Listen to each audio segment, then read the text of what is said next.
It is time to begin the stream. I was supposed to start 30 minutes ago,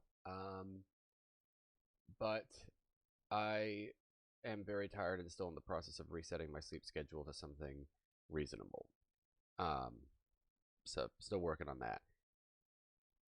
I am currently sharing my full screen. I don't like to do that, but unless you're suddenly shocked by the fact that I've got F backup and Godot still in a folder here, I don't think that's going to be too bad.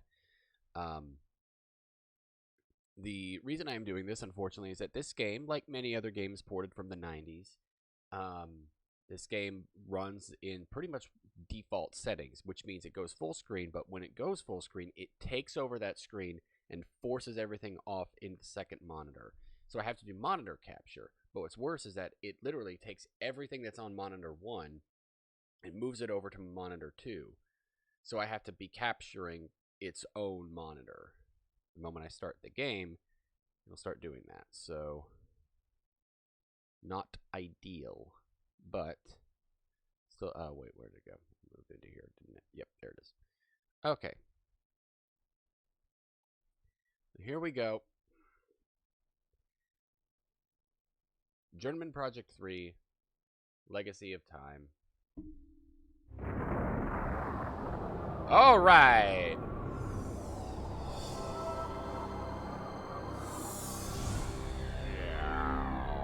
Red Orb Entertainment, so called because it's Broader Fun. It was a division of Broader Fun, got reabsorbed later on.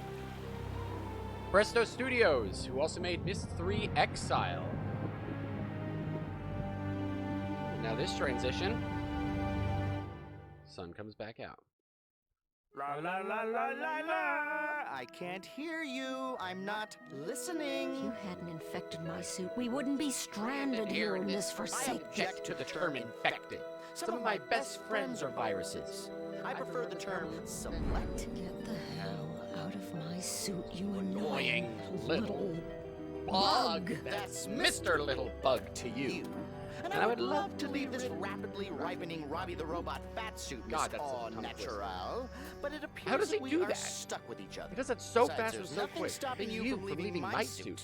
Actually, Arthur, that's not a bad idea. What are you doing? You took me serious?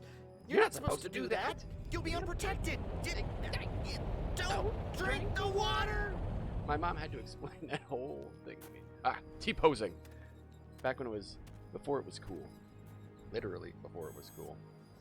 I don't know, people probably T-pose. That's a fun thing to think about, how far back T-posing goes.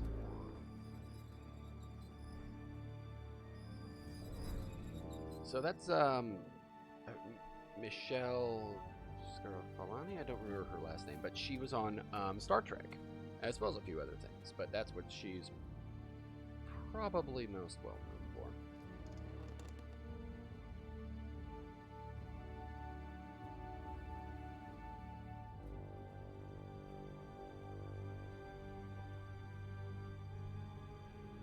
Boy, panning cameras just doesn't quite work out that well.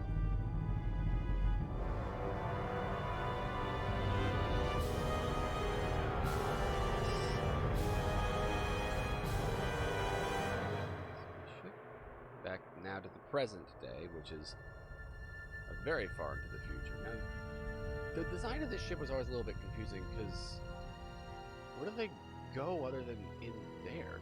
Is there like a below deck for them? Commander, I'm receiving a priority message from Frontier Outpost Helm.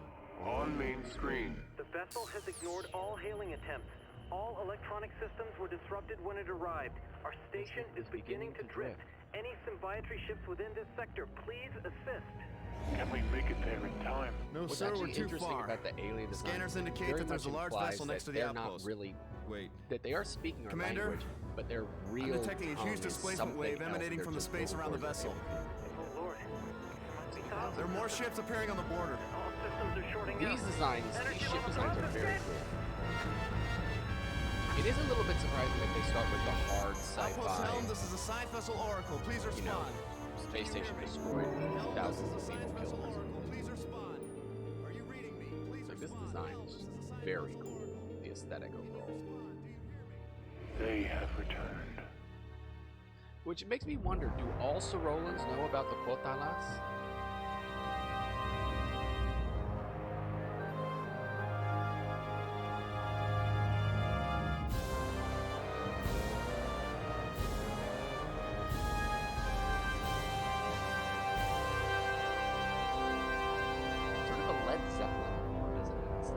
literally the font Led Zeppelin uses for some of their stuff. So, yeah, that's right. That's the thing that starts up every time you start up the game. You don't get the new stuff until you start up the new game.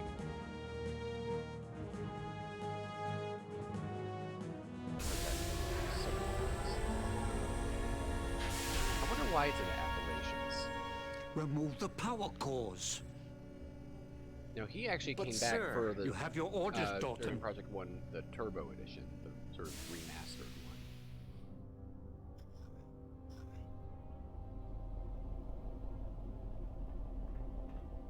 Hold it, Will. Agent Blackwood.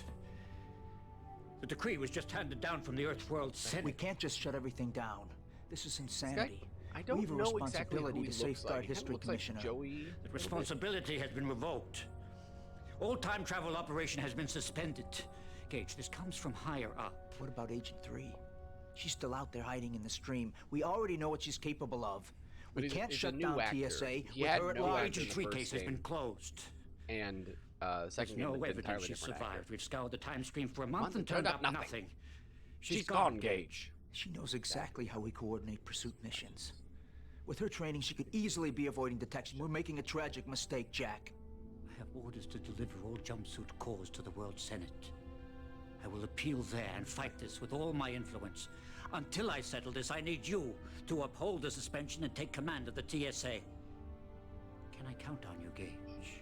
It's just bad timing. Yes, sir. The thing about this game that never quite made sense is that it implies that there is a speed of time.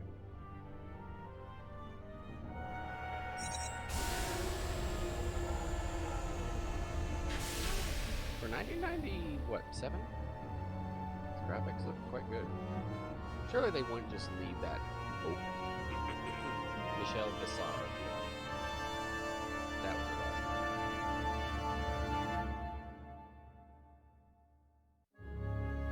Ah, yes, Vega Fallon. Prison. It's interesting the whole sort of world they've built up of this future sci-fi. Elliot, your fears have been confirmed. The Quothalas have returned. How does he know that already? I should have told him more when he came. What's his Now name? my people, my planet, Jarvis? are in terrible danger. Old friend, I need you to do something for me. Graham Jarvis, that's right, that's his name. He's been an actor for a long time.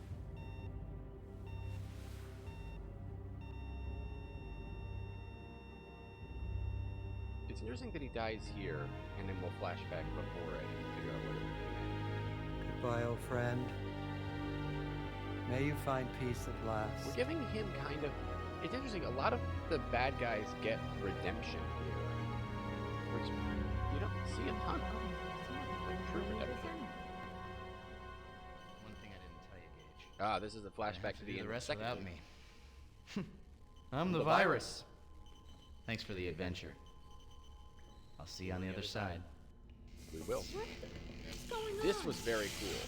Like the going to the from the flashback screen to his reflection watching it. That looks very well.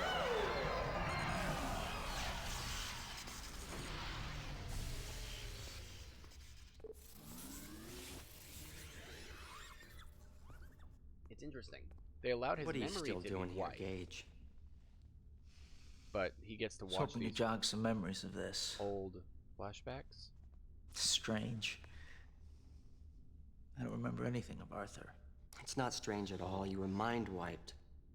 Those I always realized synapses, that those clock memories counts are down to the gone. exact zero when the cut happens. Those events had to be selectively erased.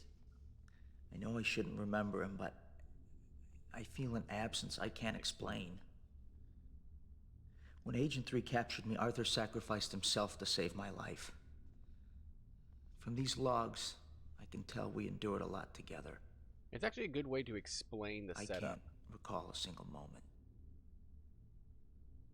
Just starkly staring into the distance. That's it! She just hooked up the pipeline. I need it. I'm gonna swim up and see if I can stop her. Good, you're awake.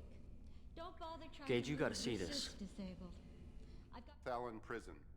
It was only 10 years ago today that his plot to assassinate the Cyrolan delegate during Earth's induction into the Symbiotry was thwarted by the heroics of Gage Blackwood, Agent 5 of the Temporal Security Mysteriously Agency. played by a different actor. Sinclair will be remembered as both the greatest scientist of our time and as the greatest threat to Earth's history. Once again, Dr. Elliot Sinclair, the father of time travel, has died. And now plot happens.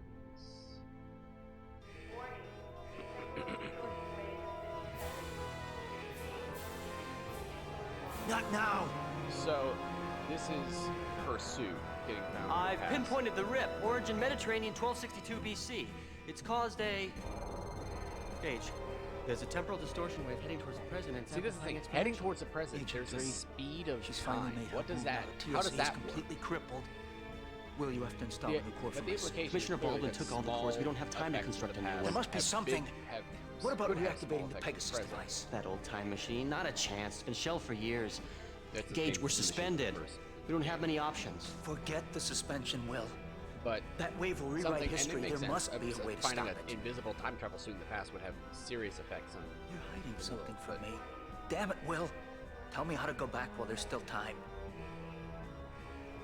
There's one And of course, Jack very Baldwin was dangerous very possibility. not understanding of Follow what's me. happened. They were like, "Why did you do? Why would you do this?" I'm not supposed to show this, even to you. But under the circumstances, well, here it is. The chameleon jumpsuit. It is a very cool design, in fairness. And it makes sense, you know. You going back in time, you want to be able to blend in, not just be invisible, but ooh, nice built-in abs. Hell yeah.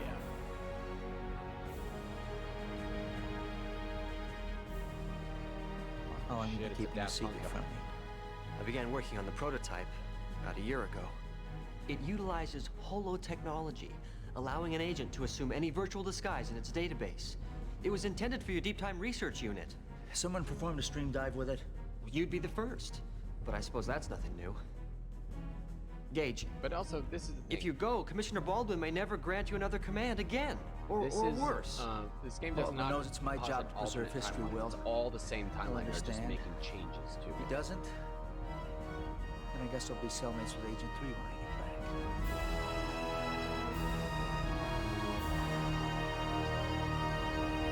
Okay, here we go. Into the game itself, sort of.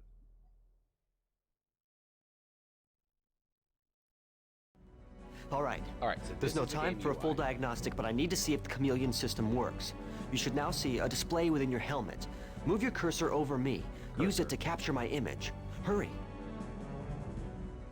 Whoop. Good. Now my image is in your image database. I like the Remember, whole you can phone only answering assume a form machine that is native to a icon time in the zone, lower right corner. which means you'll have to capture Lower someone left is else's gonna form be when you're in the inventory past. system. Also, you'll need to know how to initiate a temporal jump. It's the menu There's a at the top. display at the top of the helmet that shows the date and the current time zone. Activate that and choose a location. You should only have one, the source of the distortion wave at 1262 BC. Oh boy, the cursor's flickering an awful lot, which I guess I shouldn't be surprised by. That's it. The rest is up to you. Good luck, Gage. Again, it's a difficulty with porting old games. I just wish I could run it in better working full screen. Here we go. Okay.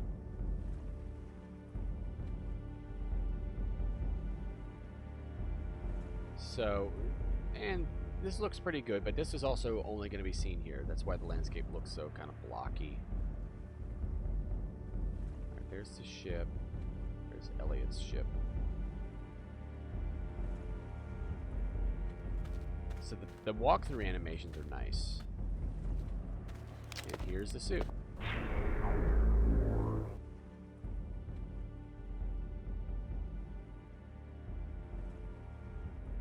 And this is nice too because it's the only path you can take. Here we go. Here's my boy. Gage, remember the smooth, sultry voice? It's me, Arthur!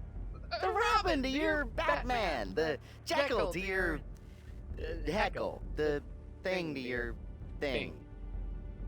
Why the long face? You remember me, right? Dimples! Remember? From your blank stare, I would say that you don't. Oh well, I'm not hurt. But if you don't mind, I'm gonna take a look around and make myself at home. While I'm checking things out, I have a message from your pen pal, Agent 3. Yes, Miss Joy. She left it for whoever found the suit. His delivery is so good. Hello, Arthur. Oh, hello, Michelle. My jumpsuit's the cause of the distortion wave. Once Arthur sends it to the TSA, the crisis will be over. I know everyone believes I'm a traitor, and I can't change that now.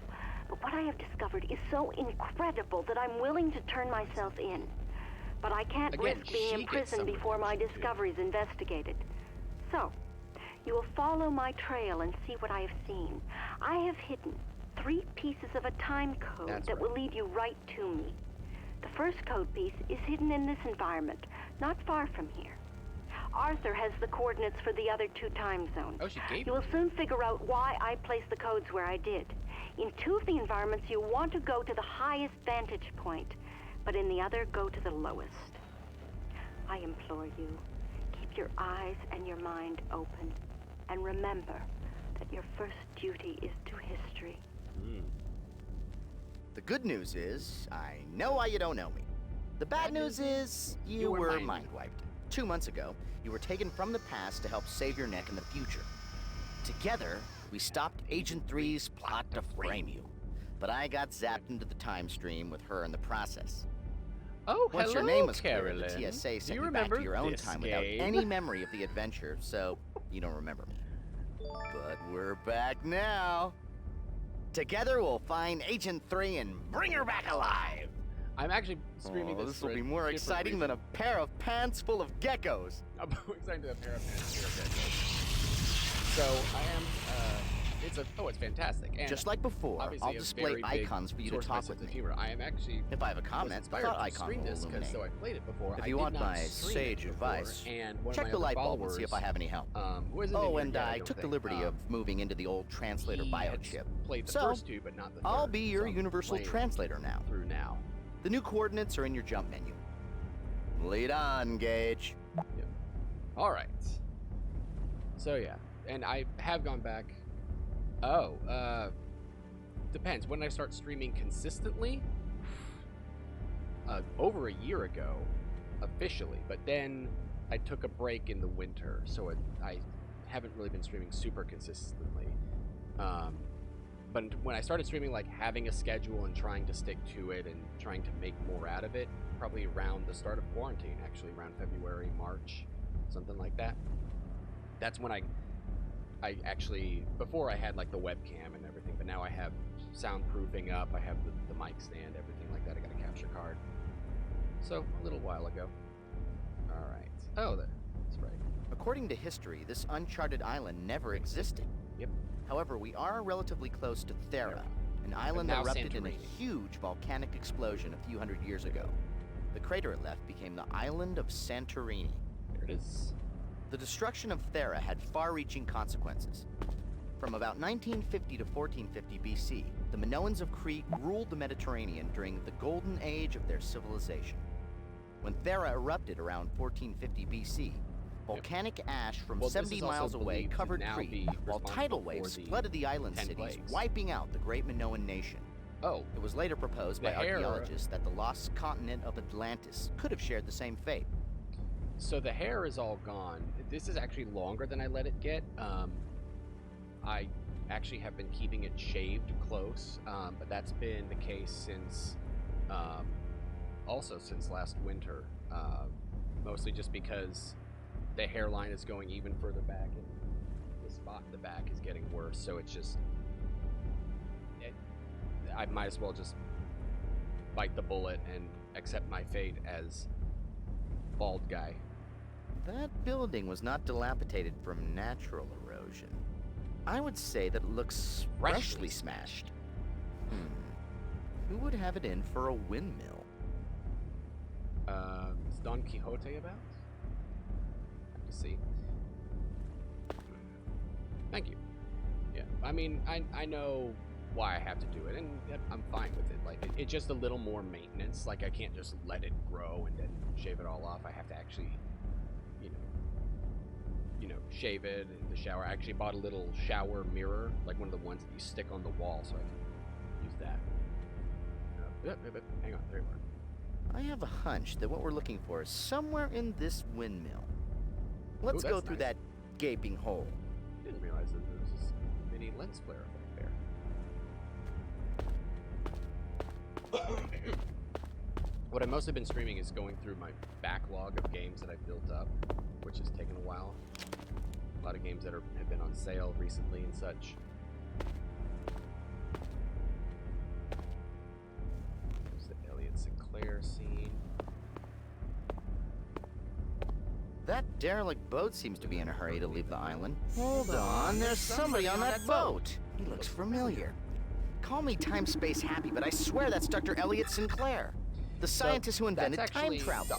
The guy you put away for 10 to 20 at Vega Fallon. Character actor on TV and movies Sinclair's since, distant like, cousin. the 70s. You know what that means? Like, I watched Mr. Baldness Mom, is there. hereditary. He's in baldness is hereditary. Yes, trust me, I know it's male pattern baldness. Get it from my mom's side of the family. Because trust me, that's exactly where it comes from. That rope ladder is like one of your modern ladders in many respects, only more rope-like. That's not driftwood. It does look like it once belonged on that ship out series there. of hints It appears to be in pretty good shape. so great. I think the rope ladder would go very well with your inventory. What? You're going to leave the owner a note? You're on a deserted island. Gage, take the rope. Good. There we go. Before I cleverly ditched that annoying Agent 3, I did see some of this Cleverly island. ditched, yes. I recognize that windmill. Maybe if we explore more, we can figure out what the dickens is going on. Agent 3 said 2 of the time codes would be found at locations with high vantage points.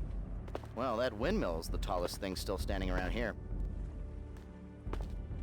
So, I did go back and play the first 2 games in this series. And I gotta say, they're quite different. The first game is practically just a straight up sci-fi game. Like, there's literally the sequences are timed. You only have a certain amount of time in each level. And every time you restart from the very beginning of it. The second one does the same, but at least it has different historical settings. Like, the historical settings are Da Vinci's lab, or a Mayan temple, or the siege of the Chateau Gaillard. So they get like medieval reenactors for it, who see you, but they just think that you're wearing some weird armor. Yeah, it's not great. And, to be fair, that's how games worked back in the early 90s. In fact, the games also have point systems. Like, you got points for if you failed, or lost points for if you failed, and got points for doing things right, which feels antiquated now. We just go by how much progress you get. So it just doesn't work quite as well.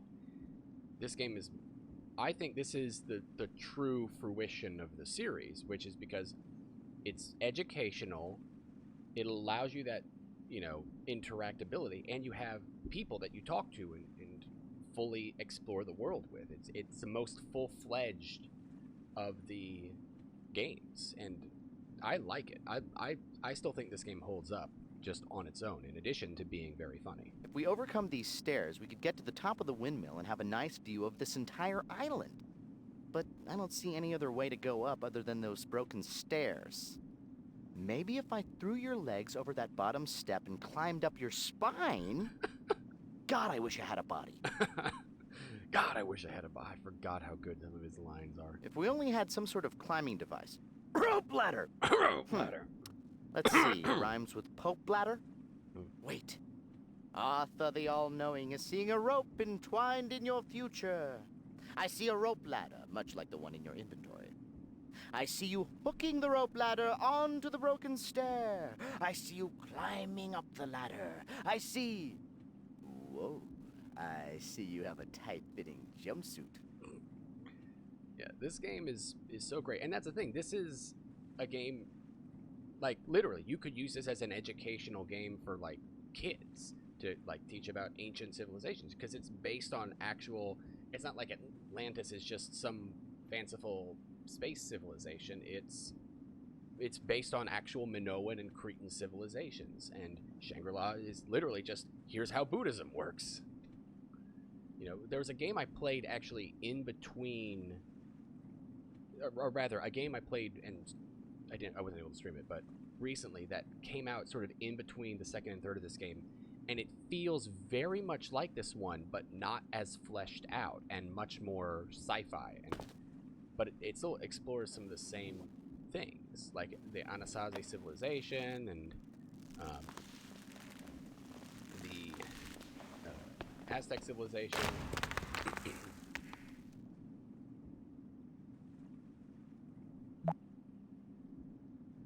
Oh no, the stairs are wasted. My parents are gonna be pissed. All right. Yeah. And it's very good. Most of these games are very good for anybody. I have seen all of the rage about Last of Us 2. I have seen quite a bit of it. It's all over the place.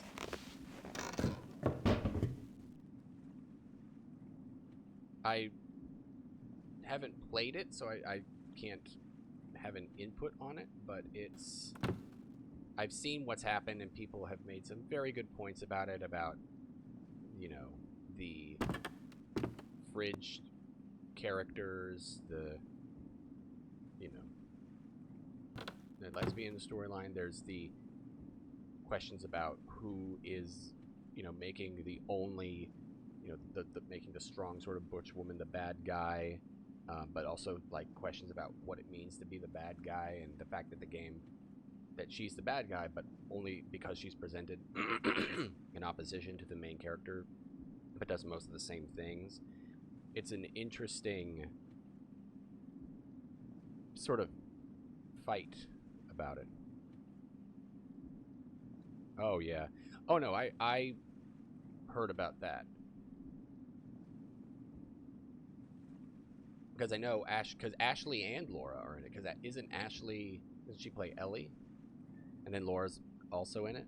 I mean, well, Laura's been in everything. She's in Uncharted as well. You know, but yes, I am aware of that. I did watch at least part of the of the last Critical Role stream. And the response to the last one was just, listen, if we keep guessing that everybody's a dragon, eventually there's gonna be a dragon. But yeah, I've heard about that. This island isn't deserted, it's been attacked. Something destroyed the city's seawalls and flooded it. But yeah, I've heard about that, and again, it's just a matter of I think the walls of feedback. Some people, we were also talking about how this last episode back, clearly, they've been gone for too long. They're way too horny right now. But I think part of the issue too is people feel very entitled to it, but also the way you get feedback for stuff is more direct. It doesn't get filtered, and it's not very good. And also, why did you focus on Laura Bailey? She's not the writer. There's also, it also got complicated by the Naughty Dog leaks and everything. Some people made points about how maybe the story was a bit too grim. And I've never been a fan of using grimdark as realism. I doubt she would have written the code into anything permanent. She probably would have traced it in sand, dirt, maybe even human blood. A message she knew would not stay permanently. Yep. Keep looking. I'm sure it's right under your nose. Oh, and speaking of, so Arthur's voice actor, Matt Weinhold, he's on Twitter. He is a podcast host in California, I believe, where he does a podcast about movie monsters.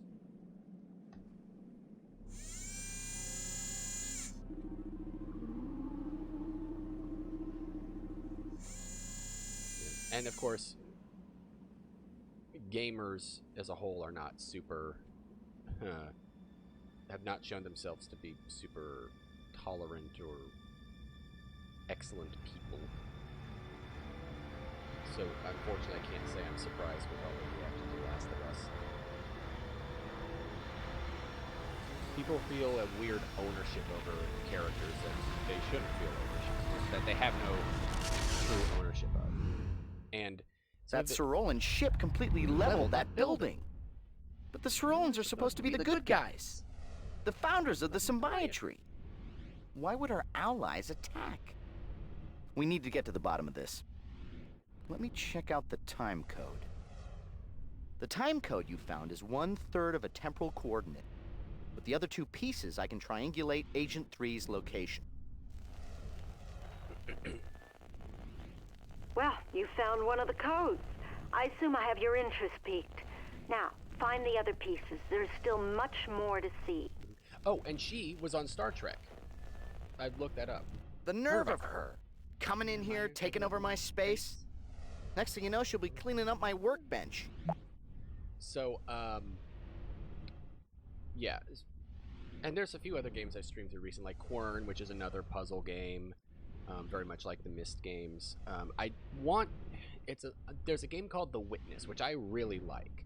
And you would probably like too. Like I know you've had trouble with games like maneuvering, but this one is first person and the controls are just walk forward, and so there's not a ton of coordination required. But it's a puzzle game where you just solve little maze puzzles. But the idea of it is, without giving too much away, you're on an island, you have no idea why. And there's all these audio logs that have like quotes from philosophers throughout history, like Aquinas and such, about God and existence and humanity.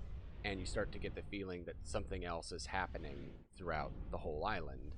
And it all turns into this huge meta-narrative about video games and the created world versus the allegory of, God and the human world. It's a very cool game. I love it. It's excellent. We're in a null time pocket, Gage. If this place was a verb, it would be regurgitate. Love that. Agent 3 and I discovered it when we were thrown into the time stream.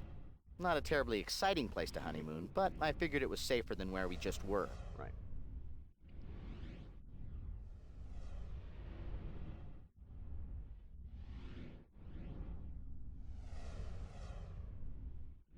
Which game? Yep.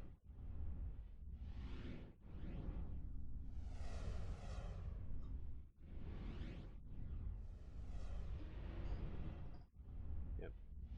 Yeah, there's the beginner's guide. There's a lot of these interactive storytelling games that have been, yeah, that's one of them. Yeah, it's the follow-up to the Stanley Parable. Yeah.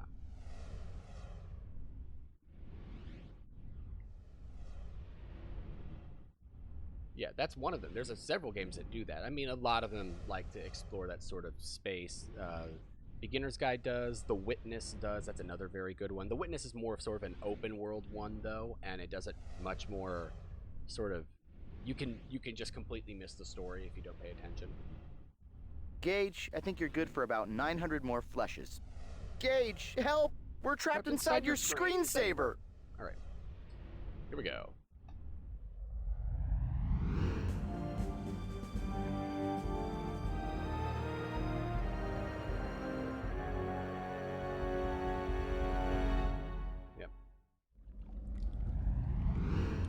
Either Agent 3 has sent us to languish in a deep well, or we shrank into your turtleneck. Maybe we could use that rope and bucket to send a message to the surface. Something like, "Help us, we're new to this time-traveling thing," or, "Please fill the well with stairs." If this is a well, then one of my wishes is to be in a bigger well. If this well works like I think it does, pulling that lever on the wall drops the stone slab over the floor drain, allowing water to fill the well. Or with our luck, it unleashes the well-dwelling piranha. When you pull that lever, water should come rushing in. As the water fills up, we might be able to ride it to the top of the well. To avoid drowning, hold onto the bucket and use it to increase your buoyancy. To hasten drowning, pull the lever with your mouth open. Help! I'm feeling claustrophobic! But that can't be. I live in your helmet. Maybe I'm Santa claustrophobic. The fear of getting stuck in chimney-shaped wells? That actually is a sort of fear of mine. When I was a kid, I read a story in the newspaper in Tampa of a guy.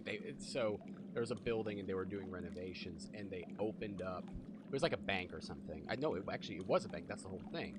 It was a bank, but before that, it had been some other building. So they broke down a wall to do some renovations, and in doing so, opened up a chimney that had been built into the building, but wasn't used because it's a bank. And they found a body in it, and apparently some guy, they presume, had tried to climbing down the chimney and robbed the bank, but had gotten stuck, and his body had been stuck there for who knows how long. And they just found him basically stuck in the wall, and that's terrifying to me. Like, that's, as a result, it's horrifying too, because that's scary. The idea of being stuck and unable to move is awful. And that's as a result, that's part of why I have that fear of being, it's not claustrophobia, but it's a fear of being, like, stuck, of being trapped and unable to move. That's why I don't think I could ever be a spelunker, because sometimes you have to fit through really tight spaces. Couldn't do that. Do I expect you to leave this well? No, Agent Blackwood. I expect you to die!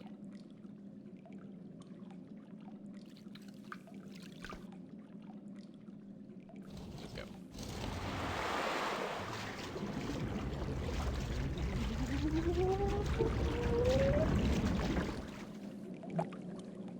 Next time we vacation in the past, I'll bring my swim trunks. So what's next? Bungee jumping off the pyramids? Bull leaping in Crete?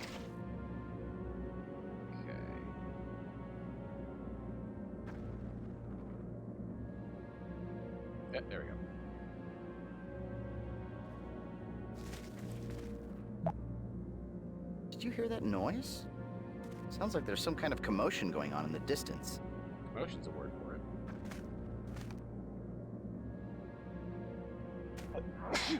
Excuse me. Okay.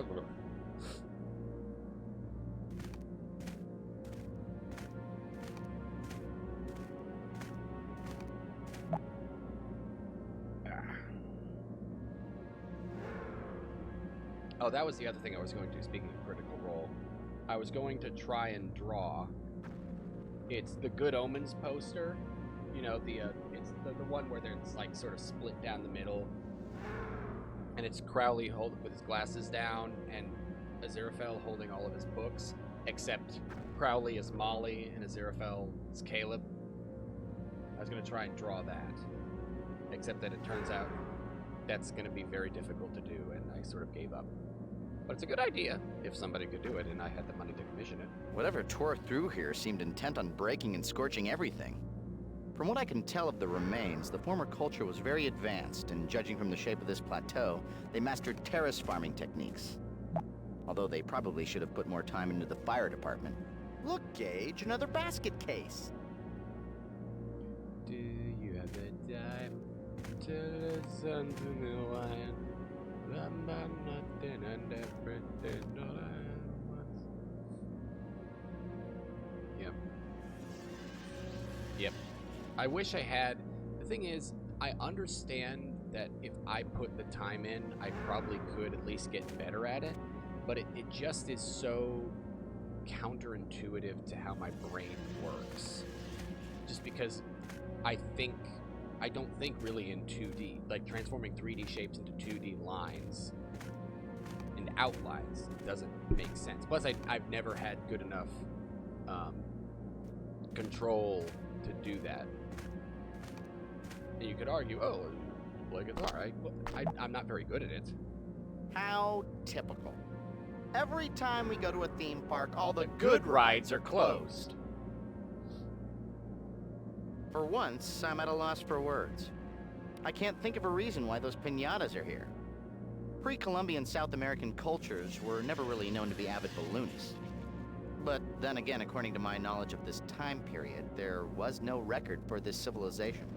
The balloon closer to the ground appears to have been damaged. I can see that the higher balloon appears to be in better shape. It has an attached gondola. With the attached baskets, the natives could have used these balloons for transport. We've covered most of this plateau and we haven't found that timecode piece. Agent 3 said that in 2 of the environments we needed to get to the highest vantage point. those balloons look like they have a good view. You know what? I've done two things in the trying to keep busy during quarantine. One thing to avoid the desire to travel is I just look at videos on YouTube of people like doing train tours. Like they show you, here's what the train cabin is like, here's the views and everything like that. The other thing I've done is I've started trying to learn game development, which is very difficult. Even with engines like Godot that do most of the work for you, if you're making 2D especially, it's still very difficult because you have to, it's very easy, at least for me, to think of stories and characters, but games aren't really inherently about that. Games are about mechanics. It's an inventory system, or it's a shooter system, or you have to move things on gravity-based puzzles, or you have to do all these other things. Oh, I also just finished streaming Control, which is basically the SCP Foundation, but as an official federal agency with a little bit of Twilight Zone thrown in. Like, literally. There's items all throughout this agency that are possessed by the astral plane, and you have to sort of wrangle them and bring them back in while also fending off the Hiss, who are this astral plane species. It's very fun. You have, like, telekinesis powers, so you can throw items and hold up shields and float and everything like that. So it's a very cool game. But, yeah, but that's the thing. Most games have some mechanic. It's the same studio that made Alan Wake, which is a game about a writer. It's sort of like Twin Peaks. He's a writer who's in a storage, who's trying to find out what happened to his wife, but in doing so, he's living through a story that he didn't write, but he's finding out that he did write it. It's one of those sort of recursive. We need to find a way to bring that lower balloon down to our level. Whatever mechanism they use The main to manipulate mechanism the of balloon the game is broken. Is that these creatures, these enemies, are darkness, and to fend them off, you have to literally hit them with light. So you have a flashlight, and that's more important than your gun. But it also has a reload mechanic. Like, you either wait for your flashlight to recharge or you use a battery, and the strength of your flashlight determines how effective it is. So that's the mechanic. The mechanic of moment-to-moment gameplay is harder to think of. Is with movies, because with movies you just sit there and you watch it. Whereas with gameplay mechanics, if you're not good enough at it, it can be difficult to advance. I've also played a lot of sad games, like Still There, or The Stillness of the Wind, or What Remains of Edith Finch. All very, very sad games, but for different reasons. Let's improvise. Remember the bucket crank on the well? Yep. You could attach it to the end of the lever arm and use it as a winch to reel the lower balloon down. Hey, Arthur. Stillness of the Wind is very sad because it's a game about a grandmother on a farm, and the end of the world starts happening, and she just has to keep tending to the farm. But the more she does of it, the less it matters. And then there's What Remains of Edith Finch, which is sort of a single-player flashback through different stories of your family and figure out what happened.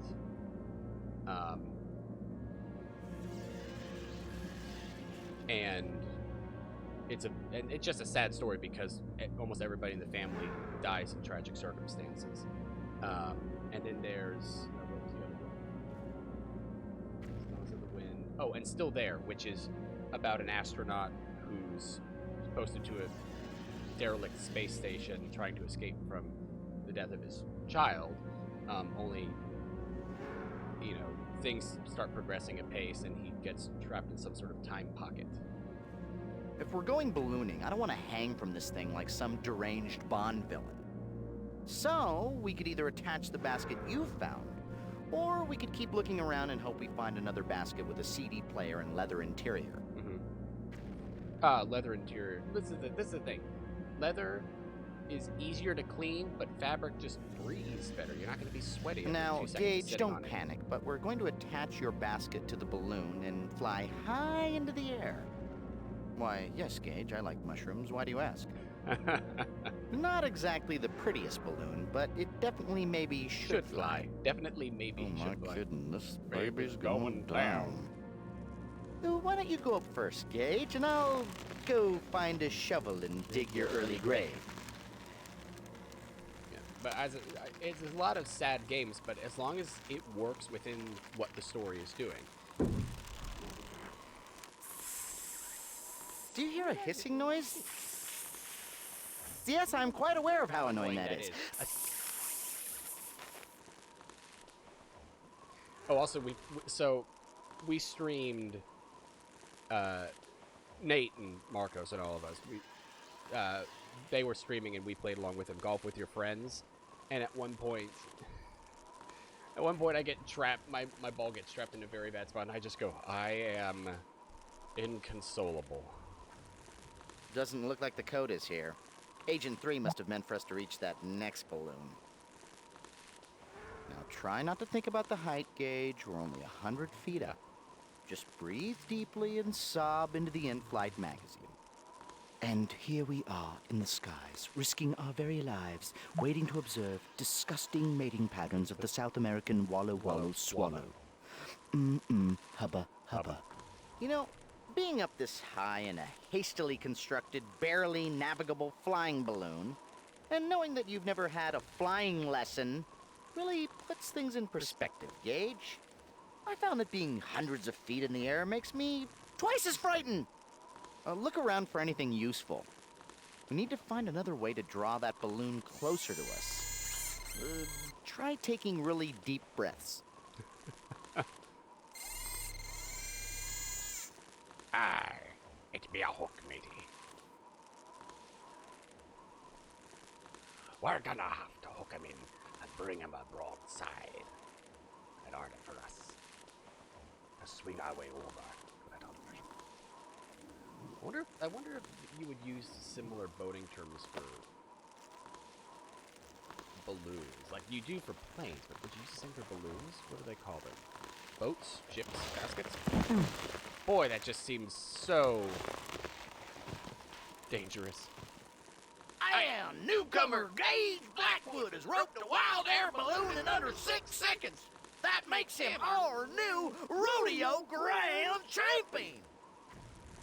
God, forgot how weird his voice is.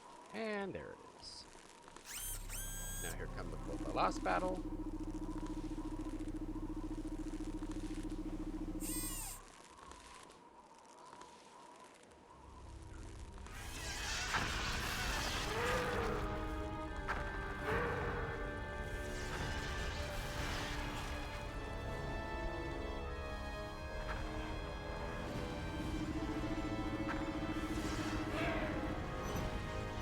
I forgot how cool the designs of the ship are. Like, it doesn't, like, the Cyrolan ships look like sort of sci-fi ships. They look metallic and shape. But the Volkala ships almost look like bone or something. There were 2 different alien groups fighting over that city. I recognized a Cyrolan ship, but I have no idea who those other vessels belong to. Maybe Agent 3 can explain more when we find her. Let's look at this time code. Nice work, Gage. I'm computing the second piece now. Looks like she's pretty far. How can I tell you in terms you would understand? You know how long it takes to find humor in a Gallagher show? Well, in time-space terms, she's 1,000 Gallagher shows away. That third piece is essential to the coordinate. We need it if we want any chance to find her. Excellent. By now you understand the importance of my discovery. Go to the last environment. The final code piece will lead you right to my position. If she does that one more time, I'm putting up a sign that says no girl time agents allowed. Gage, this is your colon. Eat more brain. The whole space-time continuum concept is actually quite simple. You see, Gage, space and time are actually just floating along in a big lava lamp. Which, to be fair, not a bad metaphor.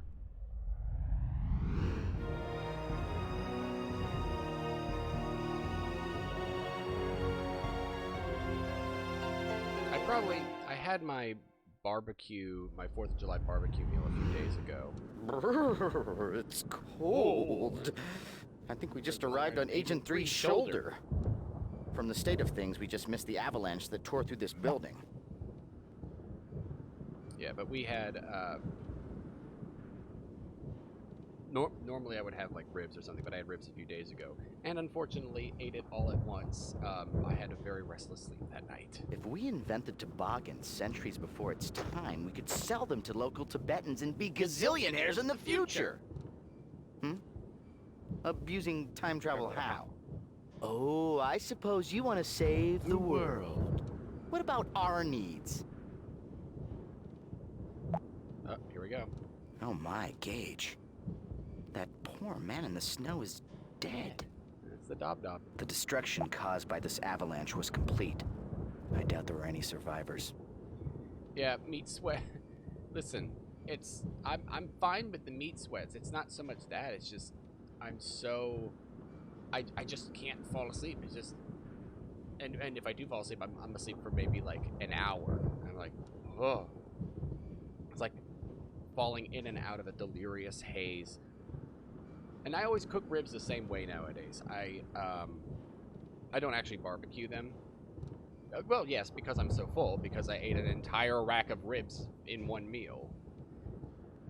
But what I do is I use a dry rub, but I put them in the roasting pan, and I put stock in and maybe some bourbon if I have it, and braise it and cover it with foil and braise it, so that way it's way more moist. Would it be improper for an artificial intelligence to go sledding?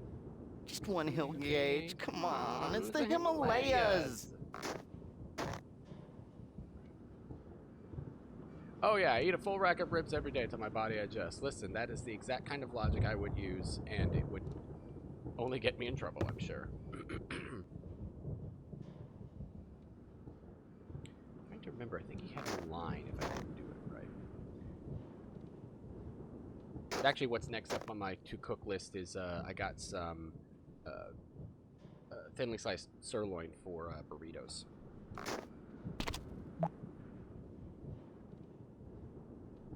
Wait, what else did I get? I got sirloin for burrito. Oh, and I bought, I'm making sushi again. I finally learned how to make sushi. So it's like, oh, wait, I just have to buy sushi rice and rice vinegar? Oh, this is fine.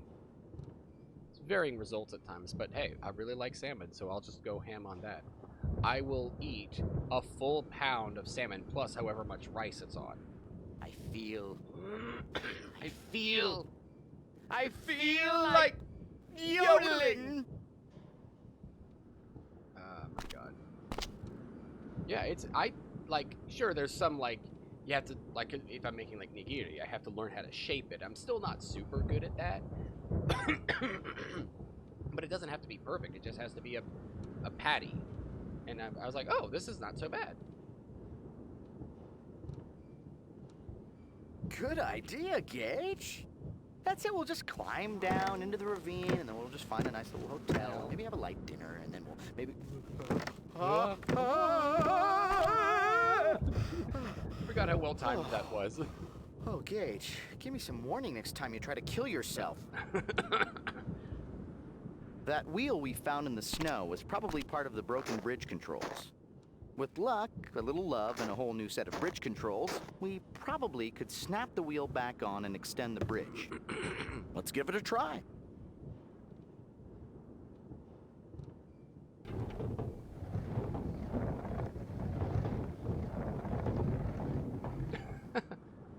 Well, how random are the vegetables? Is it like peppers, or is it like, are you getting like squash?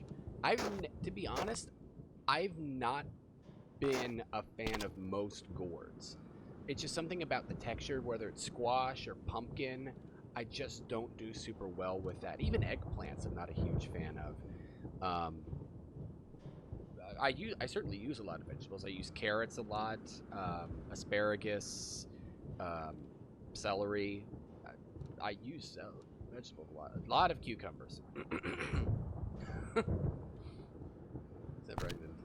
That's very fair. I don't eat a ton of salads, but when I do, I always have them with blue cheese dressing. So, having become a full-fledged Buffalo Bills fan has led to me adopting a lot of Buffalo... I think I was sitting on my keys. Adopting a lot of Buffalo traits, which is fitting because that's actually where Kate's from. But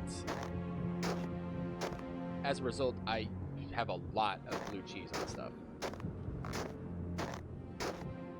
Yeah, what do you do with radishes? I could say maybe roasting them, but what else would you... How many types of radishes are there? I just think of radishes. They have, like, varieties?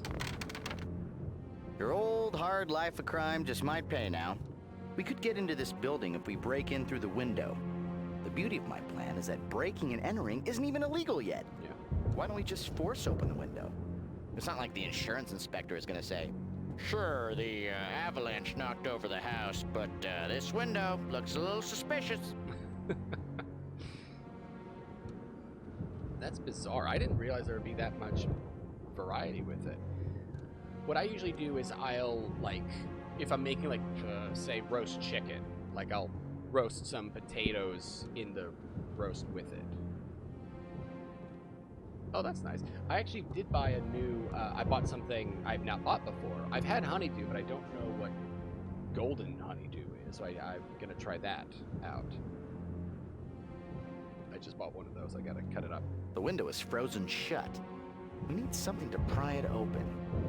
Gage, go inside and try to find a crowbar. Oh, and one other thing I mean, I like regular honeydew, so I expect I'll like golden honeydew. I also buy mango pretty much every time, like literally every time I go to HEB, I get one of those little tubs of mango slices, and I just go right through that. I love mango. I've only had bad ones once, and that's because it was very dry. Like there was almost no flavor in it.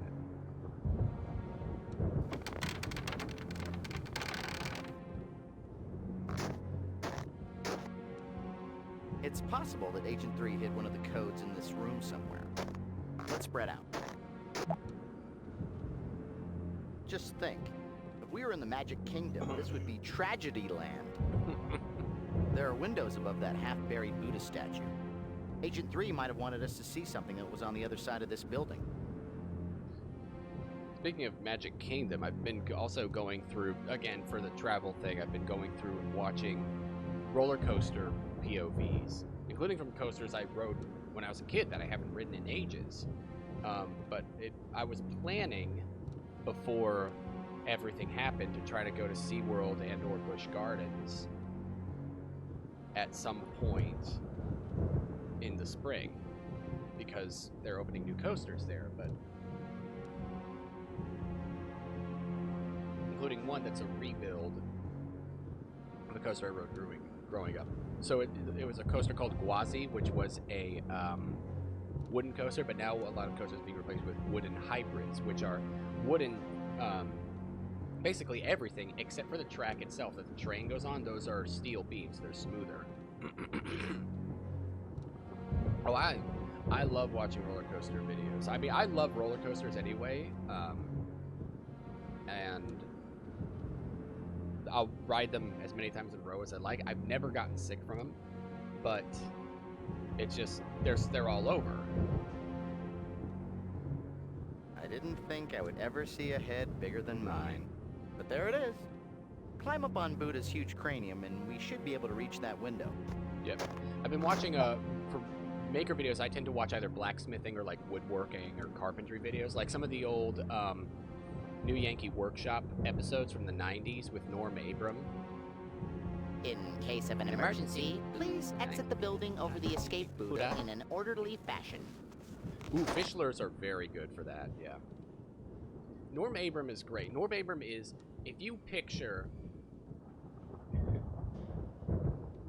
a 50-something, 40, 50-something dad from New England who always has a flannel shirt, tool belt on, and talks about the importance of eye safety when in a shop, you've just pictured him. Immediately. That's there's no way you haven't. He's excellent, and he's sort of like, I call him the Bob Ross of carpentry, because literally all of his episodes are just, here's what we're going to be making. It's a Quaker wood cabinet. It has a nice maple finish over here, and you see the joinery is a very unique blend that they use, and he just explains in detail how you make every single piece of it. It's the great. time code must be around here somewhere.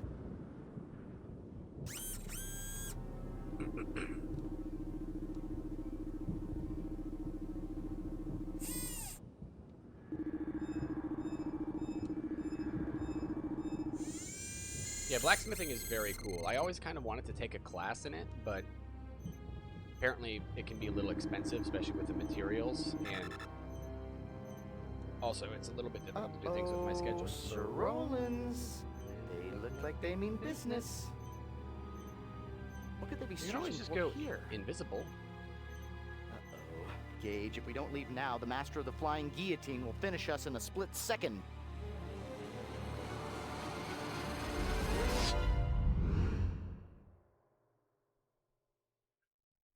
We had a. I'm trying to remember. I think when we did my We've got her! fishing badge Computing in her Boy position Scouts, now. we learned some about how to make According lures. to these coordinates, Agent 3 is Just a hiding block of 14 wood? Really? days Does that before work? your present time on a different planet.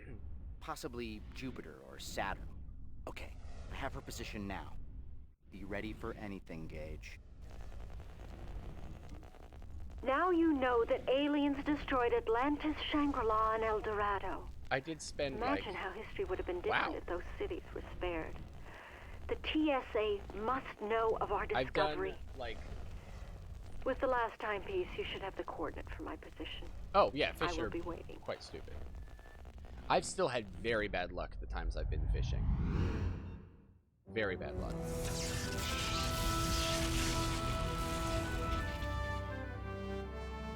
This is also cool because they made a full real jumpsuit. Like, it's an actual costume, which I imagine was not cheap. Like, it looks like a full quality suit. He looks a little like Joey Tribbiani in some ways. Gage, I didn't think the TSA would send you. How can you ignore what I've shown you? Think of your duty to You know, it's history. weird. She says What show would him you know about duty? instead of show. You're coming with me now. Wait, before you arrest me. There's someone here who may convince you further. Why do you plague me in my final moments? Show You him. took away my lab, my life. Dr. Sinclair, I saw you in the past.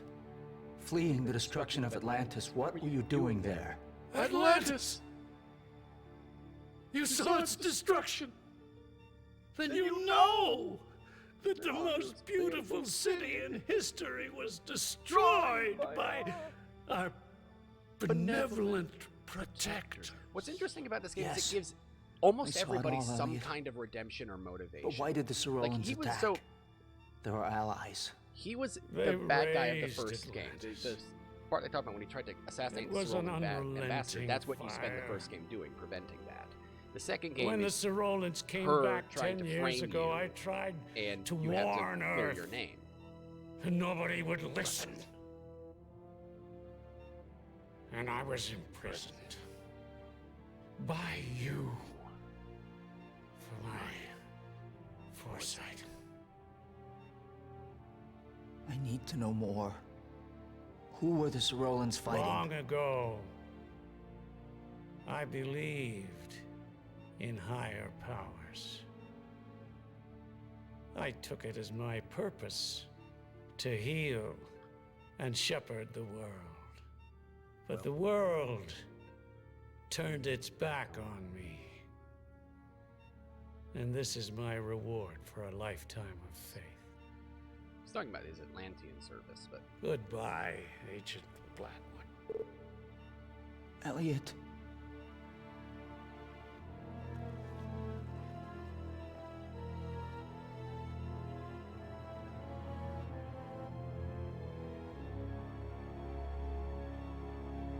it's taking this nurse a while to get there. I guess it is a prison colony, it's not actually a hospital.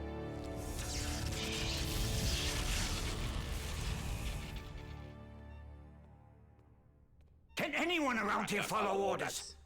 William, the chameleon prototype was top secret. You're in this just as deep as Gage is. So he's from the first game. You actually see him more in the first game. Because he's your boss. You can't imagine the trouble you've caused us. Lock her up! I should throw you in with Agent 3 for insubordination. But the truth is, I need you. We're in the middle of a crisis. The Breaker Quadrant was attacked only hours ago. What? There hasn't been an attack on the Symbiotry in decades. Do we know who?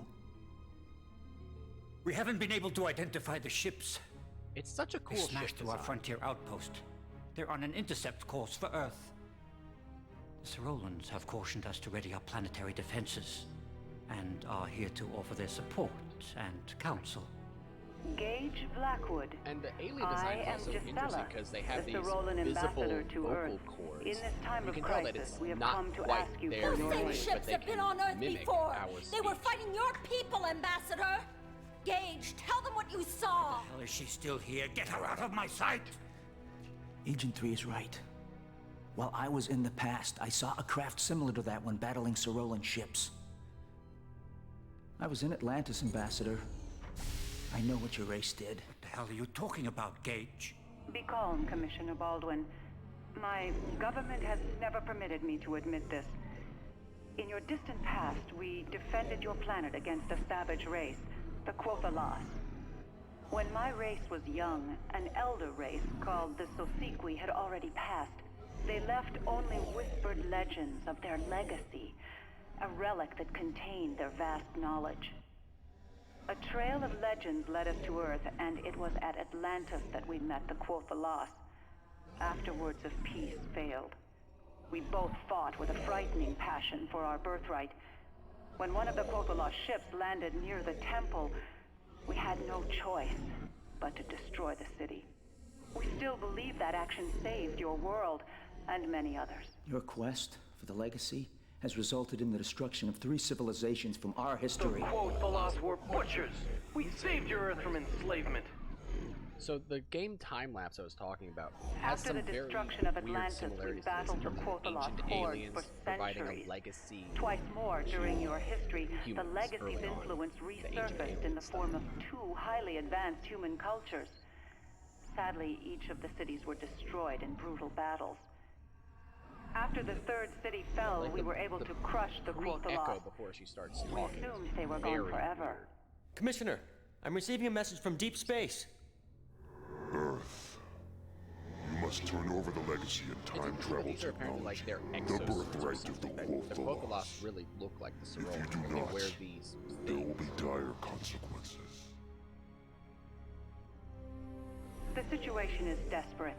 The Symbiotry defense fleet is I spent, like, scattered, and the 4 months Quothalas in Armada winter more just formidable doing than GTA. ever. That is why we have Back come on it here. with PC, With but the not legacy, as we may be able to I've actually stop been the able to Quothalas. do regular Without it, things. the Symbiotry might not be able to protect Earth this time. You need us for our time travel technology. You're asking us to go back to the cities before their destruction to search for this legacy. Let me go back, Commissioner. I've been to the cities. I can find this legacy. At the very least, it will give the Earth a bargaining chip with the Quothalas. You wouldn't even know where to start looking. In each of the cities, the attacks seem concentrated over the central temples. The legacy may be hidden in one of them. Doesn't look as though we have much of a choice. But this is going to happen our way, Ambassador. This will be an Earth investigation only. The Earth government will be made aware of everything you've disclosed. My government should not have kept this from you for so long. I hope this will not hurt the kinship between Cyril and Earth. It's interesting that their fingers well, are just Gage. permanently in the. I'm sending you on Love a you, mission to expression. search for this legacy. William, program 3 jump coordinates to each of the 3 cities approximately 1 day before they will be destroyed. They should be uploading to your suit in a moment. That was fast. How will I know this legacy when I see it? All of the Cerolan legends describing the legacy are vague. This pendant is an ancient Sosequi relic that our archaeologists discovered on another planet. We believe this symbol is a Sosequi marking that Oh, it's represents AOL. their legacy. Nice. The true legacy might also bear this mark. The legacy of internet Good access. fortune, Agent Blackwood. Speaking of which, I'm also watching You've Got Mail, which is the 3rd in the Tom Egg trilogy of Sleepless in Seattle and Joe vs. Volcano, where Tom Hanks and Meg Ryan fall in love. Meanwhile, Back at the Batcave. I use that line. So Gage, tell me honestly, you're really the only guy that works here, right? Yep. It's interesting too watching You've Got Mail because it's 1998, but it's like it's a movie about the internet in most ways. Like, it's about what technology and internet communication we're doing. Well, here we go, Gage. We need to find the 3 pieces of the Sosequi legacy. The time coordinates are in your menu. Choose one and we'll be on our way.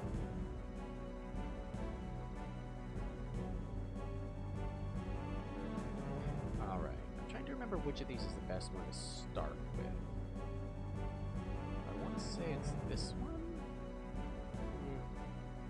I can make some good progress with the Himalayas, though, but in order to do that, I need to be able to get through, which means I need the gaff stick from the Mediterranean. Yeah, let's start with Atlantis. See, this one is actually almost recent history, 1219.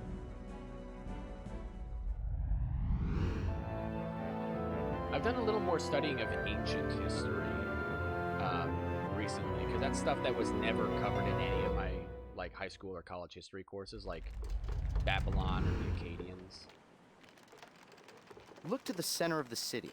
That's the intact temple that the Sorolans obliterated into flaky temple dandruff. The layout of the city seems to radiate around it, as if it dominated every aspect of their culture. That's a pretty big Sounds like a good place to start. What an incredible city. Quite a difference from the aquarium we saw on our last visit. Judging from the caldera crescent shape of this island, I would gather that it was once an active volcano. If Agent 3 was right, and this really was Atlantis, then it surpassed even the most fantastic legends of its existence. So time-lapse has Atlantis, but it's explicitly an alien civilization. And there's like a professor that you're trying to help who's secretly trying to like get the stuff for himself.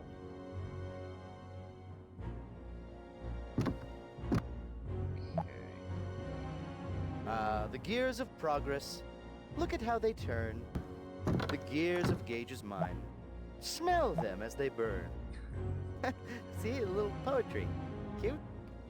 No. We have a lot of ground to cover, so if you get stuck, we can always time jump to another environment. Don't fret. I'll log the precise coordinates, so when you choose to return, we'll appear exactly on the spot where we left. See, that's the thing that's new to this game. The other two games, if you time travel to other places, you started at the beginning of the level again. Igor, pull the third lever. I need a lever that won't drive me crazy. Figuring out what all these gears do will be like looking for a needle in a place where you wouldn't normally find needles, like a balloon factory, or a bakery, or a cheese shop. Can I start this over?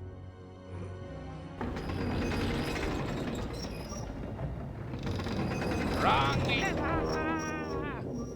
A few more turns, Gage. Heave! Put your back into it, Right, laddie. laddie. I think this lever controls a clutch mechanism. Pull the lever, those snail-shaped wheels with that cylinder of the shaft, and meshing it from that wooden gear on the floor.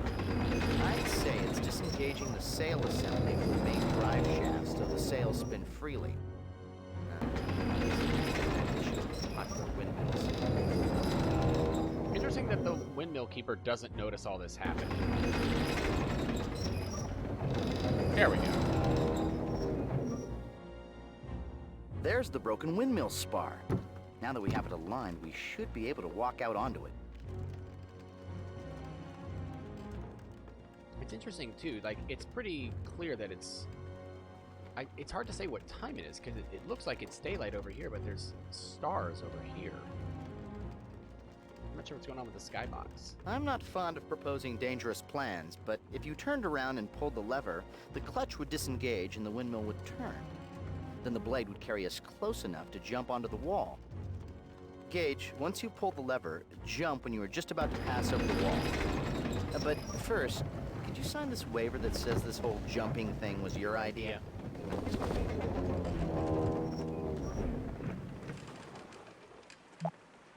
The first description of Atlantis in literature was from Plato in a series of discussions from his works Timaeus and Critias. According to Plato, Atlantis was a utopia that existed somewhere in the Western Ocean. It was never known whether Plato was actually describing the fabled lost continent or fabricating an elaborate concept to help prove an argument, as he was known to do.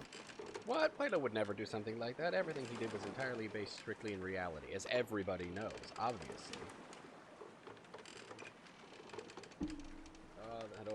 That old platonic miscreant.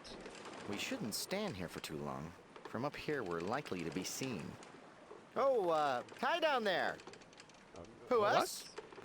Just a couple of windmill repairmen doing their job. Gage, quick, show me your butt crack.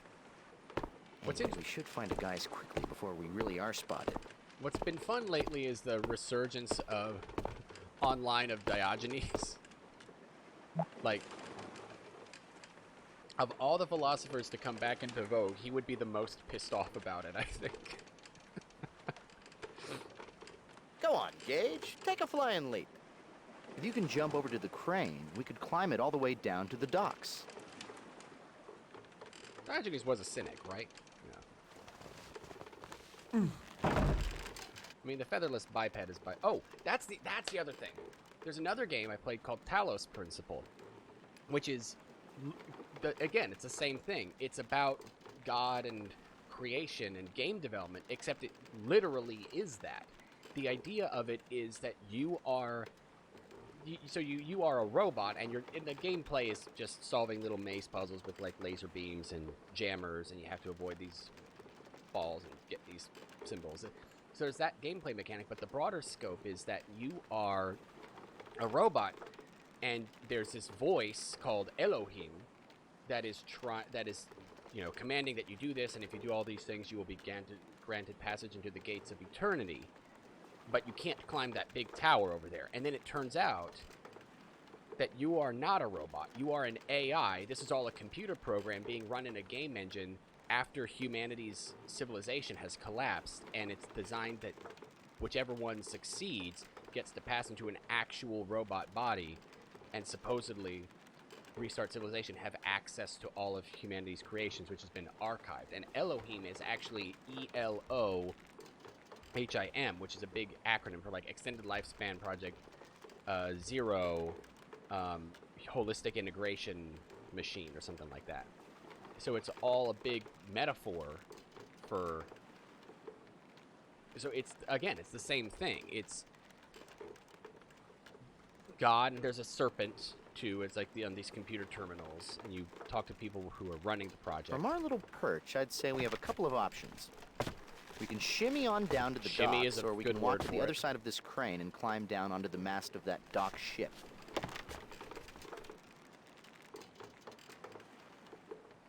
I'm gonna go this way.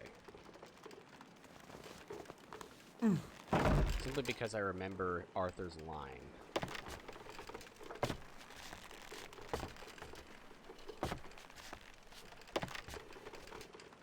I remember how bad the polygons on these ropes Remember, don't look down. I told you not to look down. Now you better use the umbrella. Ooh, yeah, look at those rope textures. Very rectangular. Avast, ye landlubbers. Ye face Arthur the Terrible and Blackwood, mildly terrible but still righteous mum. Strike ye colors and prepare to be party. Don't mind me, I'm feeling particularly naughty today. Lovely, what kind of cruise ship is this? No skipper, no Marianne, no professor? Probably no shuffleboard or holes in the hull. I'm leaving. Look at that cloth.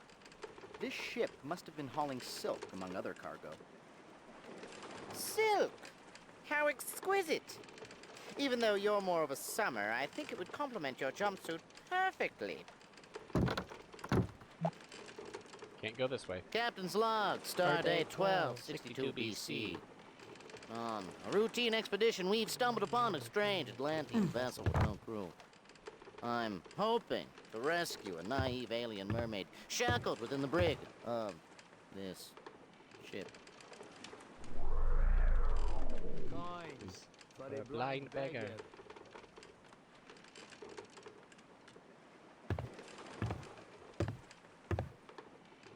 Alright, let's start doing this. What's interesting too is they actually got actors who are appropriate for it. Ah, there's the gap. Captain's log, stardate 1262 BC. Hang on a second, let's go talk to the... A routine expedition, we've stumbled upon a strange Atlantean I didn't mean to vessel click on Arthur crew. there. I'm hoping Let's talk to to him. rescue a naive... Nice wig. Yes? Yes! A few coins for a blind old beggar. All right. Right, coins. Why does he... I can't see. Is there not something you wish to say? Oh, yes, of course. Where are my manners? Thank you, friend. No, that's not... That is to say, I think his name is Richard Tanner is the actor's name? if you are not whom I was expecting. I must go now. I must go now. Very well then. He's a cagey fellow, but I guess being locked up will do that. Still, he seems to be waiting for someone in particular.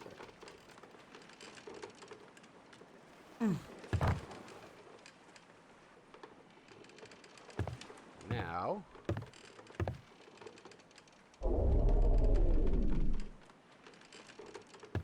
we get the dialogue. See, that's good. Like, as the camera moves, it actually seems to follow his placement.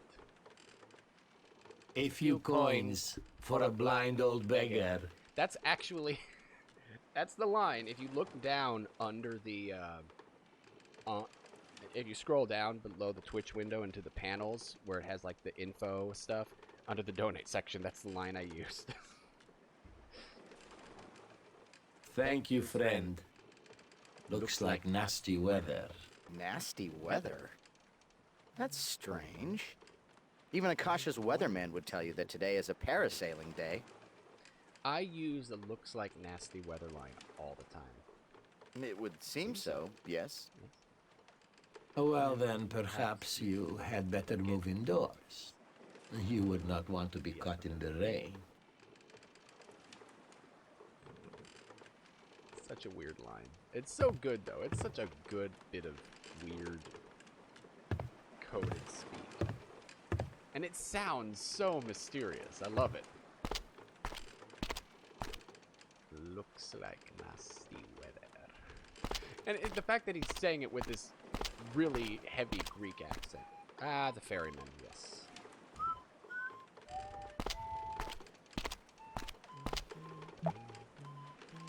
I'm fairly certain that the docked ship is of Egyptian make. What would it be doing here so far from home? It almost looks like he's waiting for a passenger.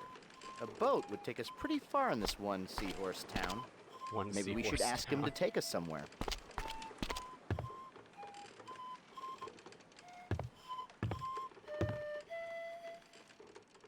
Oh, where can I take you? I love his accent. The windmill. That will be 10 dromoi.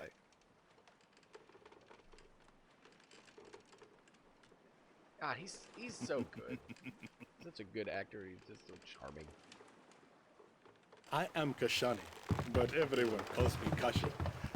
You must be the captain of the boat they captured just this morning. I know how you feel. I am a victim too.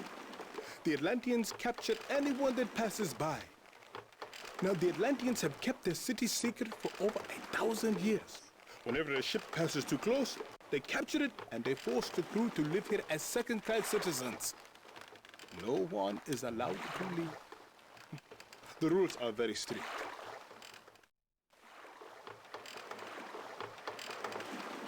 So he's Okay, supposed to be this is it. Hey, have a good day now. Which I guess would be South Egypt, like Upper Nile. Which has always been confusing because, and that's where we just were, that the Upper Nile is further south.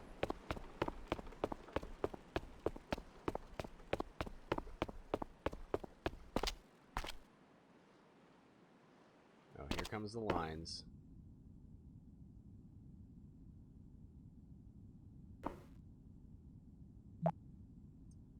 Oh, he's got a million of them. I hate to make aesthetic criticisms in other people's homes, but this rug looks like a beaver exploded. This looks like it should be on Shatner's head. Nice flat puppy. No real animals were harmed to create this computer-generated rug. If meat is murder, then that rug is at least a severe beating. Chia floor. Chia floor. Gage, slowly reach for the shears. No sudden movements, it looks hungry.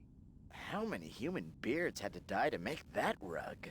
The ferocious wig creature from the planet Weave waited patiently, hungrily on the ground, biding its time for its favorite unsuspecting meal, a scrumptious time travel agent. That rug looks like a... Oh, forget this. If you can think of a funny line, please write to Presto Studios, care of everyone involved, but no one who cares. I love that line so much.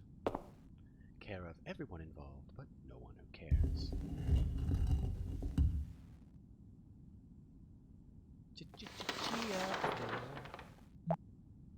These are interesting schematics. They seem to be detailing some hidden passageway.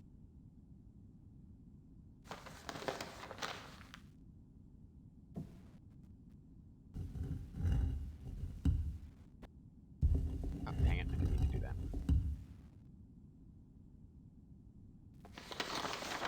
I do wonder, though. I wonder if the seals at the top and bottom are actual Egyptian. Or they're just copy-pasted from something.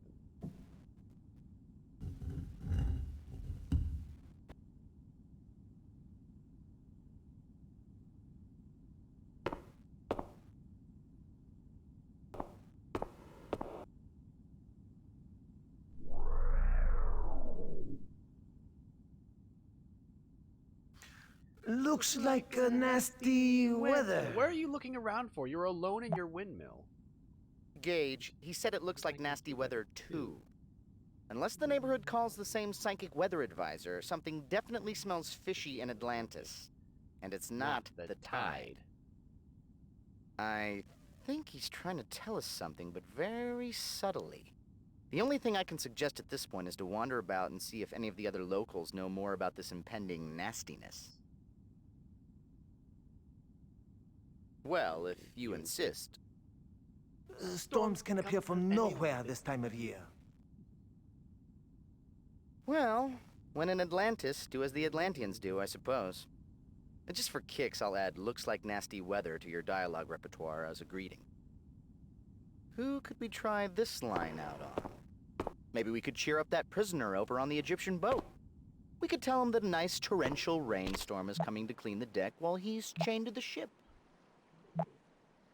Although Atlantis is often thought of as a Greek civilization, there were many anthropologists who believed that Atlantis actually was derived from the Minoan civilization. Yeah, which it is here. Judging by their architecture, I think their guess was right.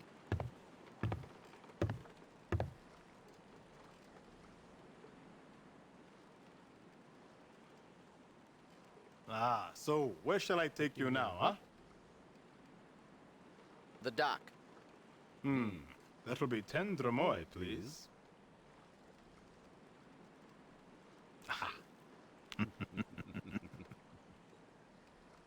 That jovial chuckle is so good. Do not lose hope, huh? You are not alone. Many of the non-natives refuse to live as captives. They have formed an underground resistance group and are planning to escape the island. Last I heard, they were almost ready. They will probably contact you soon if they have not already. Hey, do not tell anyone what I have told you.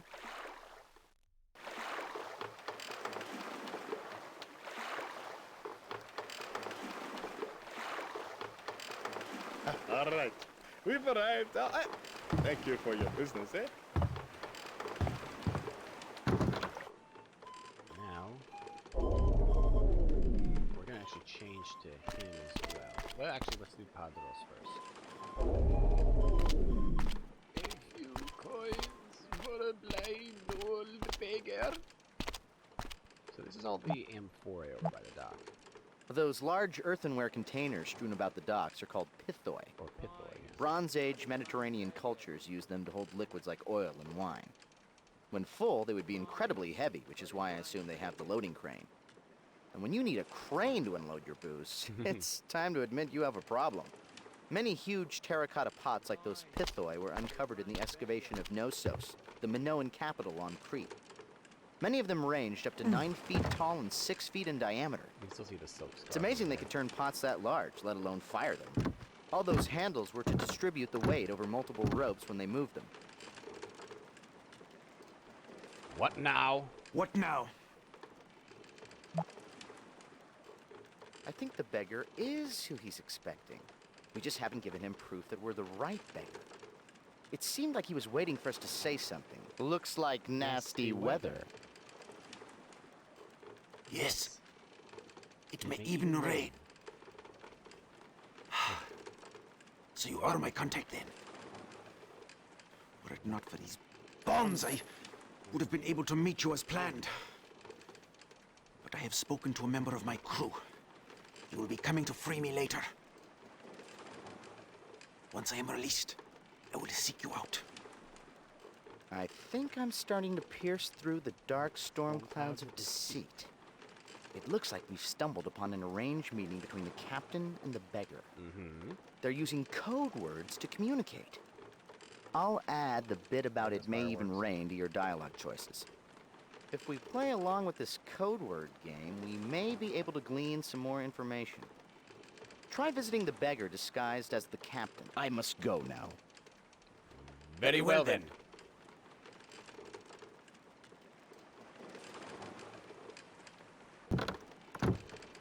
Alright, now we gotta get ourselves out of here.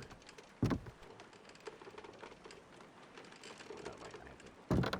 This is how you get off the ship. Which is strange, it's not really marked, you just have to know.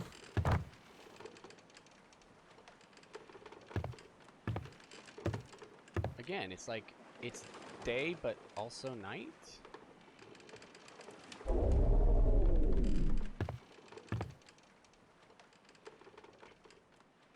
A few coins for a blind old beggar. Yep. Oh, nice. Yeah, I'm gonna make sushi after this stream. For dinner. Alright.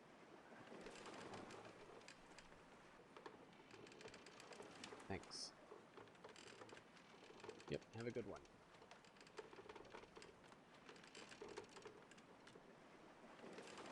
Thank you, friend. Looks like nasty weather. Yes, it may even rain. Ah, good. I am glad to see that they finally let you off the ship. My name is Padros the Atlantean. Let me start by saying that I make no excuses for my people. They have no right to treat you this way. I wanted to meet with you to give you a chance to escape this prison island. There is an underground network of captives who are willing to risk their lives for a chance to return to their homelands. I have been meeting with them to organize an escape. With my knowledge of the island's inner workings, we have come up with a solid plan. We leave tomorrow, and we would like you to join us. Why do you call this a prison island? Yours is not the first ship to be captured by the Atlantean fleet.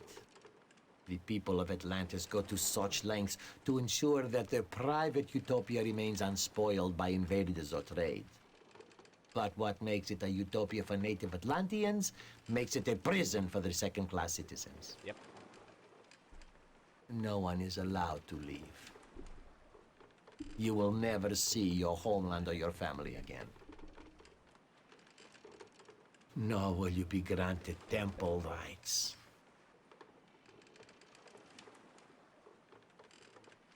So, what's your plan?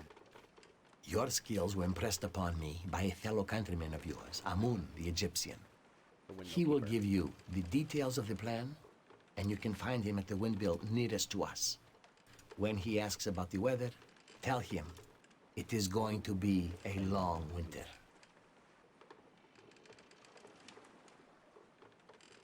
So why should I trust you? It is true. You have no reason to trust me. All I can tell you is that this may be your one and only chance to escape.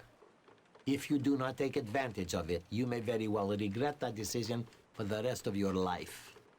It's a good question. Do they all make it out before the attack, or no? I don't know. It sounds pretty risky. What if we're caught? Death will most certainly be the punishment for this crime. But even death is preferable to living as a prisoner. Well, if you insist. I'll go now.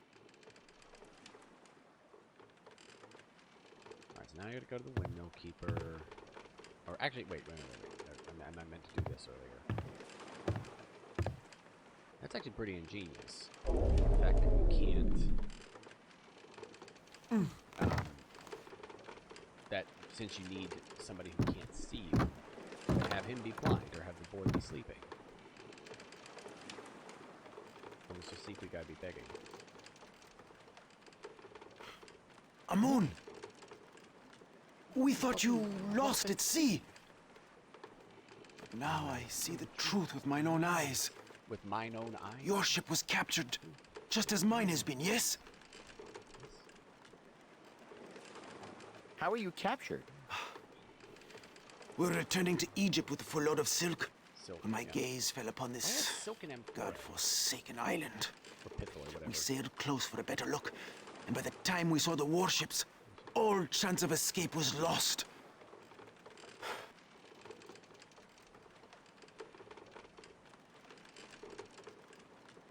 Well, they'll probably be back to release you soon. I must return to my windmill. We'll talk later. Until then, Amun. Gesture over the heart. I'm not sure exactly what that's meant to mean. Okay. So, now we have to go... See.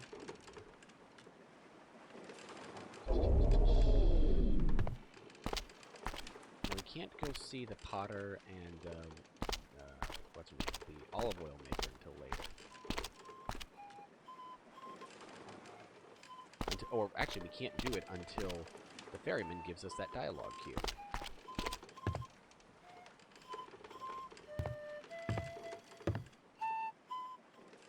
Ah, where to now, huh? The windmill. That will be 10 dromoi.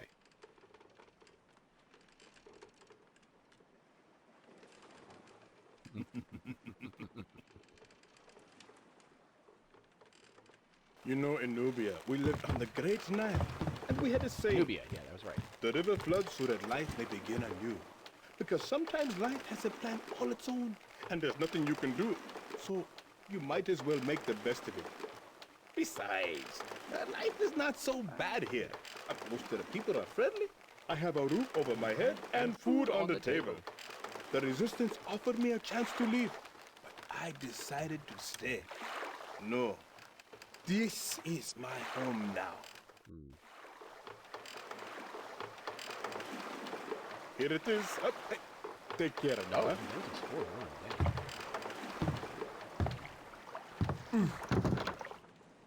all right.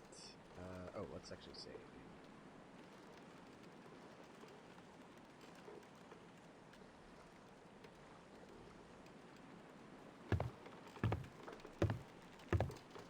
All right, we head up here. Ooh, really getting the cardio in on these steps. I'd be like, good. So the Egg has convinced you to join us, Ahmed. What has it been? 10, 12 years? It's good to see an old friend.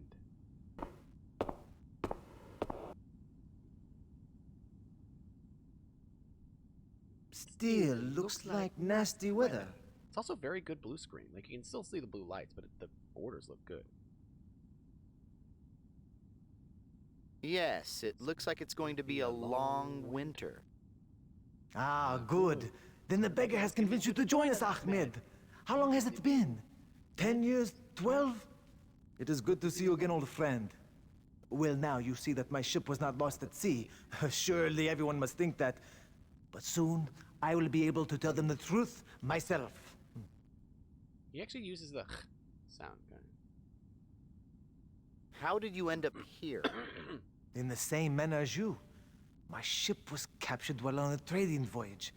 They brought me back here and haven't allowed me to set foot on a ship since.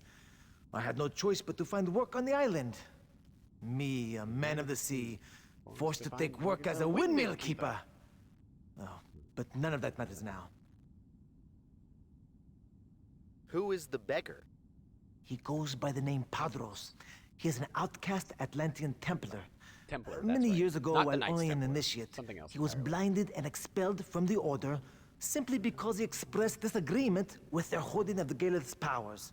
His harsh that's punishment right. was a message to other initiates who felt as he did.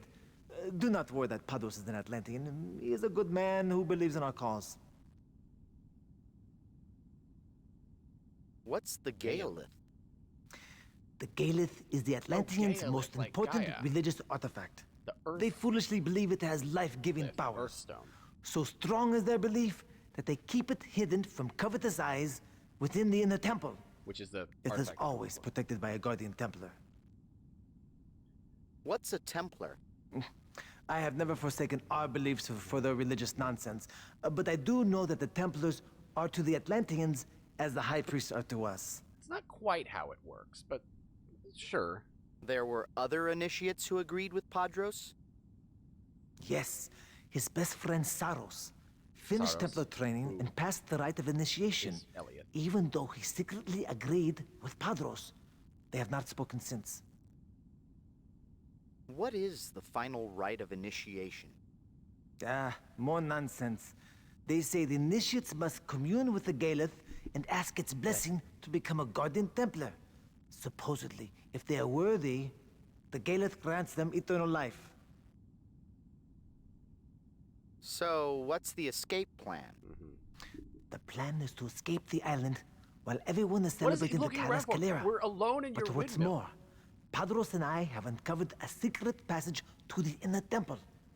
Tomorrow, I will escort Padros through the passage to rescue his old friend Saros and escape with the Galeth. Why are they wanting to After, take the Gaelic? we will meet at the outer docks, board 3 ships, and sail away undetected.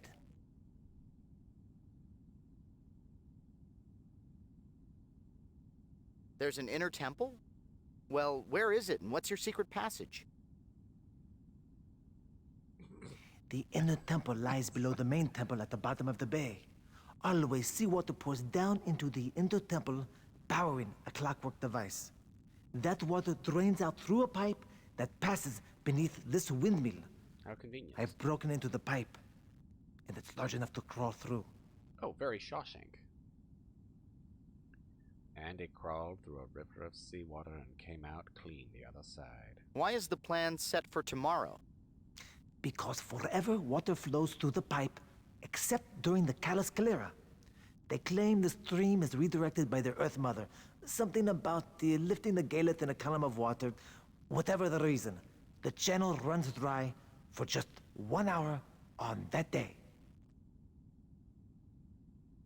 What do you mean, rescue Saros? The sword falls swiftly upon Templars who seek to abandon the Order.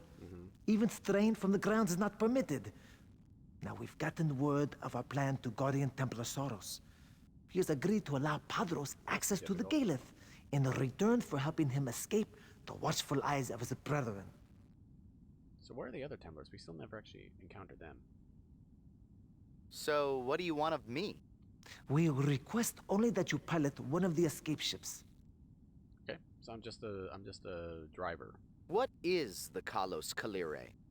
I do not know much about it, only that it is a rare event. I would suggest you ask the olive oil vendor. That's how she we is get her. always willing to spread the tainted seed of their foolish beliefs. I'll speak to you later, my friend. Please. I must go up to fix the windmill, but you are welcome to stay if you like. Yeah, and that's why it's important to get all of his dialogue first. Because you can't talk to him again afterwards. Now here comes the music. The windmill keeper said that he broke into a drain pipe and found a secret passage that leads to the inner temple. That. Now, for it to stay secret, he must have done his digging somewhere within the windmill. Probably under this room. Correct. Let's save.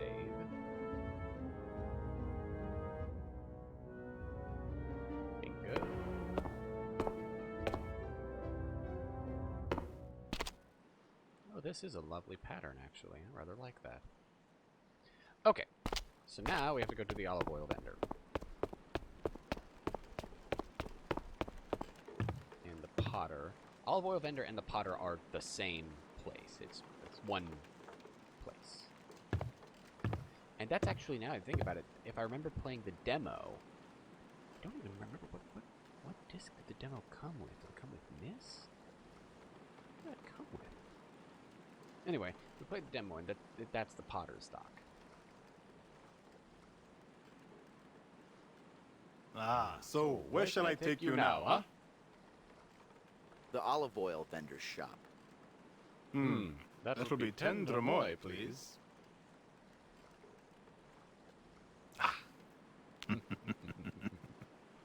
He's so jovial. It's very hard not to like him.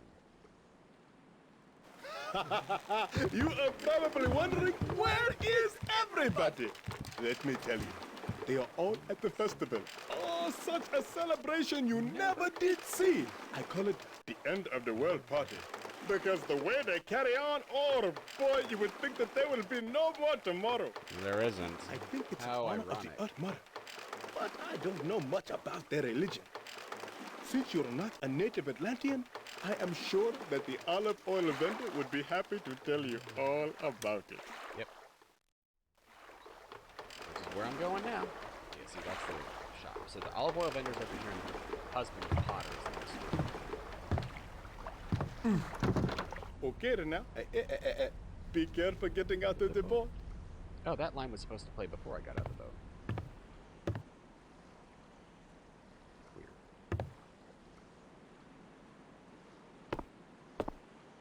Okay. So, and there's reactions for, like, if you interact with everybody as everybody else, but most of them aren't necessary. These are the olives. Those are black olives basking in the sun. Mediterranean cultures like the Minoans were able to cultivate the rocky fields to grow olive trees, creating a lucrative olive oil trade. From the amount here, I'd say that olives were one of the chief exports of Atlantis. But they didn't export anything. They didn't trade with anybody. Looks like it's bottle your own here. You could scoop some olive oil into a container. Well, there's me olive oil. Good old Popeye joke. How fun. Now, there are a few important things to do here. Those vases have some sort of imprint on front. They could represent the contents or who they belong to. Those symbols must be labels of some form. That's Maybe the nice lady axe, would know more. Axe and bull, which is this is actually a accurate. The double axe was the holiest symbol to the Minoans. Yep. Religious axes were used by priests to kill sacrificial bulls for their beloved earth goddess. Now, there is one thing I'm curious about here. So they probably wouldn't actually do it. It doesn't look like they have, but Minoan dress women went, well, bust out, and I'll be able to show you that. Actually, I can show you that right now. I think about it, because it's in the art. It's depicted right through here. There. Yep, these ladies have their tops out. You can sort of see if you look, but and they've sort of tried to remove the nipples here, but they didn't quite do so. Minoan artists were renowned in their day for their unique skill. They rejected the notion of rigid geometry in their work, creating beautiful art pieces that emphasized natural scenes. Minoan women enjoyed many privileges that were not extended in other civilizations of this time period. Adult women of Minoa were known to be endowed with wealth, title, and huge tracts of land. Mm-hmm. Like I said. But obviously that's not something they can do in a game like this. Let's see. Where do I get the Oh, and so when I get the clay, actually, you know what? I could do that now. Well, I'll have to come back in here later anyway. Let's talk to her first. because she has a huge dialogue tree. Nice. Again, nice wig. Oh, forgive me. I wasn't expecting any customers today. I just assumed everybody would be at the festival or preparing for the Kalos Kalir. It is easy to forget that not everyone on the island shares our beliefs. Yeah, see, you can sort of see that her top is out, but they're doing as good a job as they can of covering it. And she is probably wearing a flesh-matching bra. So, what happens at the festival? The festival is a 5-day celebration ending with the Kalos Kalir. It only happens twice in a lifetime, so everybody participates. There is always much food and wine, beautiful music, dancing, and entertainment of all kinds. It's really quite a party. But still, the thought that we would be better served by a more reverent observance lingers in my mind. Well, you gotta do. It's just easier to celebrate that. If you don't mind my asking, what is the Kalos Kalire? Well, I suppose I can tell you a little bit about the Great Battle. You see, it is our belief that the Earth Mother's children await to possess her healing powers as their birthright. Tomorrow, when she reveals the source of her powers, the Galeth, they will lock together in a battle of greed that could destroy themselves and their mother altogether. This battle is called the Kalos Kalir. An allegory. Now, it's the sun and the moon is what actually happens. It's an eclipse. Gage, ask if she might be interested in a Pisces with a rippling disembody and a very sexy voice. A Pisces with a rippling disembody. Like you would have a chance, Gage. Calling it a disembody is fun, though. The Earth Mother's children? Children? The sun and the moon. Yes. Each is so certain that the Galeth belongs to himself alone that they jealously chase each other through the sky day and night, but they only come together once in a great many years. Which is the eclipse, but is also the battle. Where will the Earth Mother reveal the Galeth? In the temple, it will flow up out of the earth on a column of water, and as the water flows over the Galeth, it will become imbued with healing powers and refill the reservoir. Which we need At least, that is how the Templars have told us it happens. They're the only ones allowed to witness the miracle. Who are the Templars? They are the priests. Some say the Earth Mother gave them the secret of eternal life. But who would know? They almost never leave the temple. Only once have I ever seen one of them. Is she talking about Padros or someone else? Does the healing water really work? Oh, yes. Oh, yes. But non-natives are not allowed in the temple. I love that. Sorry. How does the battle end? If the battle ends peacefully, the Earth Mother retains the Galeth, and the people of Atlantis enjoy many more years of life and good health. If not, the Earth Mother perishes, and Atlantis along with her. But we have been here longer than anyone can remember, and we have seen many Kalos Kalirs. And this will be the last. There we go. Why do you celebrate the Kalos Kalire? Oh, there are many reasons, really. But most see the Kalos Kalir as an excuse to live life to its fullest before the end comes. Which works, you know. Well, I should leave you to your work.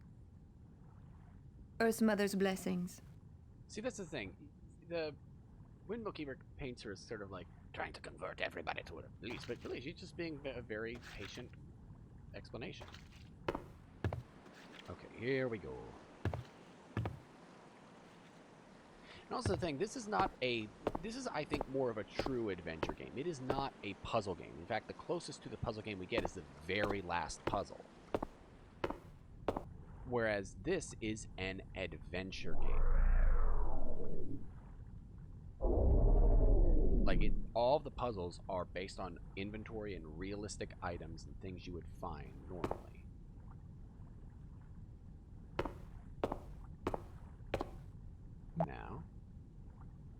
Normally, Gage, I would tell you not to touch anything while you're in a store. But you're older now. Go ahead, play with the machine. Which we actually do need.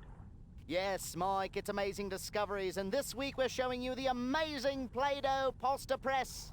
It twists, it squeezes. Order now and you can make a spinach pasta, an artichoke pasta, or how about a nice linguine terracotta? The potter has a lot of clay. You know, I don't think he'd mind if you took a lump from his load. A what from his load?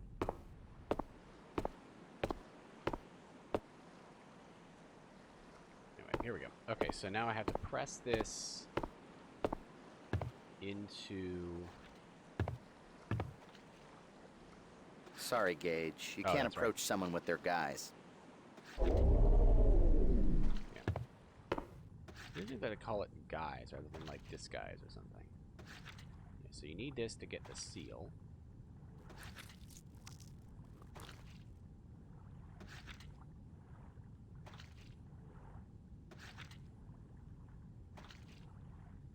So yeah, this is the raw clay with the seal. What we have to do is get the gold leaf, which we get from the Himalayas, use that to fire it in the kiln, and that gives us the seal, which allows us to access the temple. I could see what happens if I approach her as her husband, but I wouldn't want to get into any kind of marital difficulties there. Oh, and I can't approach as him. Hang on. There we go. I will save the Himalayas for last. That is the plan. This is probably the same way I've played the game every single time. That's Mr. Atlantean 1281 BC. Still looking good, champ. My. He has a big pot. This must be the craftsman responsible for all those monstrous pithoi around the city. We need to use the kiln to make a medallion, but I don't think he's going to just let us walk up and bake a cake. Maybe we could make him an offer he can't refuse. The potter isn't letting anyone near his work. Since trying to sneak around him would be a physical impossibility, we should start thinking of ways to try to get him out of the shop. Tira, have you already finished making the olive oil? Oh, I envy you. I still have a dozen pots left in the kiln. They will not be ready for at least 3 hours. Meanwhile, I am stuck here with nothing to do but to wait and watch. Ouch. Stuck here? Is there somewhere that you need to go? That is not funny. You know how I've been looking forward to the festival, and tomorrow is the last day. Okay, I can take a hint. Go ahead, I'll watch the amphorae. Amphorae? I thought it was pithoi. Is there a Truly? difference? Oh, thank you, Tira. Remember to turn them so that they do not crack.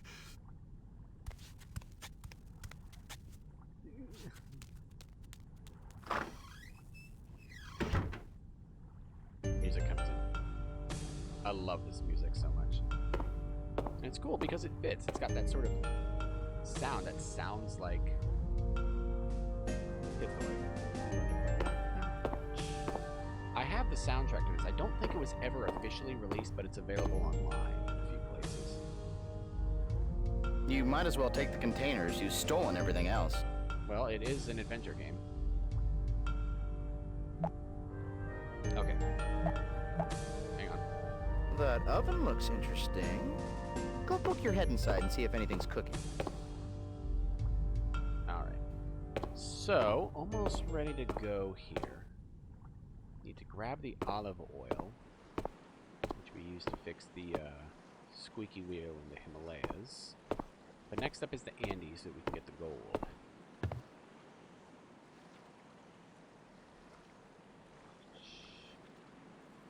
Pitcher.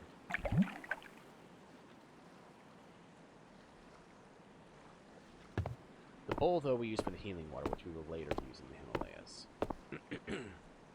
Ooh, I should probably save, too. Okay. So now, let's see here. Should I travel back now? Go to the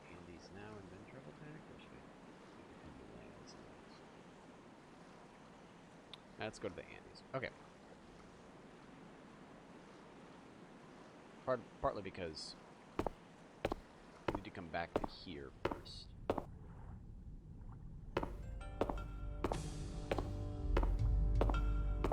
Didn't mean to go all the way through.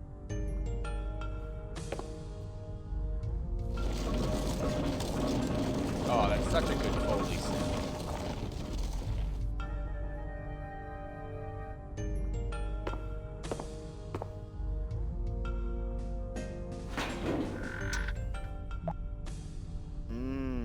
That smells like breakfast.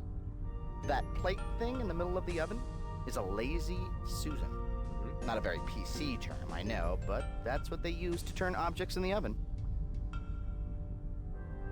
Looks like that wheel near the kiln turns the lazy Susan so an object can be cooked by the fire.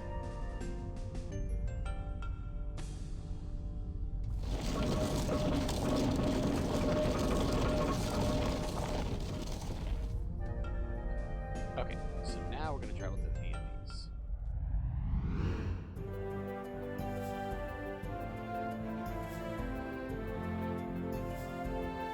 Back to the well.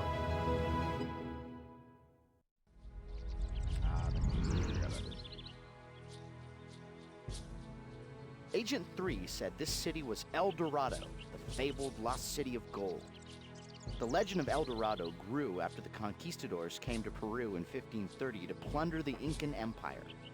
Driven by rumors of a gilded city whose roads were lined with gold, New World conquerors continued to ravage the continent of South America after the genocide of the Incas. Genocide is another good word. According to history, the name El Dorado was coined by Sebastian de Belalcazar in 1535, a veteran of the Inca conquest and founder of the capital of Ecuador. He met an Indian who spoke of a king that sprinkled his body with a fine gold dust before bathing in a sacred mountain lake.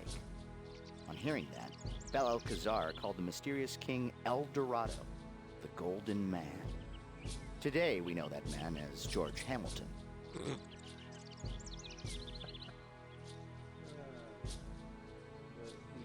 Which is a very old anecdote. Yeah. That's the, I know that joke from Doonesbury, actually. But we're not exactly blending in here, Gage. This is the farm plateau we visited earlier. We know that most of the fighting occurred over the temple of the Central Plateau. I think we should search there for the artifact. Judging from these fertile fields, I would say that the natives have mastered irrigation. Having seen the well system firsthand, I would guess that they're using underground aqueducts to bring water from the mountains. Underground? What's that near the well, Gage? Is that a South American mountain sloth? Be careful, they're rapid nappers. Alright, so there's the boy. The farm boy. Farm boy, polish my horse's saddle. I want to be able to see my face shining in it. Here we go. I think if I had a nose, I'd be holding it right now. We're in a stable of some sort. Some advice? Step gingerly while we're in here. Yes, very much so. There actually isn't really much reason to be in here. The dad is over here.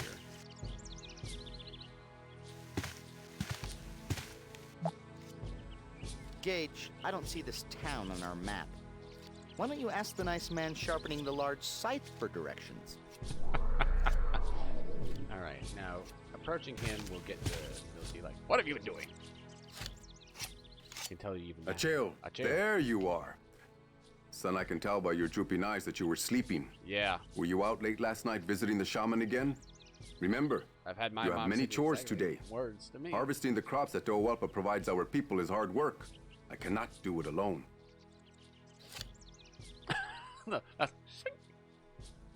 What is a Tohualpa? Tohualpa is the greatest of the four elemental spirits. She is the earth, the strength of stone, and the wealth of soil. It is she who causes the ground to be fertile and the crops to grow. Next time you see the shaman, ask him to teach you more of the spirits. Father, what does the shaman do? Lately, I would imagine that you know him better than I. Anyhow, The shaman is the one who speaks to the spirits. Son, I know you have been going to see him. It is good that you are interested in the stories of our people. But I cannot reap Toawalpa's bounty alone. I need your help. Don't worry. I'm not forbidding you from seeing the shaman. Just tend to your chores. I don't want to do the vacuuming, though. Acheo, I'll see you at dinner. And don't take any more naps. You've daydreamed enough for today. I want to daydream that I'm a time traveler. So I can get away from you, Dad.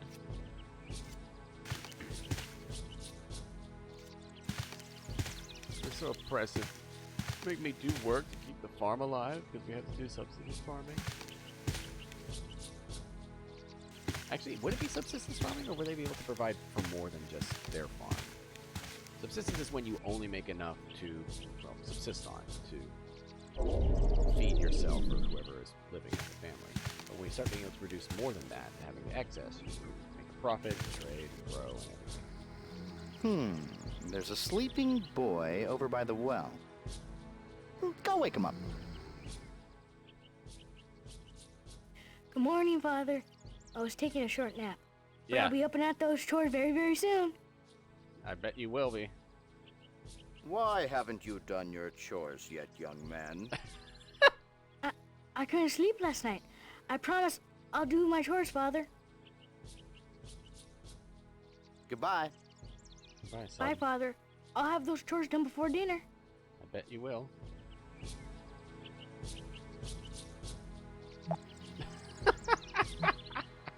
Literally, you turn away. He's back asleep again. Not a very active child. Better check his pulse. And while you're at it, check his clothes for loose change. He's dead, Jim. He's dead, Jim. Watch this, Gage. I taught him a new trick. Ready, boy? Play dead. Good boy. Now roll over. He's still asleep? What did he do? Hit the snooze bar on his sundial? Since he's asleep, I've got a gag. Warm up the well water and put his hand in it. It's an old... This kid must have a degree in narcolepsy.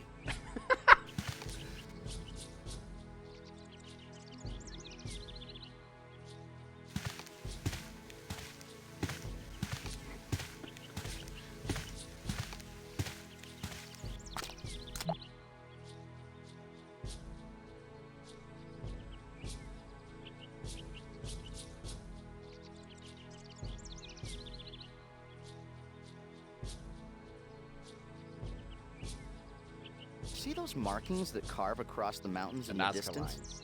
Those remind me of the lines left behind by the Nazca Indians of Peru.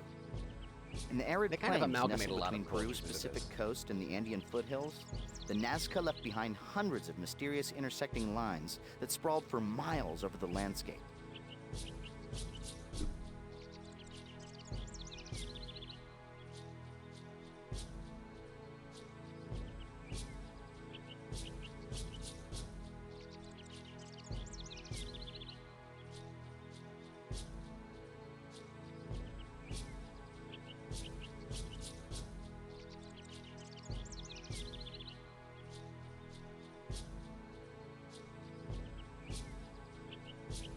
The mystery of the Nazca lines was never solved. Yeah, still hasn't From the been, ground, actually. the markings were too vast to be recognizable, but when viewed from the air, the lines form a baffling web of animal forms. Spiders, birds, and dozens of seemingly random geometric patterns. Some extreme theories claim that the lines were runways for alien ships, while other authorities suggested that the Nazca had created a remarkable astronomical calendar. Those balloons rise along the rope rails to the other plateau. It actually looks very safe, but before we go, let me tell you a sad tale about a little balloon called the Hindenburg. A group of 20th century scientists attempted to prove that the Nazca lines were too precise to have been created without aerial views. They believed the Nazca used simple flying devices, and to prove this, the scientists succeeded in creating a balloon made from only natural resources. Yep. It appears that the El Dorado people have actually mastered ballooning. They may have shared the technology with the Nazca before their untimely demise.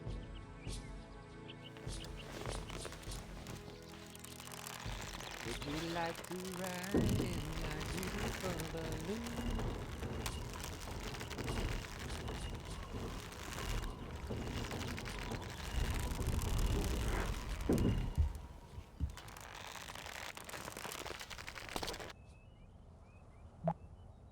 Greedy explorers continued searching for El Dorado right up to the end of the 18th century, cutting a bloody trail of atrocities through South America.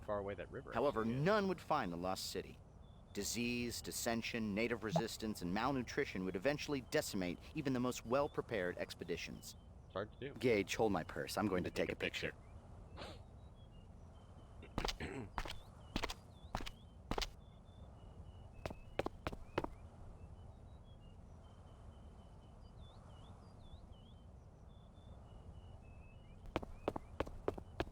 And there's where I get the gold leaf from. He's actually the guy who gives me most of the, Alright, so, this is like the... So he's the scribe. This is the main temple that we have to get down.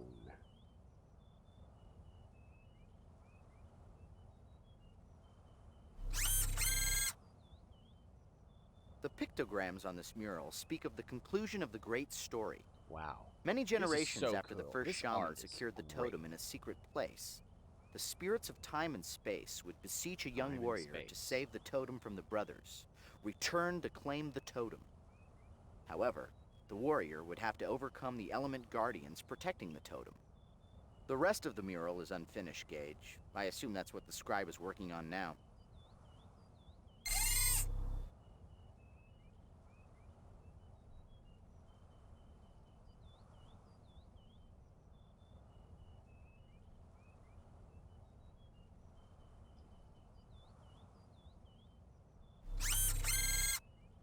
The pictograms surrounding the mural speak of the great story in the first shaman. So that's Atlantis. He was with the instructed by the windmills, spirits of time and space to hide one of the 3 totems of Himalayas, tremendous power Shangri-La. from the fury of their powerful children, 2 winged brothers.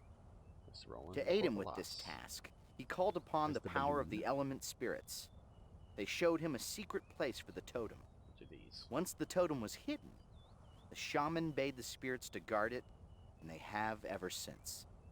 After roughly translating the inscriptions, I believe that this mural is somehow depicting the path the first shaman took to hide the totem.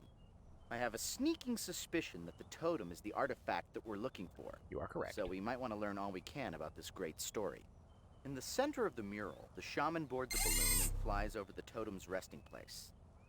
In the next section, he hides the totem in the mouth of a coatl serpent surrounded by the elements. Sounds like we need to retrace the first shaman's path to find the totem's location. Which is very similar to what I would we say do the first in step the would be to Himalayan, hitch a ride on one of retracing those the high-flying Sikas, balloons.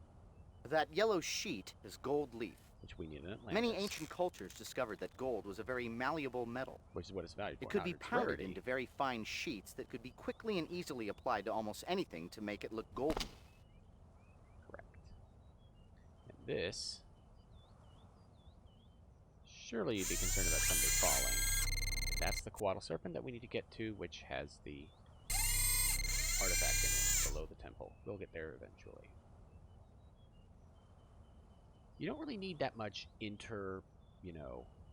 world place. You need the gaff, the scarf, the oil, the water, the knife. And the gold. So that's like, what, 6 items? That's nothing. Who's there? Ah, a Chael. Well, I suppose I can take a few minutes of rest. What can I do for you, boy? What are you working on?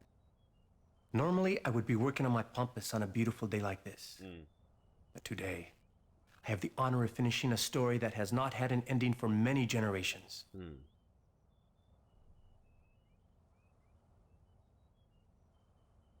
Why has the story never been finished? All of the past shamans of our people have seen visions of the story, but the spirits have never revealed the ending. Which is It has been unfinished for generations. But soon, we will know. Tell me the story. This is where you get the lore. He's like the olive oil vendor. It is the oldest story known to us. It is a long tale, Achael, and unfortunately, I do not have long to tell it. You see the shaman often. Hair, though. I can't tell if that's Ask him about the great story when you see him next. a wig or if that's real hair. Pompous? What do you mean? I think you're quite modest. No, That no. pun doesn't- The I wonder if pampas. that pun actually The vast translates. plains far below the plateaus of our city. All the stories told to me are recorded onto the pampas. Imagine the sprawling flatlands below us as a great canvas where I draw the histories of the world. How do you draw the histories? Which is a Nazca line. With the help of the aviators and their balloons, I trace symbols and shapes across the face of Tolhopa, the earth. Each form and pattern, every line, all have meaning, revealing the secrets of history for those that stop to listen. Who tells you the stories? The shaman. He dreams his visions in the ritual of seeing, and then he confides to me what he has seen, so it can be chronicled for all of our people. The ritual of seeing? You know Wakwa, our shaman. Ask him about such things when you see him again. Goodbye. Thank you for the visit, Achael.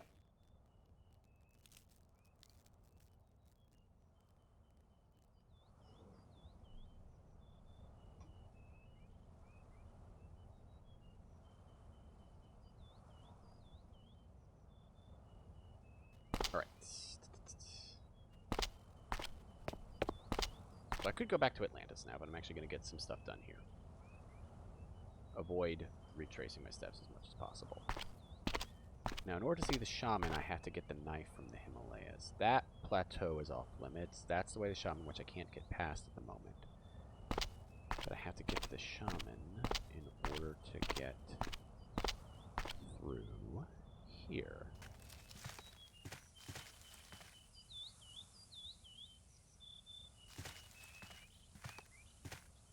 To get the talisman into the pool. This is the winged serpent. The face on the pedestal with a toothy grin is a coatl. In mythology, it's a feathered serpent, similar to a dragon. See the cavity in its mouth? Coatl is a South American word for gingivitis. I forgot about how good he is at this. That indentation has some significance, but I don't think it means they're out of soap. This pedestal is arrow-shaped. It seems to be pointing to that pool just ahead. Ah, of course. It's arrow-shaped. Means we gotta go to a Chiefs game at Arrowhead. Oh, man. Tickets are so expensive now that they've won the Super Bowl. I bet. I would say that Chiefs games would probably be sold out this season, but that's not going to be the case. It is actually an interesting question. If no fans can go to games, that's already been the case for Bills games, then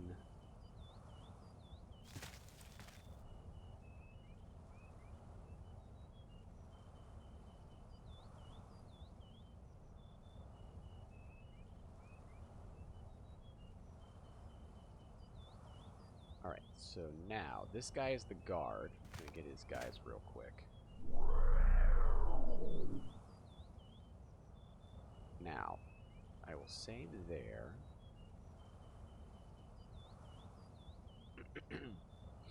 But I cannot cut it until I get the knife from the Himalayas. But I'm not going to go to the Himalayas yet. I'm actually going to go back to Atlantis. I wonder what the LTA symbols are. I guess those are coordinates. Like longitude, altitude, something like that. Now.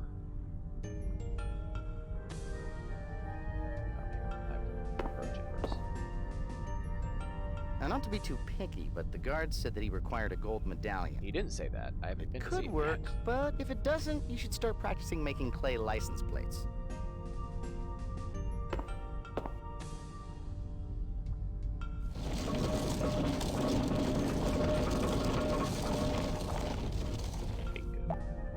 If I knew you were coming, I would bake the cake and learn to sing. Stop me, Gage.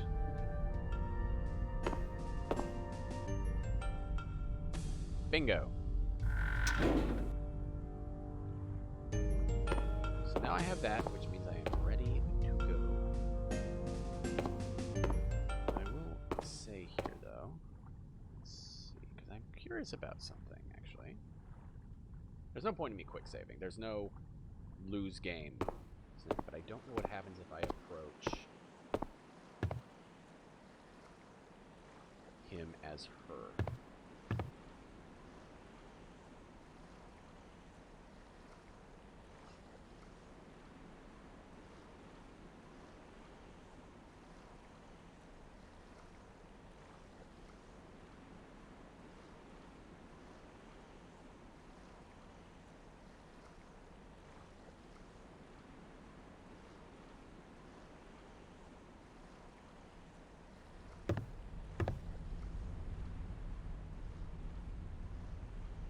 What is your destination, huh? Oh, I can just go. Okay, sweet. Let's go to the temple then. The temple. I can take you there for 10 drachmae. He's so charming. It's so, oh, he's so good at it.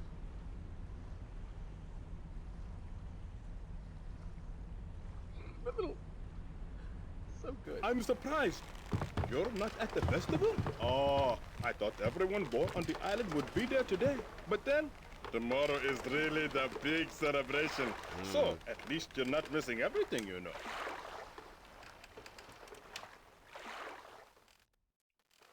All right. Here we are. Oh, watch your step now, huh? Okay, so yeah, so she's not chest out. You can see more clearly her icon, but official Minoan wear would be that. I imagine they would not have clearance to do that. Now, I will have to leave the temple later on, but what I have to do first is stop the water so we can get in, get back out, go to the windmill.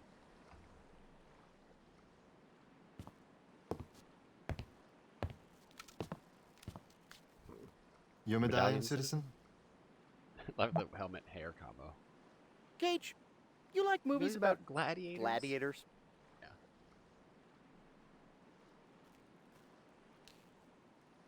Thank you. Thank you. Return to your ferry. I will let you through. I will let you through. Remember, ferryman's not officially supposed to be there, but he's allowed to with my accompaniment.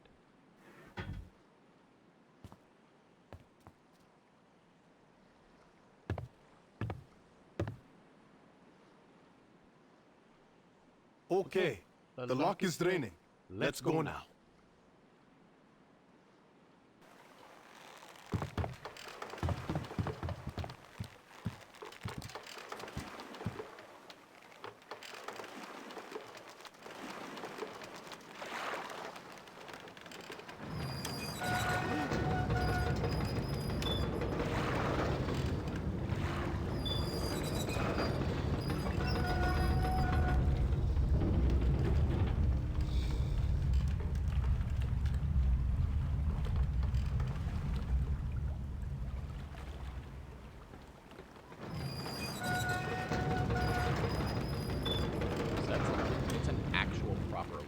I like the fades too. It's very helpful since otherwise it would take a while.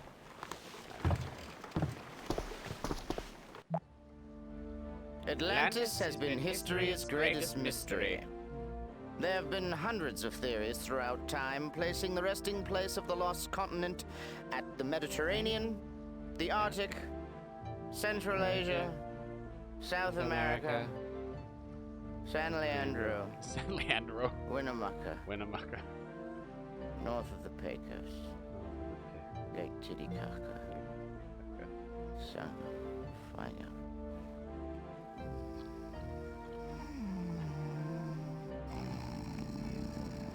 San Leandro and Winnemucca are just really small places in California.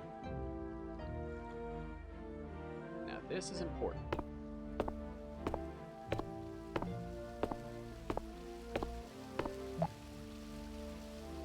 Think they have dollar slot machines here? No, it's more of a Plinko's. Remember, area. we were told that this temple was supposed to have healing water somewhere. Keep looking. With all all that sacred bowling tree around the temple area, I would imagine that they store the water close by. Gage, I bet that the healing water is kept above in that copper receptacle and that it pours into the bowl below it. All right. Pulling that cord on the chicken that for the Himalayas. probably allows the bowl to fill.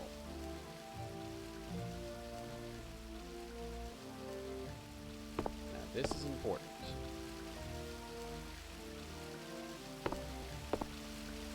We'll be able to get to the stairs eventually. Oh, hang on. Remember what the windmill keeper told us? He said that seawater always pours down into the temple and that the water powers some clockwork device. This must be that flow of water. We haven't found the windmill keeper's secret passage, but he did tell us that the water drains from this temple and floods under his windmill. I can see a shutter gate over that water. I could be reaching here, but maybe you need to stretch out further to close that gate. Try extending your reach with a long object in your inventory. Oh, like a gaff? How about the gaff? No, not giraffe. Gaff.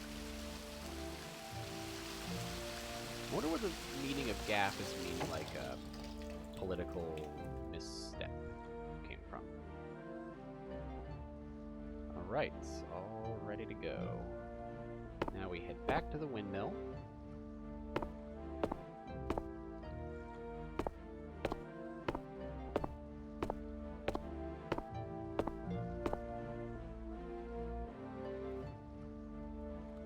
Where can I take you now?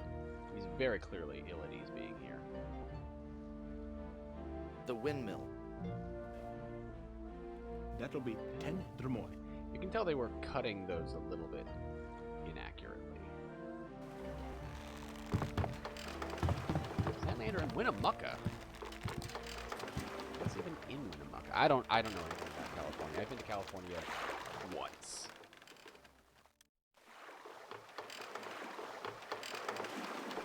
Okay, this is it. Hey, have a good day now.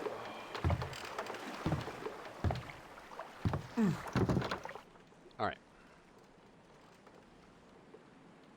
Doesn't actually matter who I am right now.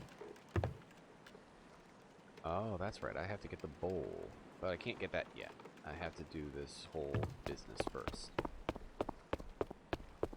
Once I get the bowl, I use that in...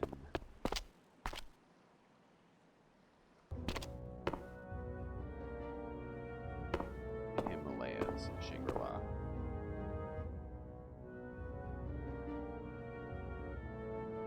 This windmill is controlled by a clutch and brake system.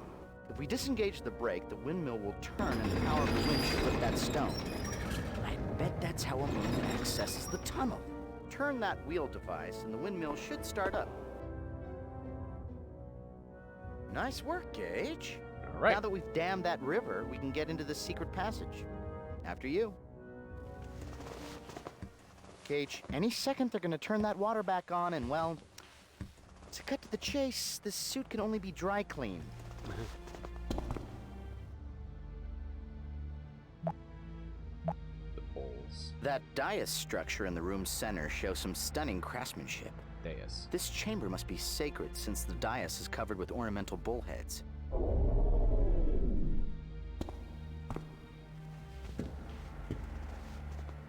This is also a cool section here. Alright, which way is Saros? I actually don't remember. This is a depiction of... If you ask me, and I suppose you just did, the mural is depicting the ceremony that the olive oil woman spoke of. She told us that the Gaelith floats up on a column of water and imbues the water with healing properties during the initiation rite for the Templars. Atlantis. The pyramid object in the mural might be the Gaelith. Gage, the writing on this mural is a variant of Linear A. Yep. One of the oldest known ancient never Earth been languages. deciphered. I'll try to translate as literally as I can. Well, you don't have a translation. We are the children of the Earth Mother. Long ago, she lived among us, protecting and teaching our people. Her power and knowledge were beyond measure.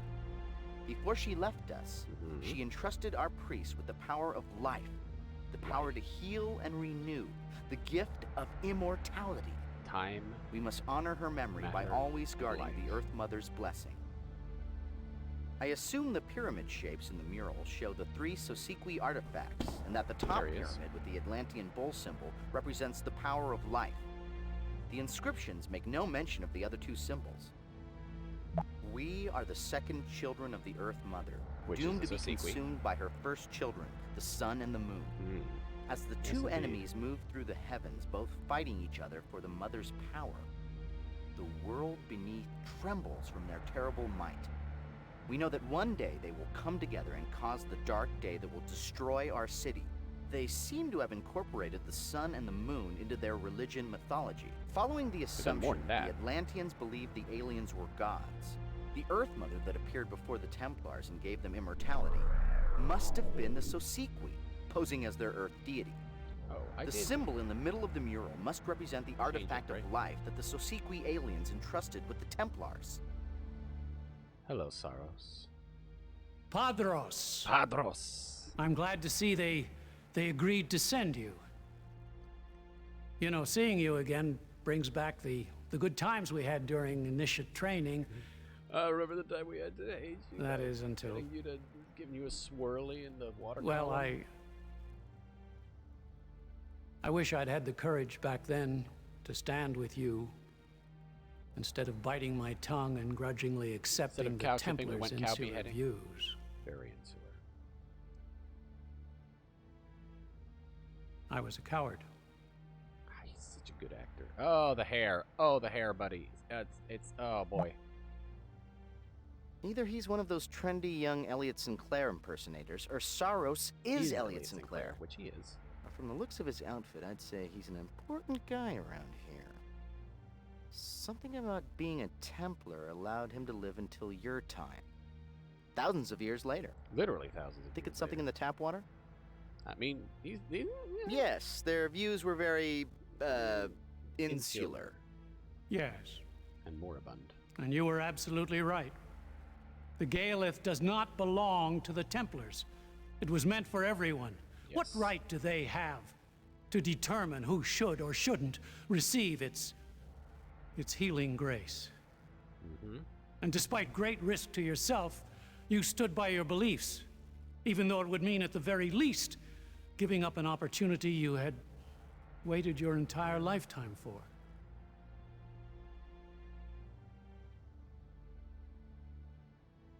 Opportunity? The opportunity to commune with the Gaelith. To find out if you were worthy of its most precious gift. Of eternal life. Eternal life. Which he was. You were. But now you shall have your chance. I will not stand in your way. I hereby renounce my title of Guardian Templar. How bold. I haven't the stomach for it. But before I go, you will need this. That's very important. It will no longer serve me. I love the timing of it popping into the inventory. What will you do now? Where will you go? Shane! When I became a Templar initiate, I truly believed the Order was my life's calling. More games should But I now realize that I cannot do the world a service by sequestering the Gaelith from those in need. I have been given a gift, and it's time I use it. I can help others, share with them the teachings of the Earth Mother. Her blessings were meant for all.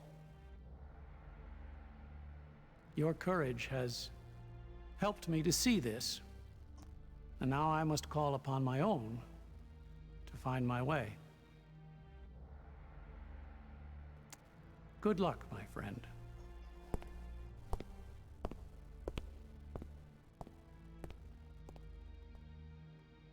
Bon chance. Okay. So... That's not exactly a Casio, but it looks like some form of mechanism that tracks the passage of time. It is. That must be what a moon meant by a clockwork device. See those prominent representations of the sun and moon? The Kalos Kalire. This device is measuring the movements of the sun and the moon through the sky. Call me crazy, but clearly this contraption could count like a clock to constitute a clever cosmic calendar. Guys, but they had Capiche? this big times. Capiche? It's a clever cosmic calendar. Nice alliteration. That small wheel with the handle on the right looks like it adjusts the clock. It looks like there's a gear missing between that crank and the big calendar wheel. Maybe that's so the kids don't advance into their birthday. Bingo. Every clock needs some sort of stored energy to keep accurate time. I don't see a giant rodent treadmill, so I'd say this calendar clock is powered by measured volumes of water. We're missing something. To put it metaphorically, we've set the alarm clock to the right time, but the alarm clock isn't going off. What did we forget? The water. Did you wind the clock? I'm speaking metaphorically again. Gage, this is a special calendar clock, a water clock driven by the water from the upper... If you recall, you closed the floodgates at the upper temple in order to stop the flow of water underneath the windmill. That water must have powered the Take clock. it back with you. If you open the gate again, the flooding water will probably restart the clock.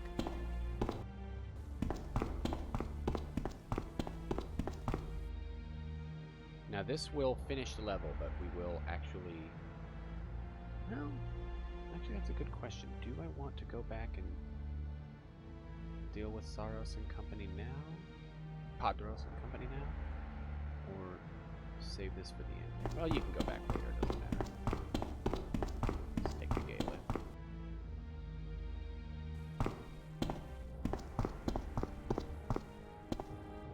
But I can't leave because the ferryman isn't here.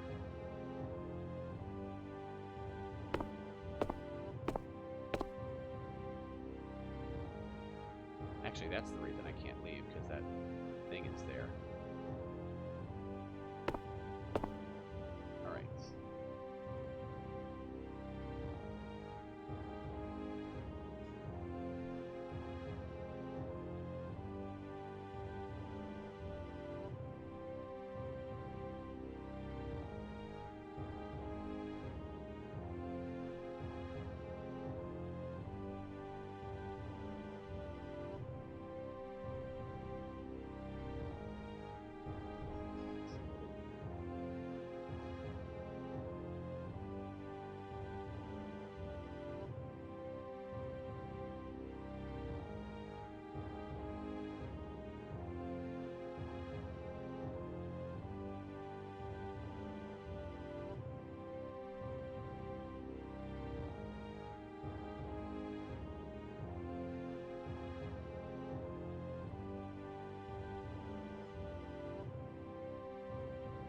So this will get everything going. But actually, now that I think about it, I'll have to close it again in order to get back to the tunnel. Yeah, might as well. Here we go. There's the water wheel.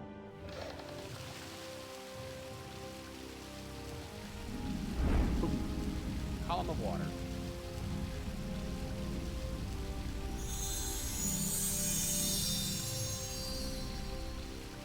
Brilliant work! Looks like your water clock repair correspondence class has finally paid off. Let's grab that rock and get out of here.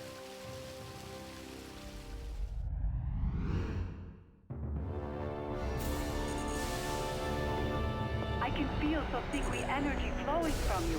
Show me what you have found. This object was sheltered in one of the temples. Could it be the legacy? Yes, this is a relic of the Elders. It bears the mark. The other inscriptions are very complex. I will attempt to translate, but my knowledge of Sosikwi is limited. We discovered long ago that several old Earth languages were actually primitive dialects of Sosikwi. This is only a part of the true legacy. The inscriptions speak of 3 vessels piously guarded that hold the powers of the legacy. This is only one, but Gage has given us hope. Did you find objects like this in the other 2 temples? No. I haven't searched them completely yet. I briefed the World Senate on what's been going on. They lifted the suspension and have given us full sanction to search for the legacy. You must understand, Ambassador Yosala. TSA protocol requires that only agents stay in the command room. I understand, Commissioner Baldwin. If you need our assistance, What a you need but weird to way to ask. kick her out, and why I will would you do devote that? all You my need- energies to slowing the you need their advance of the expertise. Quoth They know Lost. more than you. Dalton, I want you to pour over every molecule of this thing and run these inscriptions to our language database. We need information. You I'm gonna just need kicked someone her out. knowledgeable to help me analyze this. Not to question your judgment, sir, but I'm about to you question just your kicked judgment. that someone out. I need to know who I can count on in a crisis. The only people I can fully trust are my agents. You can't trust an ambassador? Bring Michelle back. Nice. She's an expert linguist and historian. Agent 3? She's a criminal. What's worse, a traitor. She captured and imprisoned you, remember? No, I don't. They wiped those That memories. memory was erased. But she did give herself up to give us this chance. Put her under house arrest. Do whatever you have to do, but bring her back. We need her. Don't look at me. I can't do this alone. I can't do this alone. Very well. I'll release her. But if she slips up once, she's history. I Literally. think she might surprise you. I'll be back when I find another of the artifacts. You should know. The Catholics have entered Symbiotry's space. They are ignoring all other planets and continuing towards Earth. It is doubtful the Symbiotry defenses will slow them. Time is now our enemy gauge. Ba-ba-ba-ba-ba.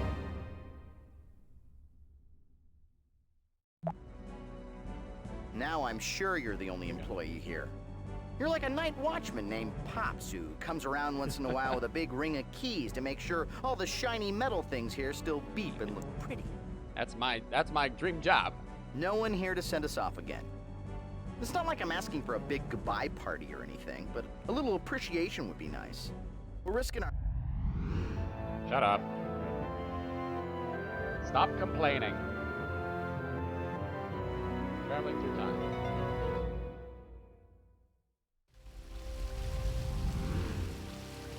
Okay. Now we have to close this again. And go get the bowl. That should be the last thing we need. Excellent.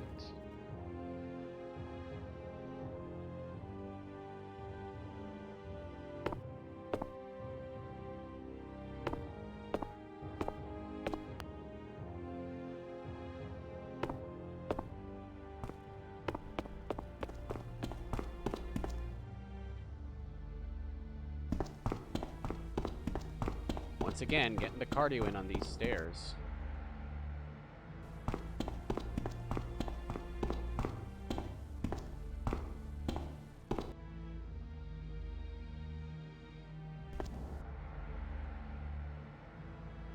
Gotta crawl back through.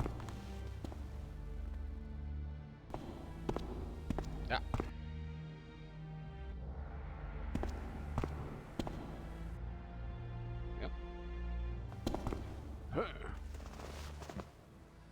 That scene from Shawshank Redemption is so good.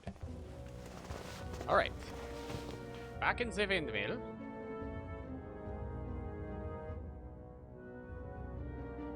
I wonder if I could go as Saros to the ferryman. That would do. Oh, you know what?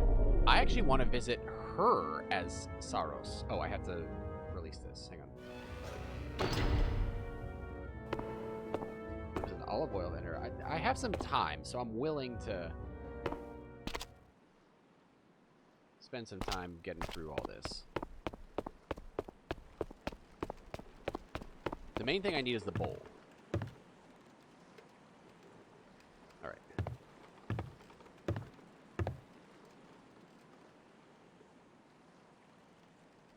Ah, so where shall I take you now, huh?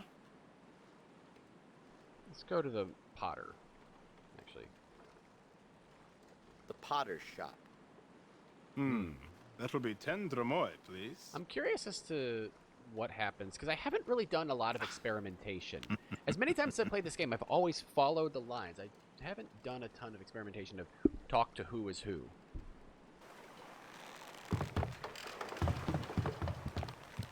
I should probably eat something. I've had to eat days.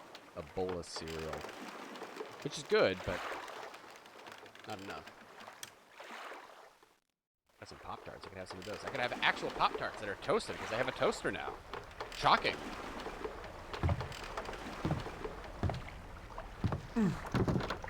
All right. We've arrived. Thank you for your business, eh? Again, his lines are not playing at the right time. Okay, let's see here. I want to talk to her as Saros. I'm kind of curious as to what will happen. I could talk as her husband. I could talk as the ferryman. I'm curious. I don't know. I haven't done this. I genuinely haven't.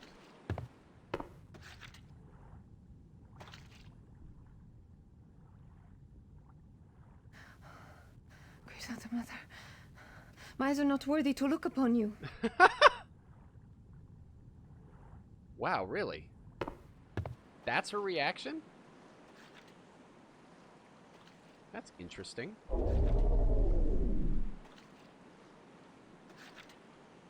I've never done that. Alright, let's see the ferryman, and then her husband, the potter. I am sorry. I'm a little too busy for customers today. Okay. Why don't you come back after the festival? That'll be your normal reaction for most people, I imagine.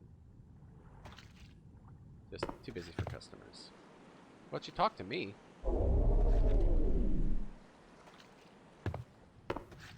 He's gonna reprimand me about leaving the pots. What are you doing here? Mm-hmm. I thought you wanted to go to the festival. How do you expect to find the time if you do not finish your work?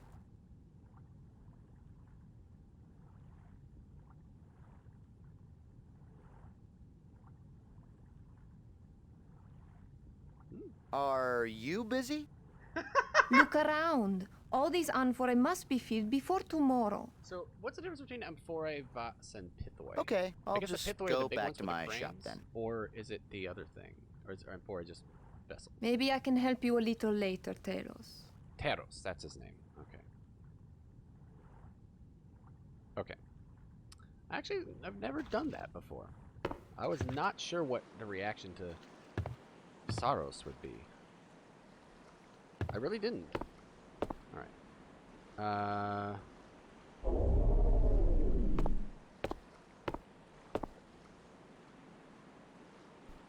I genuinely didn't know what it would be. Because, you know, coming out as a Guardian Templar, really prominent person. She's just like, I can't see. Which is odd. Back again, I see. Where to this time? Alright, let's go to the dock. The dock. I can take you there for 10 dromoi. But she's like, I cannot, my eyes are not worthy to look upon you. Which is a little more extreme than I expected. Certainly they're allowed to at least see the Templars. Even if they can't really be out and about in the public.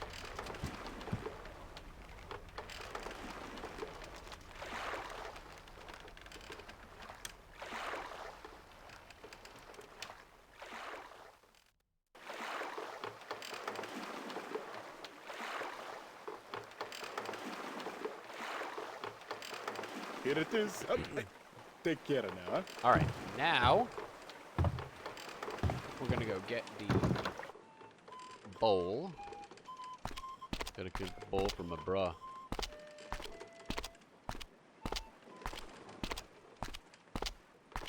You know what's in this pithoi if you know what I'm talking about. Some of that good medicine.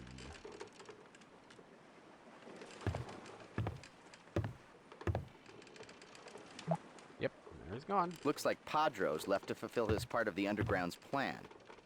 And it also looks like he left his bowl.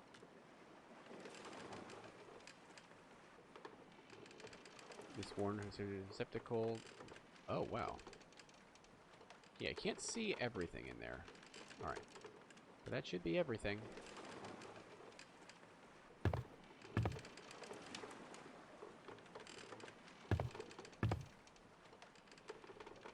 Alright, let's save. It's basically everything. Now to the Himalayas. Because I cannot go to...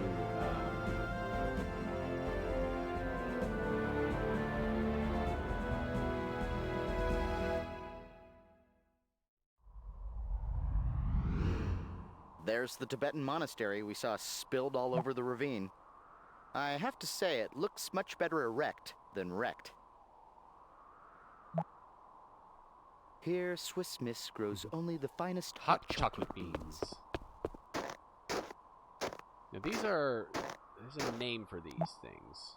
In all likelihood, that human roadblock is a Buddhist pilgrim, and from his ragged appearance, he endured a difficult journey to reach this place. These are supposed to like hold ashes, right? That white lawn ornament beside the path is called a chorten.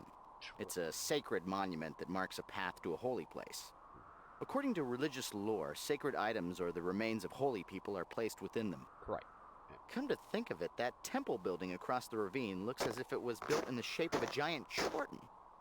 Or maybe I'm being terribly Freudian. Maybe you are. This is very clearly based on Potala Palace. It's also really only got 3 buildings. The temple, the monastery, and the greenhouse. That's the thing, Shangri-La is just this.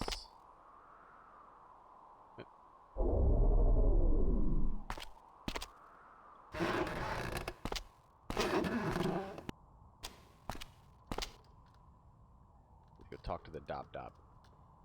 That way he'll let us across the bridge.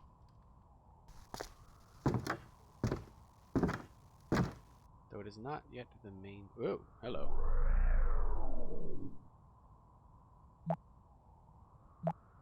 From his uniform and square shoulders, I would guess that guard is a warrior monk known as a Dob. The guard so nice, they named him twice. For protection, Tibetan monasteries allowed Dobs to practice the arts of war. Think of him as a monk with an attitude. And that attitude is, I don't like you very much. Oh, sounds like Bo. Gage, wouldn't it be funny if you asked him for his staff and he said with a straight face, "Never, infidel, you'll have to pry it from my cold, dead fingers." Greetings, stranger. Do you wish to cross the bridge? Is he talking with Lockjaw? Maybe the strap doesn't fit. Yes. You must give the offering of the initiate before you can cross the bridge and enter Shangri-La. What kind of offering are you talking about? It has always been a tradition for an aspirant seeking induction into our order to give a silk scarf before crossing the bridge. Okay. He wants a scarf, that's fine. But if we get it and then he asks for mascara, I'm leaving. Will this scarf allow me to enter?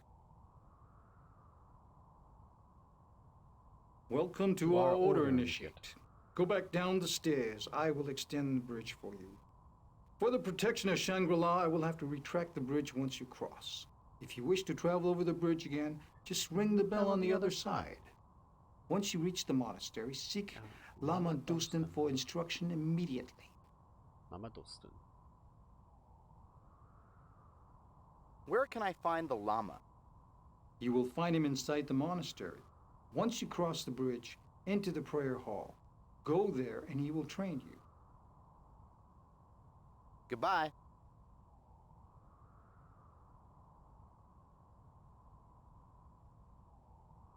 We'll meet Lama Blinky in a second.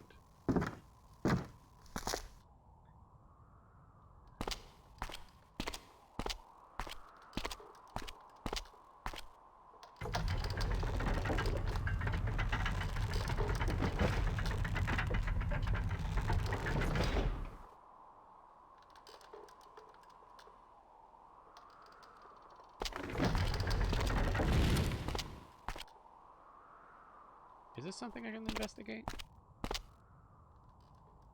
No. Again, it's very good attention to detail with the decorations. I'm going across that bridge first, which is interesting. They say, oh, for protection of Shangri-La, but there's a bridge right here that we can use.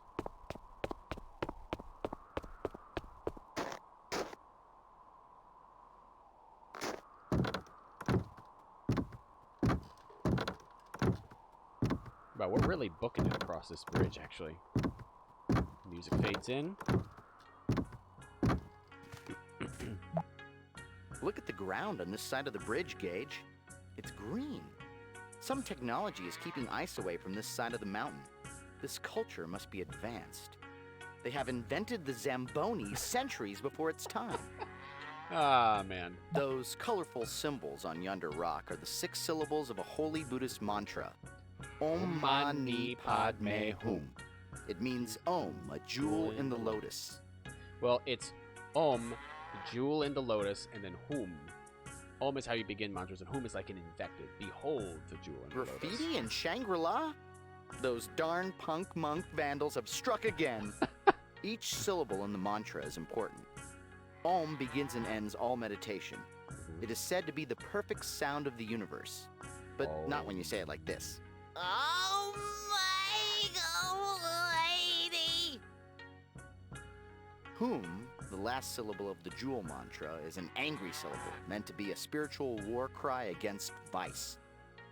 Yep, it's an invective. Om Mani Padme Hum. Now everybody! Om Mani Padme Hum. Next verse, same as the first.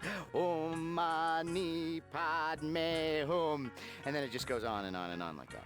Dun, dun, dun, dun, dun, dun, dun. Down, down, down. Om Mani Padme Hum. Life goes on, brah. La la la la. Life goes on. It's Beatles. I wonder if they got permission to do that. Om Mani Padme Hum. Now backwards. Hum me padme ma Or mix backwards. Eat pork. The inscription speaks of the 4 noble truths. All forms on the wheel of life suffer. The cause of all suffering is ignorance. The true path to deliverance is blocked by vice and falsehood. Knowledge of the virtues will reveal the true path. It's all a big religious lecture. That's a statue of Buddha, the holy man responsible for creating the Buddhist religion. Before becoming a deity, Buddha was known as Siddhartha, a man from India who transcended worldly suffering, becoming a paragon of spiritual perfection. You can thank me later, but I spotted some inscriptions at the base of that statue. On second thought, you should thank me now. I believe those deer represent Buddha's first sermon in Benares, India. Yes. Where it was said that even the animals approached to listen. I think we wandered onto the petting zoo. How cute, a black and white snuffleupagus. In Tibet, yaks are a major natural resource. Yes. The milk they produce is turned into a treasured butter product. Yak butter is used in food, tea, candles, and even used to make incredible sculptures. So, don't be surprised one day when Tibetans invent cold fusion from the curdled milk of yaks. Many devout Buddhists are in fact vegetarians. Correct. Tibetans often left animals under the care of monks to protect them from slaughter. Someone might have brought those beasties here to prevent them from becoming McYaks. A lot of people don't know this, but before there were wax museums, there were yak museums. Yes, I'm kidding, Gage. The shrine of the animal realm. To enlighten the savage. So, now that we're done with that bit of lore, which is real world lore, actually, so that leads into the tunnels, which we use the gaff for. However, we're not going to do that right now. We're actually going to head up to the greenhouse, because that is where we retrieve both the map of the tunnels, which, trust me, you don't want to navigate those tunnels without a map, and the knife, which we use in Atlantis. Now, this is interesting. The walls on this building are partly made of a slightly translucent paper to allow sun to pass through. Reminds me of a greenhouse. A greenhouse in the Himalayas? Mm-hmm. Isn't that like looking for an ice needle in a butter haystack on a very hot day? I don't think I've quite mastered this simile thing yet. Yeah. Ask him some questions, Gage. Ask him if he knows his slip is showing. Gosh, Keith Richards hasn't changed at all. I forgot about that line. Ah, a new face on the mountain. I am Imul, keeper of the greenhouse and the shrine. Shrine. Tell me about the greenhouse. Gladly, traveler. To sustain the brothers of our order, we grow our own food. Heat from tunnels below the monastery, sustains We use the crops healing water on and the tree. even allows the wishing tree to thrive.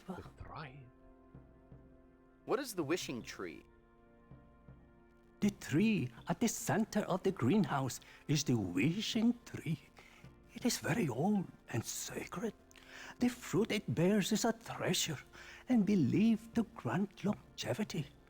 However, the tree has been sick lately.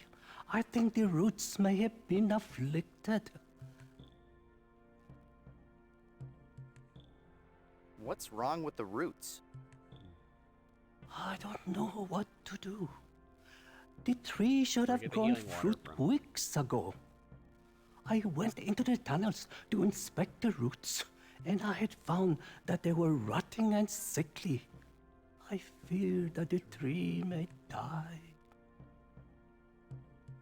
What kind of crops do you grow? Oh, we grew a wide variety of vegetables here. But Radishes? unfortunately, the Radishes? crops has More been radishes? suffering lately. I am sorry, but my cold seems to be getting worse. How did you catch your cold? I have not been able to give the Praetors their offering. I know that is why the crops are dying. The hungry spirits have been offended. They have blamed me for my failure and given me this cold. Praetus. Who are the Praetus? One of the 6 realms of unenlightenment is the realm of the Praetors. Tortured spirits, damned for gluttony in previous lives. These ghosts live in our world, constantly tantalized by material possessions. They suffer, for they can never satisfy their hungers. It is the duty of our brotherhood to alleviate all sufferings, even the suffering of the Praetors. Where are these steam tunnels? A system of steam tunnels run underneath That's the one of my monastery least favorite and puzzles in taps this into game. natural hot springs deep in the mountain. They were built long ago to bring heat to our monastery and to this greenhouse, so we could grow our own food. Tell me about the shrine. The shrine for the Praetor's realm, the hungry spirit, is in this greenhouse. I am charged with making offerings to the ravenous spirits to appease them. Can you tell me what sort of offerings you make? If you make offerings to the Praetors, you will prosper. If you offend them or hurt the earth, they will punish you. We appease the Praetors by offering the spiritual food. Which is the fruit from the tree. Tell me about the spiritual fruit. The wishing tree at the center of the garden. Like the giving tree? There's a rare fruit that But- I offer to the Praetors, right? I guess less. Goodbye. Farewell, new friend. I hope to talk more with you later. Alright, now.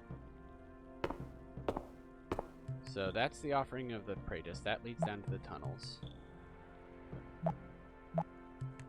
The lotus is an important symbol in Buddhism. Yes, it is. It is a symbol of wisdom and spiritual unfoldment, following the metaphor that the roots are in the dark mud of the earth, but the lotus head rises up to face the sunlight. Hey, I've been looking for a knife like that. Let's try and find another one and play Klingon Blood Challenge. Kapach! That means Frady Cat. Kapach. You better take that knife, Klingon. Gage. You never know when we're gonna have to butter some curved toast. Matt Weinhold is such a nerd. That looks like a map of this monastery. It seems to indicate that there are tunnels. You're asking me if you should take the map? You know, you never admit when you're lost.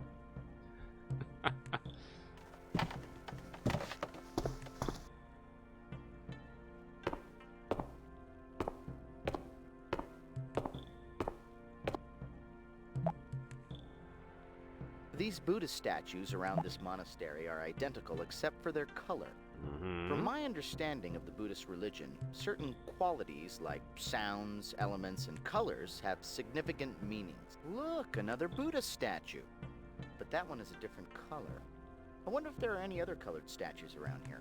Maybe the ever-elusive fuchsia Buddha? Looks like there's another inscription on the base of that statue. To Aunt Edna, hope you're feeling Buddha, Cousin Morty?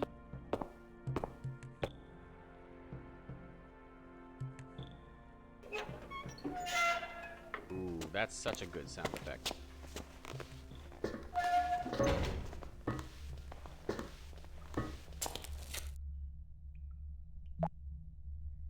These must be the roots for the tree in the greenhouse.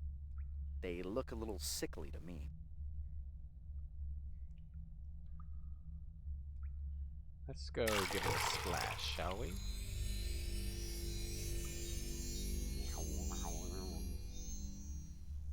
And you said you didn't have a green thumb. Nice job, Gage. Let's check the wishing tree to see if our labors bore fruit. Literally.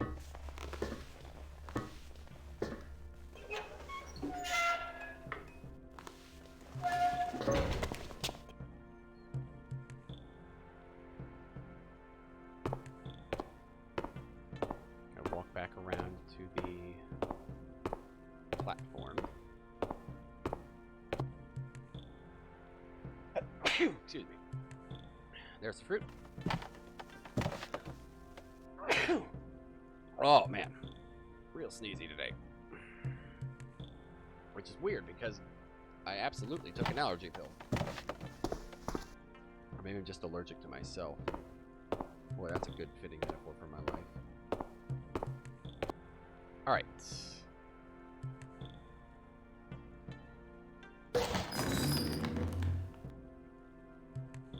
What?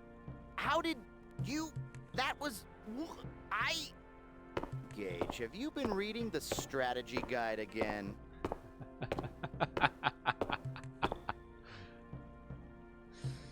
I love the blatant fourth wall breaks here. But no, I've just replayed this game so many damn times. Buddha be praised. The tree has been healed and the crops has been saved.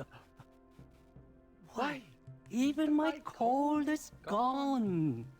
Someone must have appeased the Praetus. Yes, indeed. Now, we're going to head down to the tunnels because we need to get the tunnels sort of mapped out.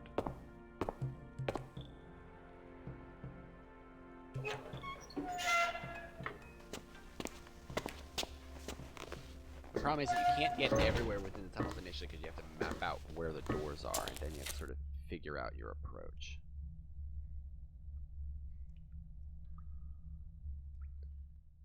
So this is the area where we were before.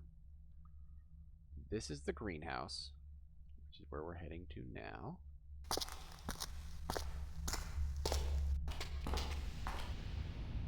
Gage, don't panic, but we may have stumbled into a Turkish prison. Do I expect you to leave the steam tunnel? No, Miss Blackwood. I expect you to die!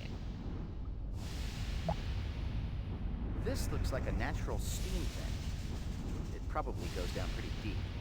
The monks are using the heat from these vents to warm their monastery. This steam vent area must correspond to the image of fire indicated on the tunnel map. Which is here. So, like I said, this leads back around to the... at least I think this one should lead back around to it. This one...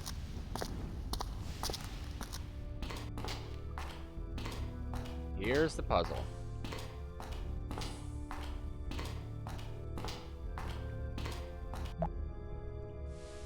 You can thank phosphorescent yellow lichen for the romantic mood lighting in these tunnels. Yep. But from what I hear, all the fun's definitely in the red lichen district. This tunnel map is helpful, but I think I can add something that would make it even more useful. I love that they put I'll this start in the updating game. the positions of the doors onto the map after we've been to a location. I'll also mark our current position on the map. Now, this symbol corresponds with one of the symbols on the map you found in the greenhouse. These symbols should help us match our position in the tunnels to the map.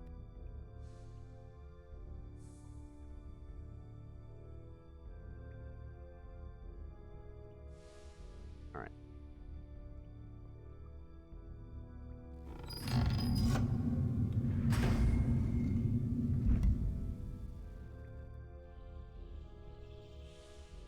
All right, so there's this, there's how many doors? What, 1, 2, 3, 4, 5, 6, 7, 8, 9. Okay. That one can stay there. I want to see where this one is. I still have to go around to the main area.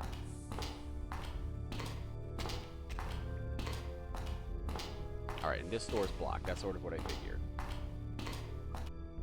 Now, this is all really mostly for getting around, but the main thing it's designed for is this puzzle. So see this? That's one of the things we have to get.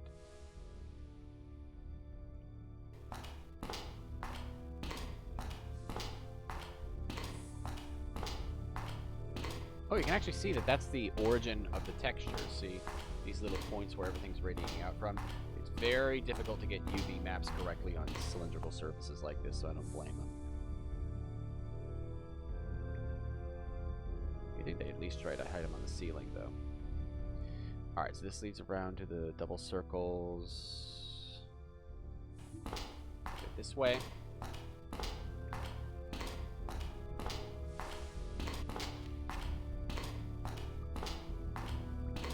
Okay, good. This one is open.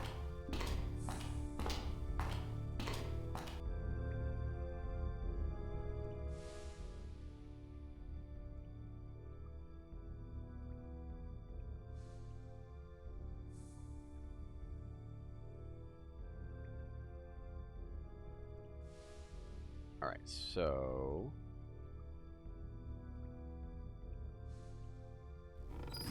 go ahead and move this over.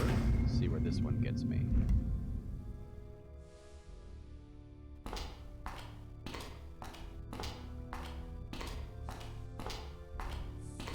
see right there on the right side of the screen. That's where the texture starts out from. All right, and this one's close. Great. Probably have to go through this steam vent over there in order to get through. So the main purpose of this puzzle is just the one to get the butter Buddha to melt, which basically just is to redirect the heat from 2 of the 3 vents towards it by moving the doors around, which is a little bit tricky, but doable. Okay, yeah.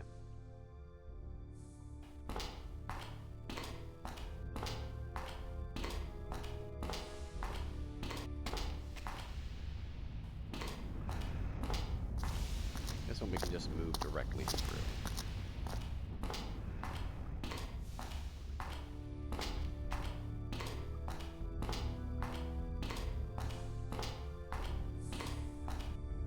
All right. So I can get in that way. And that leads out to Genghis Khan's tent, which I need to get to.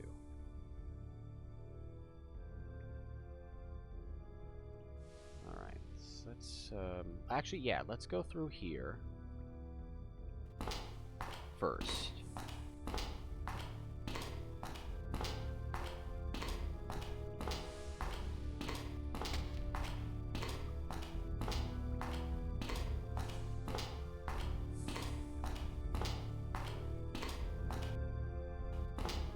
I need to figure out what this position is at.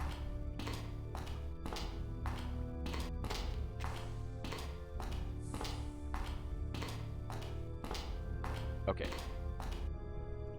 so I need to change this over and go through.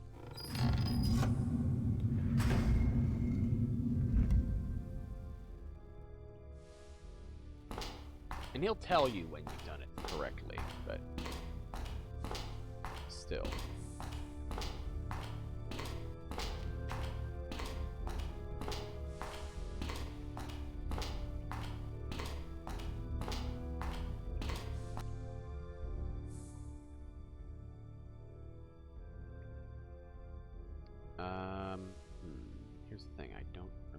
this one's at. Let's change it and go through, but I don't know if I'll be able to get through.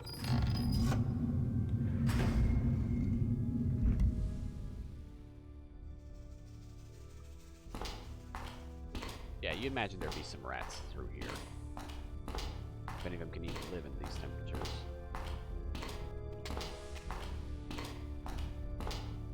Dang it, I was afraid of that. Okay. Alright, so now all the doors are pinpointed, so that one I need to get to.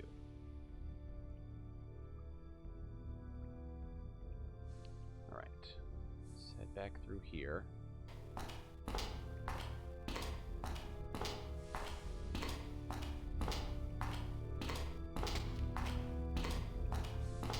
So, we have to go back through this series of tunnels. Ooh, do I need to close this, or does it matter?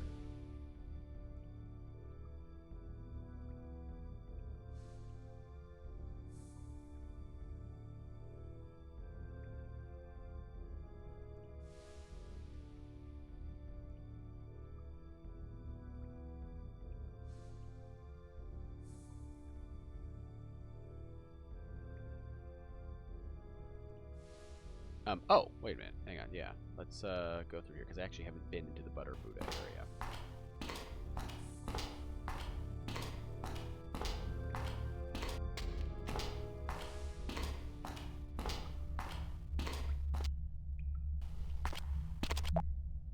This mural is a representation of the Buddha, much like the black statue in this room, but it appears that this depiction emphasizes the inside of the Buddha's body.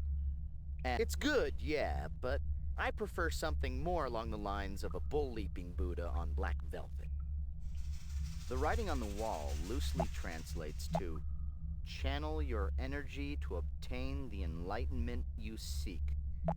Now, also you can tell, like, as I move around, you can see that the way everything ripples, it's very much like Myst 3.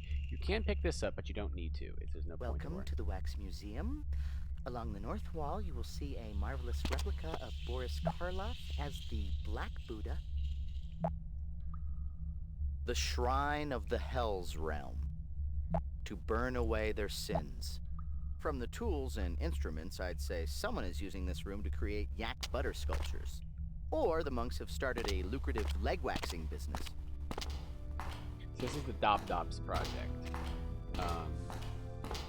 I'm not going to do, like I said, I'm doing a sort of sped up playthrough. I know all this stuff already, so I know how to get through. But the Dob is doing that, and it turns out somebody has melted his statue, and that's what I'm going to do again. Now, here's the tricky thing. He also has a black eye because of Genghis Khan, so presumably Genghis Khan at some point leaves.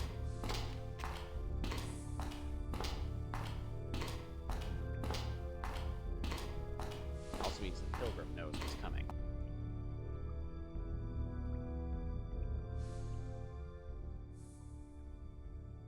It's never fully explained, though, if they cause it. If the Pothalas caused the avalanche, or if it was somebody else.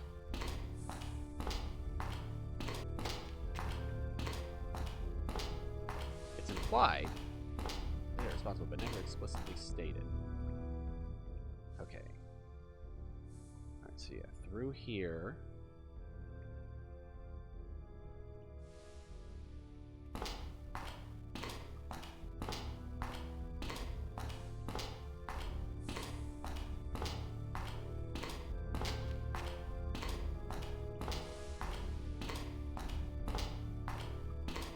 I wonder what music program this soundtrack was made on.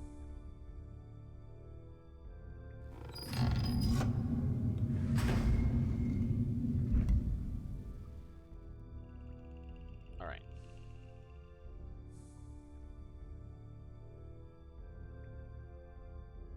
So, I have to go through here, all the way through, and out the open door to get Khan's sword. Which is just a speed thing. It's not difficult.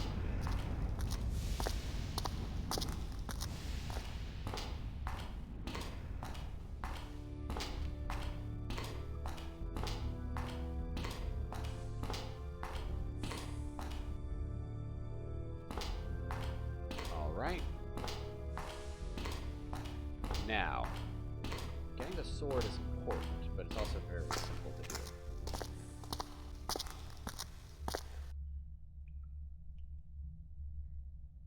Now we're going to be very quiet.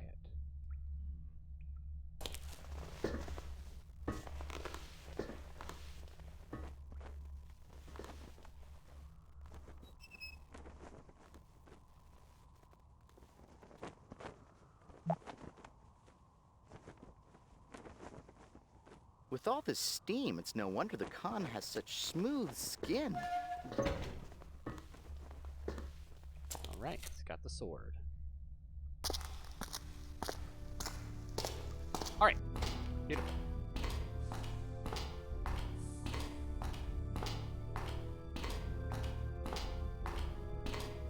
Let's save there, actually.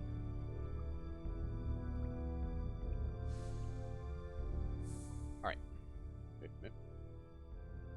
So now I have to close that. Or rather,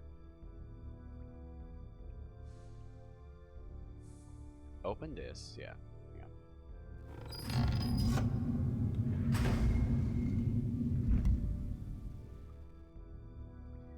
Yeah, so I have to make my way back through here.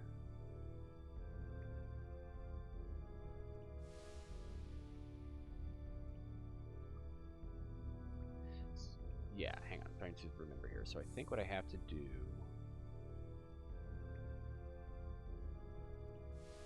So I can open up that one. Yeah. Yeah, okay. So I have to get that back open. And then these... Okay, yeah, so I'm going to make my way all the way back through here. Alright, I'm going to start trying to... Yeah. I'm going to start using escape just to speed up the path through the tunnel, since it's a lot of walkthroughing. Otherwise... Okay. So yeah, all the way through and... Wait, all the way through and change both of them. Yes. Okay.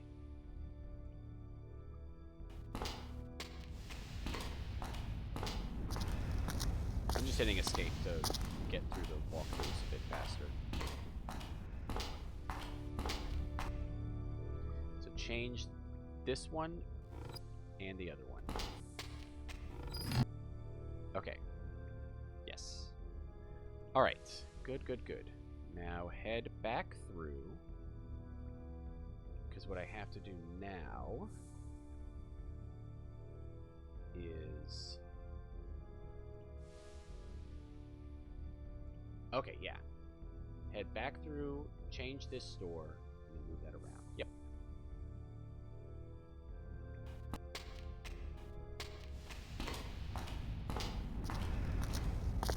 Let's kind of move it up a little bit.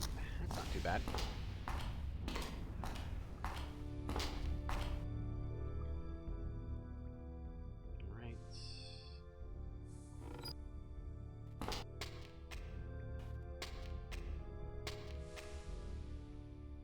This over.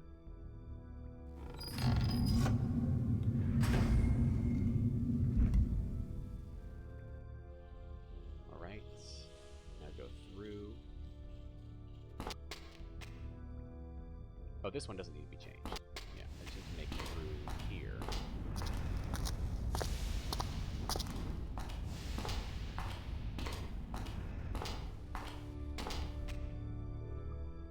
Oh, that's right. Fuck. Wait.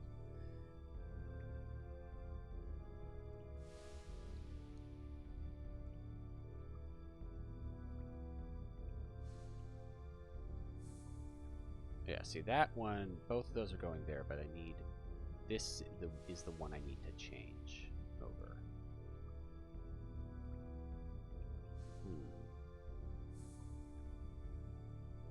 Oh, wait, if I can get back in from the greenhouse, maybe that's what I have to do. Yeah.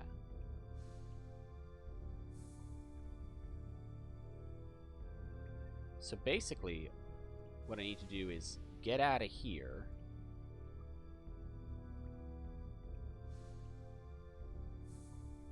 Let's let's see.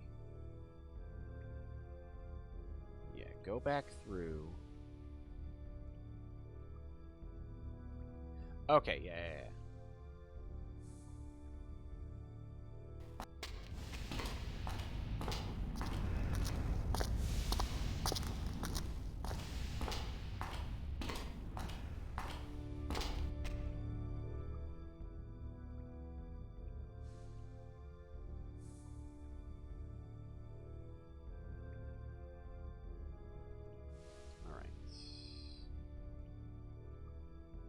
Do I need to change this? No, this is fine. The issue is these two. These are in the right positions. At least they should be.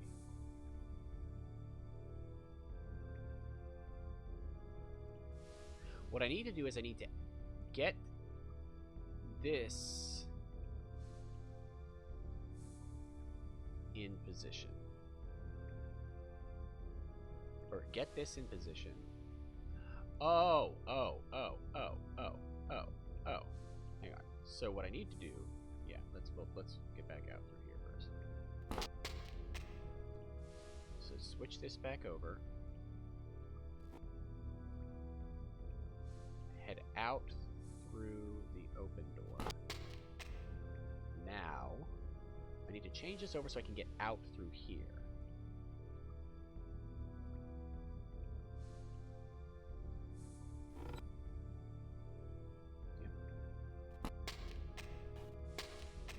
But now, so I'm in the here. But I get out through here, go back out through the greenhouse, go all the way through here. Move this back into position. Head out through here.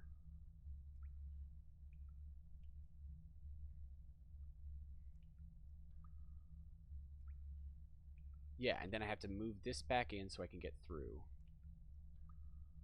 Yeah, so what I have to do is get all three pointed together into it, which I mostly do by getting the heat from here, going through here, and I wanted to get it going through here.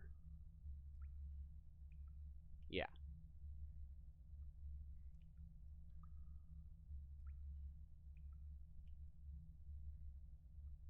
Alright, so that's what I've been doing wrong. Okay.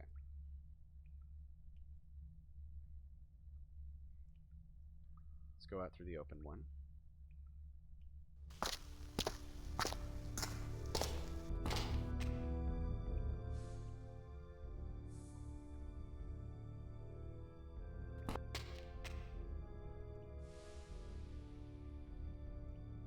Then we go out. Well, we can close this, yeah.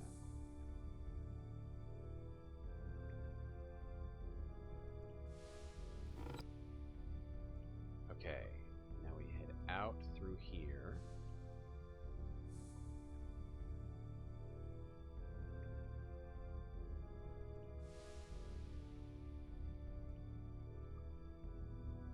Okay, I think the thing is I don't have to worry about this one. This one's too far off to make a difference.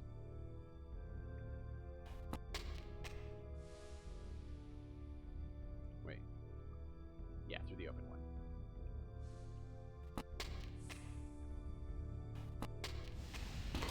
Head through here.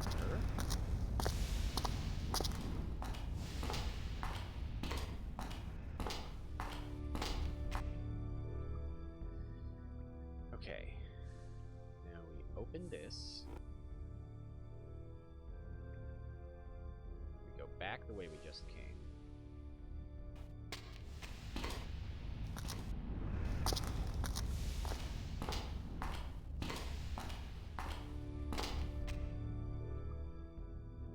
This,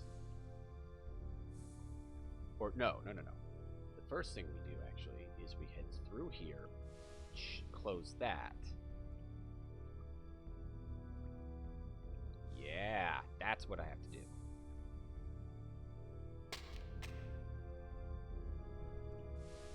There, see, and now we go, it's a long reroute, but it works.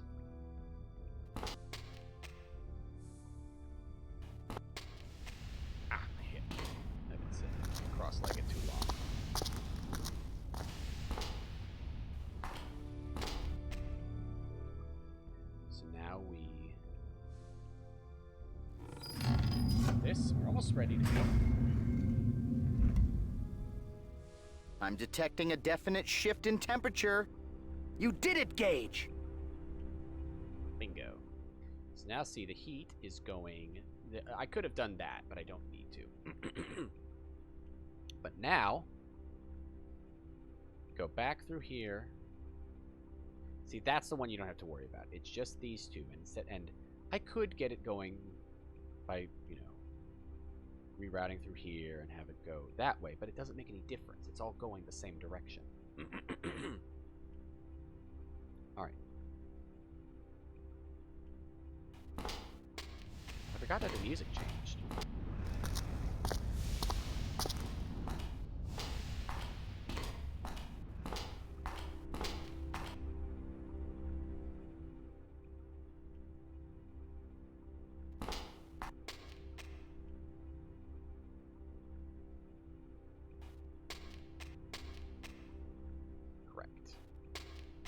Oh no, it all melted. I have a theory that might explain the extra heat.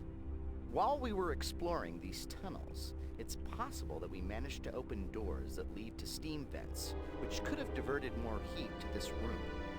Or global warming started earlier than anyone ever suspected. There's a black stone in that gooey mess. It's right in the cup. Bingo.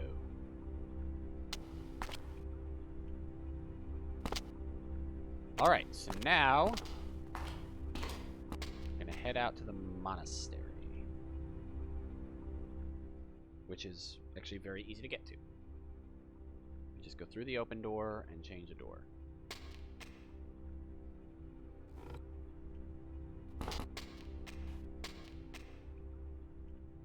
Alright, got that puzzle done in less than half an hour. That's not too bad for me.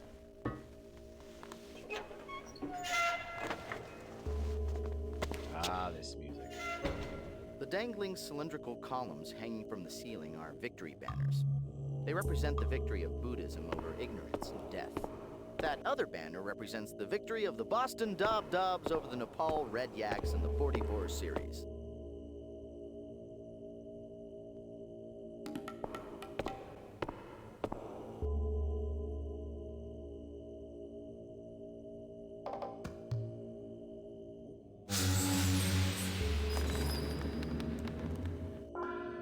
The shrine of the human realm, to humbly contain our pride. It's very important. Humility is a very big thing for the Buddhists, after all.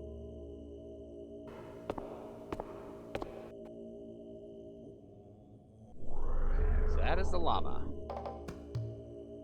I love these little mini drum fills. Okay, everything I need. Let's get some info from him. A new initiate. Welcome to Shangri-La. I am Lama Dalsdin Gyopa. I will be your teacher as you begin your path to Buddha.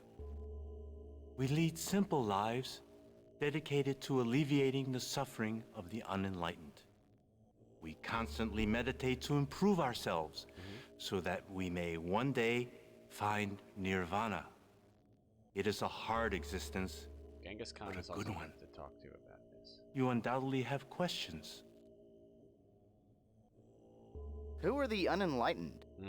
Those that are still trapped on the wheel of life. Those that die Reincarnation. and do not reach nirvana are sent to one of the realms of the wheel to be reborn. The notion of reincarnation dominates the Buddhist religion. Very much so. The image of the Wheel of Life is a symbolic one, going with the idea that life is a cyclical, circular process, constantly turning and returning. What is the Wheel of Life? That's the When a wheel in the person sky. It dies, keeps on turning. Karma forces I don't know the where I'll be spirit tomorrow. to enter Probably dead one in of an the avalanche. 6 unenlightened realms. If the person led a life of vice, then he or she will go to a realm that embodies that vice. If the spirit does not achieve nirvana, then it is fated to wander, to be reborn again into another of the 6 realms. The wheel always turns. Only by learning the virtues Wheel that of deliver us morality, from the turn, different turn, realms turn. can one escape and reach nirvana. In Seattle? What is nirvana? It's a grunge band. Excellent question. Nirvana is a state of Why mind, does he blink so much? a location, a being. It is reached Morse code? when one has achieved the intellectual perfection of the Buddha. It takes enormous is this Theravada focus, Buddhism or but the Mahayana reward Buddhism? I is wonder which eternal school peace. it's following. We strive every day for nirvana. Goodbye. I actually have to go in as Genghis Now, Khan. initiate, explore the monastery and pay respects to the shrines to begin your new trek for inner peace. I've already started doing that. Okay. So, that is the sort of orientation, but we actually get the info we need, and thus the item we need for the animal realm, by going in as Genghis Khan. Do I have his guys yet? I actually do not, so let us go speak to him.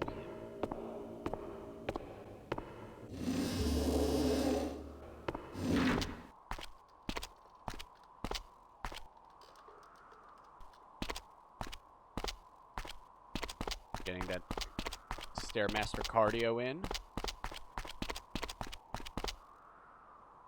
That tent seems out of place. If my history serves me, that yellow banner atop the tent bears a Mongolian symbol. And if history serves me further, the great horde of Genghis Khan was terrorizing Asia about this time. Well, there goes the neighborhood. Home.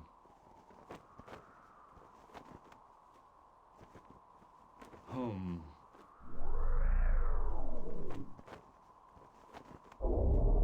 Mane Pade home. I always figured Khan to be taller, thicker, more barbaric. But this man seems to possess a dangerous animal cunning. The kind of cleverness to rip off your arms, to crush you at chess. Hi, you must be Genghis Khan. I'm a big fan. I've got all your parchments. You're so much more merciful in real life. Lama Dulsden, I wanted to tell you that I hit one of your monks earlier. The young one at the bridge with the long staff and the mute tongue. He would answer none of my questions. Hello, Temujin.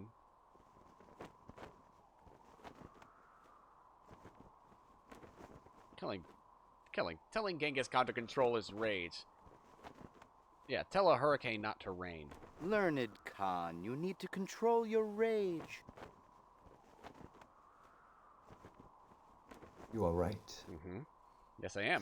That's why I'm I have loving been it. having trouble remembering your teachings, Lama. The words just don't seem to stay in my head. I bet they don't. My search for the Siddha secrets goes poorly. I will waste no more time here answering riddles. Where are you going? My troops await my presence before we ride against the Muslims in Khwarazm. And where? What? I must return to the Horde bearing the burden of my first failure. Is that a city? Little village of Wazim. In case you're not familiar with his work, he commanded the great horde of horseback Mongol warriors, which forged the largest empire ever seen by history up to the 13th century. Not only did he control most of Asia, but he was also known for his hilarious beheaded Shah impressions. Khan's legacy would live on through his sons, who inherited a vast empire that sprawled across most of Asia. A little bit more of a and even legacy than extended that. into Europe. Kublai Khan, the last and arguably the greatest of Khans, founded the Yuan dynasty and ruled the world empire from China until 1294. Goodbye. Goodbye, Lama.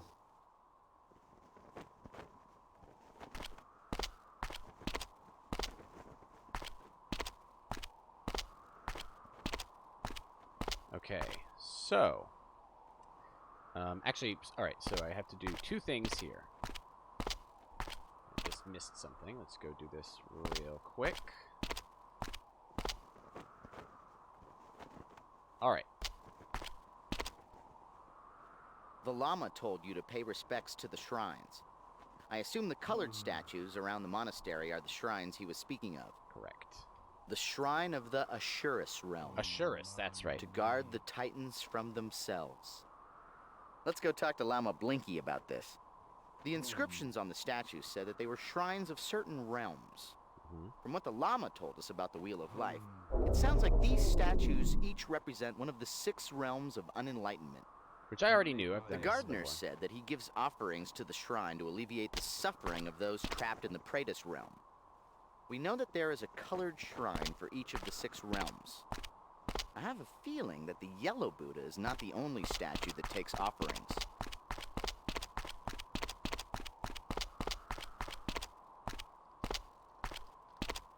Alright, so let's go talk to him as the pilgrim, and then talk to him as Khan. That should get me the animal.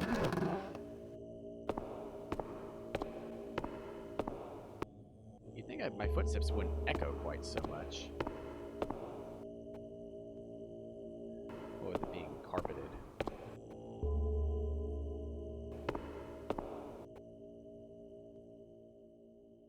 Hello again, Initiate. How may I help you? Oh. Goodbye. I guess I have to talk to him as Khan. Walk with peace, Initiate. Where's your modesty? You can't change your clothes in front of a stranger. Whatever you say. Khan, I must admit, I am pleasantly shocked to see you. I had thought, from your last outburst, that you had given up on the test. Thank you for proving me wrong. Tell me more about this test.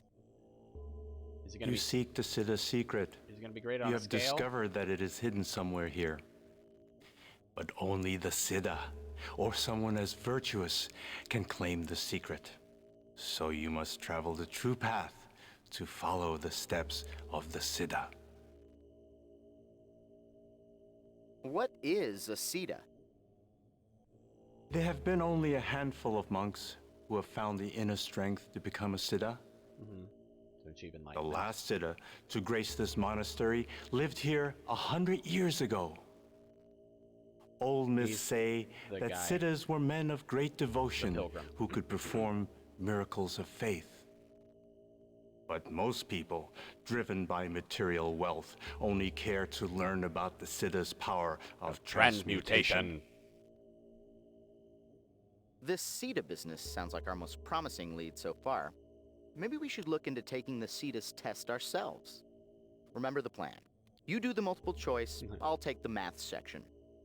But you are an AI, that would probably be your strength. What is transmutation? You would know it as the power of the Philosopher's Stone. Would I? The In ability Asia? to turn That's what I lead would know it into as? gold. Really? Or one element into another. I kind of doubt that it would be quite well known as that. If anything in this monastery sounds like a long-lost alien technology, it would be transmutation. I don't think the Sosequi who created the legacy came to Shangri-La to teach the monks a more profound way of milking yaks. Why not? Where's the secret hidden? Myths of the last Siddha say that his powers of faith twisted his humility.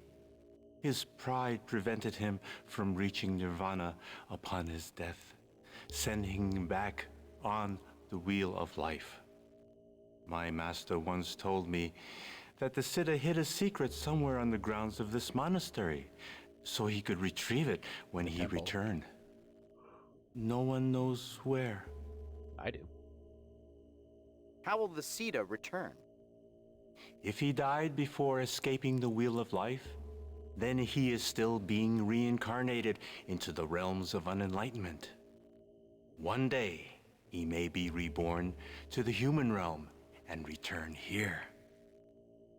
It has already happened. He has stood in front of you. What is the true path? Here we go. Ah, that is not an easy question, Khan. The world you know as reality is clouded by illusion, shrouded in deception and vice. Only by walking the true path I know, I've been to Vegas. can one pierce falsehood and achieve the peace needed to escape the realms of the Wheel of Life. The first step on the path should be to meditate at the 6 shrines and find their purpose. As Buddhists, we need to alleviate the suffering of all, especially those in the unenlightened realms. Tell me about the realms. Which realm do you wish to know about? Here we go. Tell me about the hells. Hell. Truly a terrible place. This is the domain of the wicked and sinful.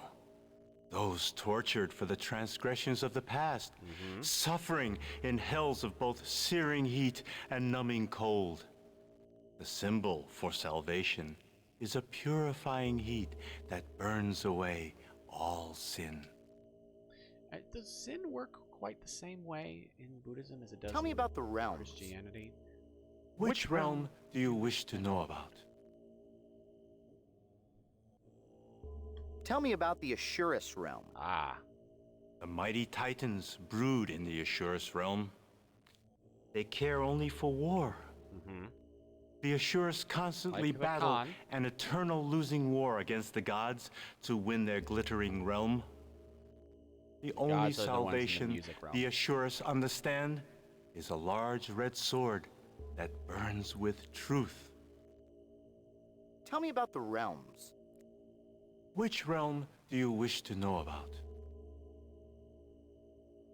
Why don't I have the Praetus realm here? I've already been there. Tell me about the human realm. Yes, our world.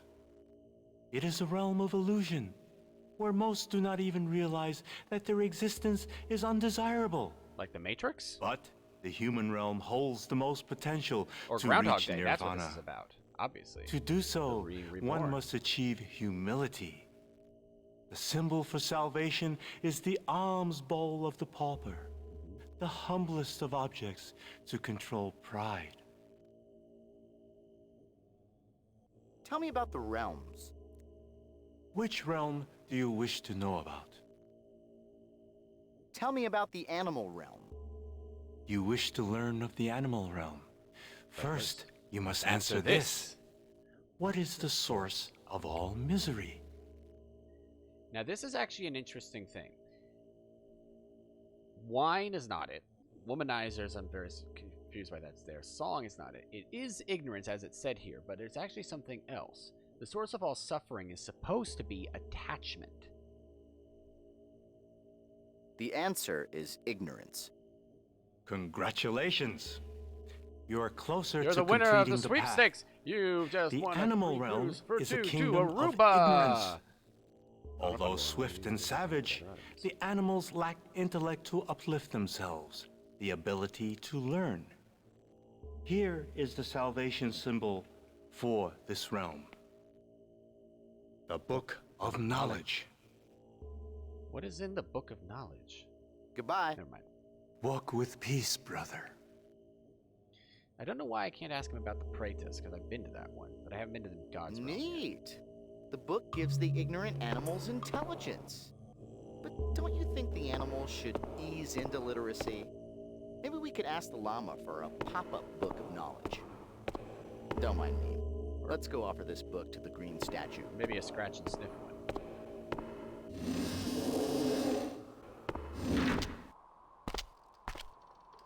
Now we have the salvation symbol for the Ashurus realm. Let's go back to the red statue and place this sword into its hand.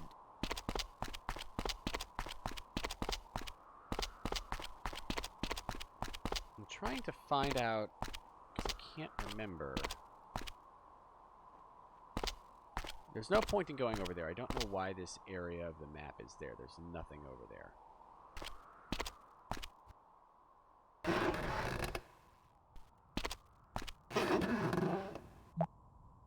That gruesome-looking fellow above the door is Yama, the Hindu god of the dead. His presence at the doorway could be symbolic. I think he represents the borderline between life and death. There are actually many mythological and religious figures that are common to both Hinduism and Buddhism. Very much so. Siddhartha, the man who became Buddha, was originally a Hindu from India. In the same way that he infused Christ some of was the a Jew. elements of the Hindu religion when he created Buddhism. The Shrine of the God's Realm, to awaken the vein with the music of the jewel. This inscription sounds cryptic, but important. I'm not much of an authority on Buddhas and their realms, so we should probably go speak to the Lama about this. Alright, which is the squeaky one? Is it this one? That's Om. When did Andy Warhol start designing Tibetan Campbell soup jukeboxes? 6 of those 8 symbols represent the syllables of the holy mantra. Correct. Om Mani Padme Hum, that we saw earlier by the yaks. I'm not exactly sure what the other 2 symbols represent. The inscription on the white statue refers to the jewel in the lotus from the holy mantra. That must be what the statue is listening for. Spin the wheels to play the mantra Om Mani Padme Hum. The other 2-syllable wheels must have been put there for a laugh. That's a good one. Here we go.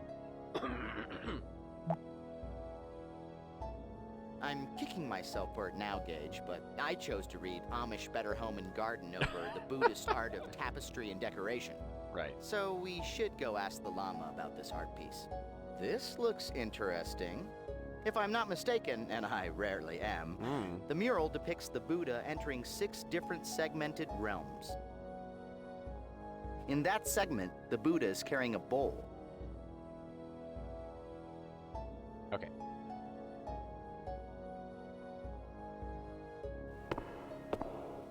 Why is the camera so low to the stairs there?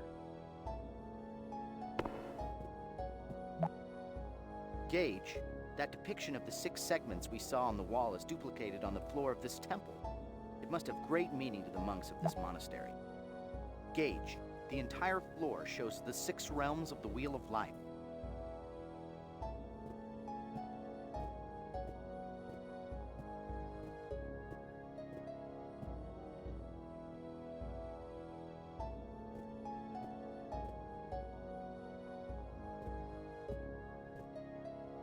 That white statue is holding a lute, a musical instrument, while the other hand is outstretched as if it's waiting for something. Okay, I'm trying to remember how I get that one voice line from Arthur. I've only got it once. I don't remember what the order of, like, speaking is that allows me to get to it.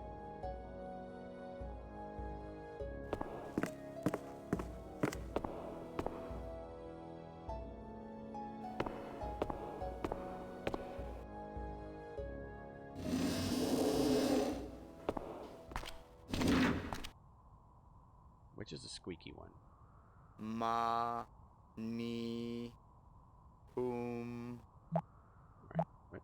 Each of those symbols on the prayer wheel. Om, me, ram, pri, pod. So it's Om, ma, ni, me. okay. Om. Dang it. Which of these is the squeaky one? One of these is. May.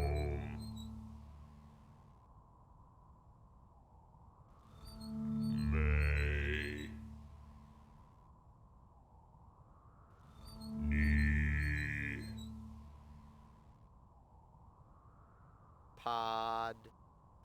That's the squeaky one. That needs the oil. It appears this ferrous cylindrical instrument has suffered from prolonged exposure to structure-stressful oxidizing agents. Gage, it's rusty. Get the oil can. The oil can. If you think it's important to play that note, we need to grease the... If that wheel is gonna turn, it needs lubrication. Unless you're planning on cooking me a romantic Italian dinner, you could probably apply the olive oil to the rusty prayer wheel. So now it should be what? Om, ma, Ni. Pod. Me. Hum.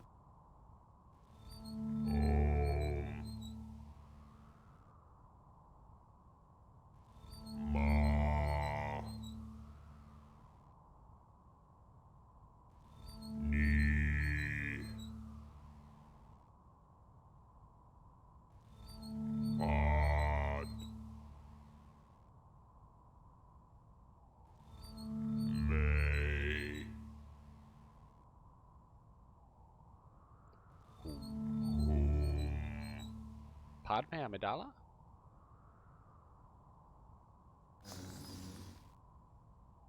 Beautiful. The white Buddha in the temple has an outstretched hand as if he is waiting for something to be placed there. Maybe something round and white that looks like the round white stone in your inventory.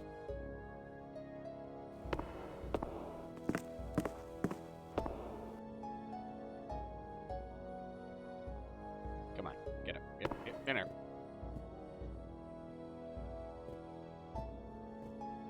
I'm also still not done with the Andes yet, so I need to get that one done next.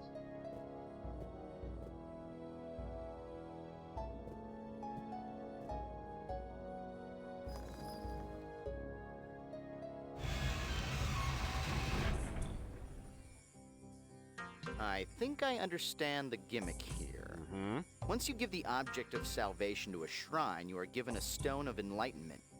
You transcend the realm once you place the stone in the hands of the same colored Buddha inside the temple. The inscriptions speak of the path of Siddha Biwawa. Denied nirvana by pride, the once Siddha Biwawa found himself in the realm of the gods, complacent in their heavenly heights. Only with the Buddha's song-filled voice did he escape into the next realm, the battlefields of the Ashurus Titans. So now we have to go back to the other area, which we'll have to do by going across the bridge. First, we're gonna go... Well, actually, you know what? Wonder.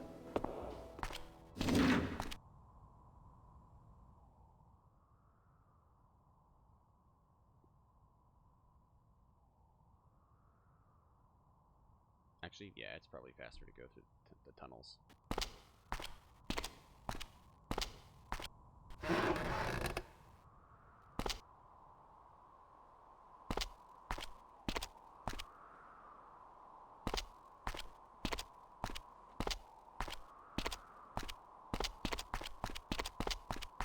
I like those footsteps exactly double in time.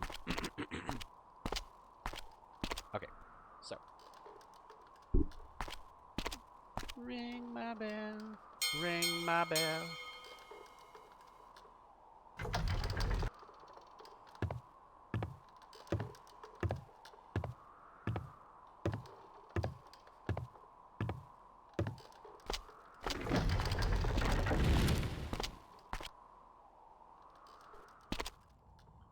That'll be good.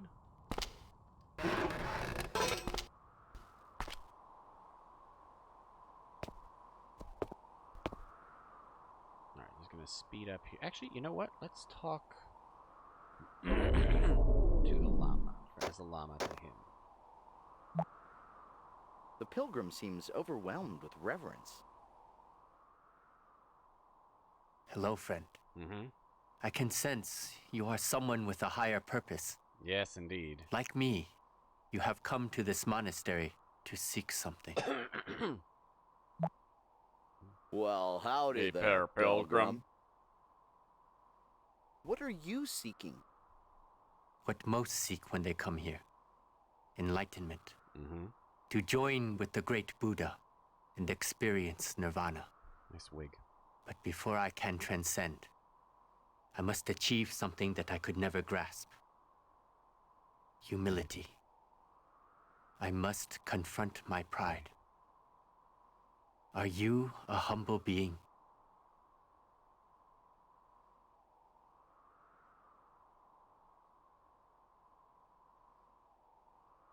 To be honest, I never really thought about it. I'm not sure. Well then, traveler. Always ask of yourself the questions you cannot answer, and continue seeking. There are answers here, everywhere. Tell me about the monastery. This is the monastery of Shangri-La. The monks here have achieved complete inner serenity. I have traveled many hard months to reach this place. Have you? But the true journey begins here, before Shangri-La itself. Physically traveling here was simple, compared to the challenges posed by the true path. Enlightenment. Tell me about the true path. Most people walk about in a world of delusions, clouded by vices and deception. But there is a path Not everybody of truth lives in that Las Vegas. cuts through the illusions. A path of deliverance. It is a path that begins with understanding the virtues of the spirit and embracing its truths. Go there, traveler, to the monastery, and walk the path to discover the secrets you seek. Goodbye. Always tread the path, and peace will find you.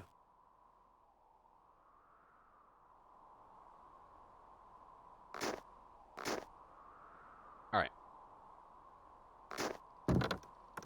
So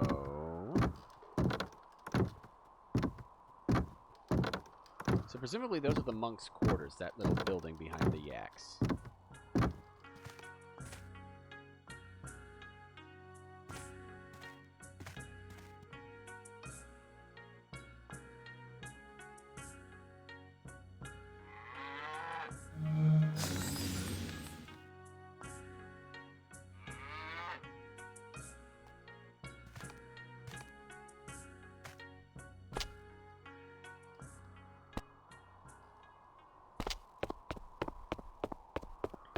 I just want to get the Praetus statue unlocked so I can ask the llama about it.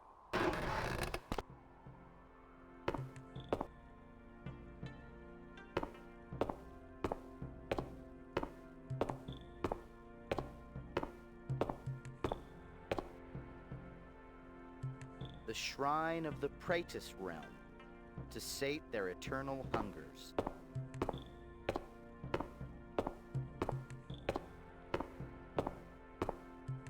To him as the llama? Or does he just go, the tree has been healed and the crops? Yeah. Same thing as before. Okay. Okay. Alrighty then. Nearly done here.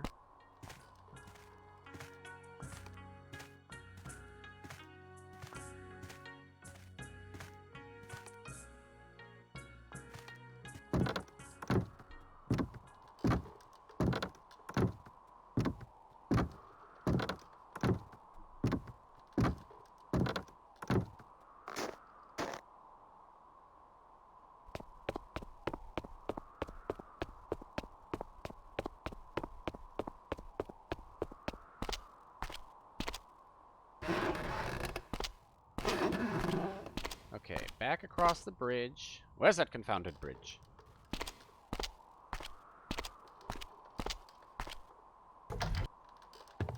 Skip the animation. Alright, let's go back in here. Ask the llama.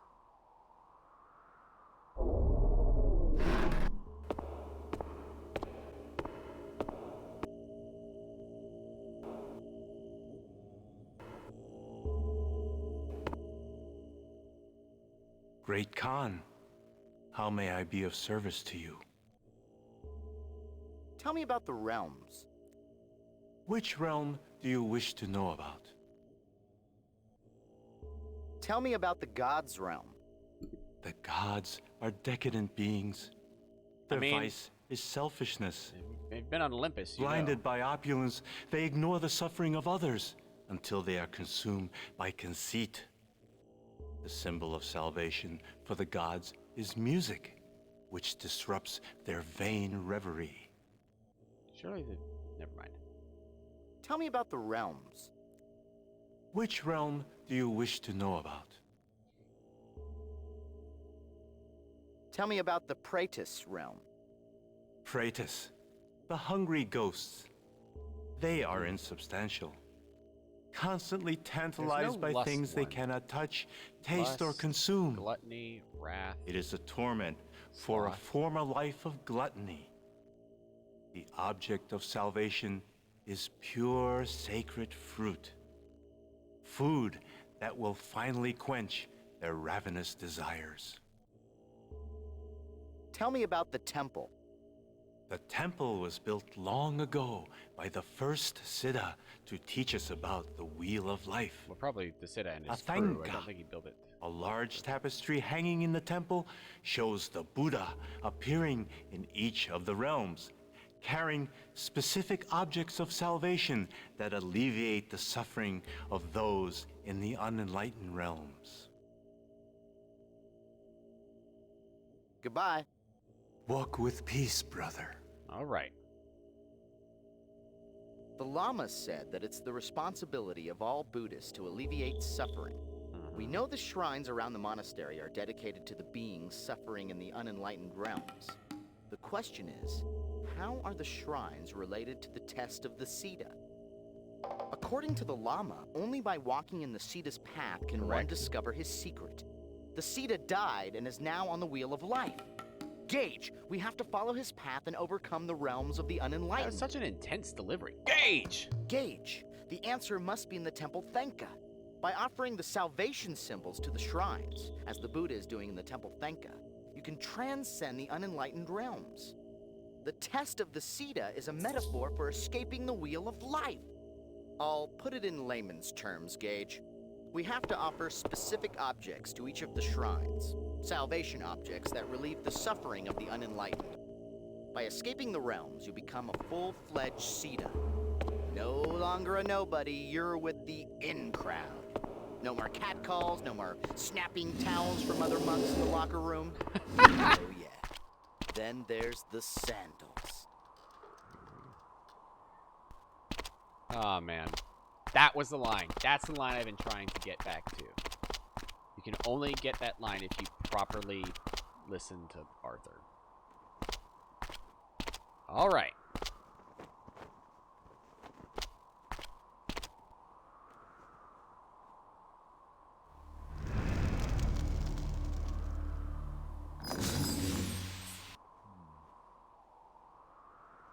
All right, that's all 5 items, so we can go into the temple and do it.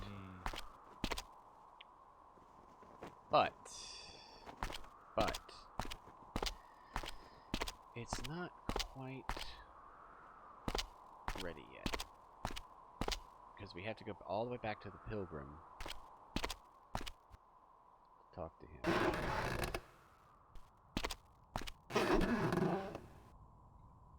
The Lamas said that the first Siddha built the temple to teach the monks about the Wheel of Life. He could have placed the test of the Siddha somewhere within the temple.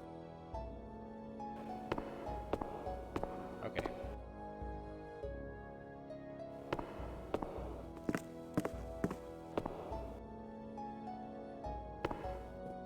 Let's go ahead and do this. And then we're going to get ready to go finish El Dorado.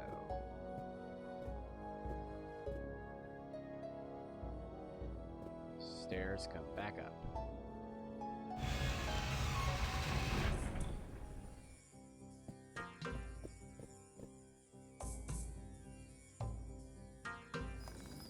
I wonder what this instrument is. That sound. The Titans know nothing more than to fight the gods for their glittering realm and fight amongst themselves. Biwawa found himself caught within the frenzy until he followed the light of Buddha's flaming sword. The Titans cowered before it as he escaped and entered the kingdom of animals.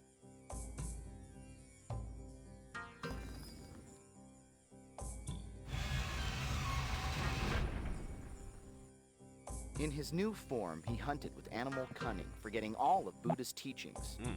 But something inside him stirred when Buddha appeared before him with the Book of Knowledge, and he learned once more.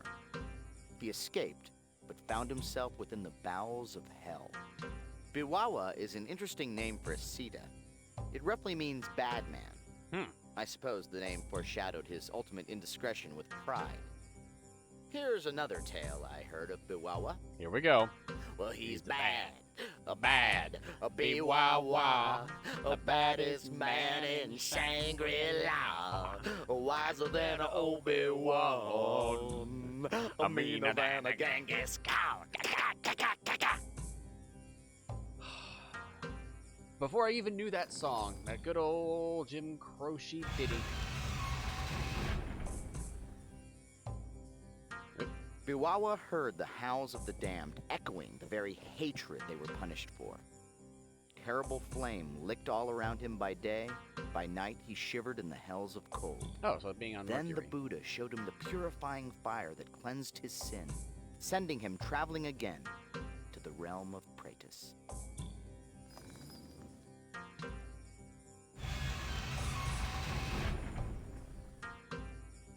Then he found himself among the Praetus, tortured creatures tantalized by all things material. Biwawa had never felt such hunger until the Buddha descended again and let him taste the spiritual fruit. And Biwawa felt want no more. Buddha finally bade him to return to the human realm. And the human realm. Humbly, Biwawa would have to begin the path anew to regain his former peace. He would need to overcome the vice of pride, the pride that made him think that he was better than others. So his atonement would only end by helping another. Then, the Sita Which I'm about to give him. Again.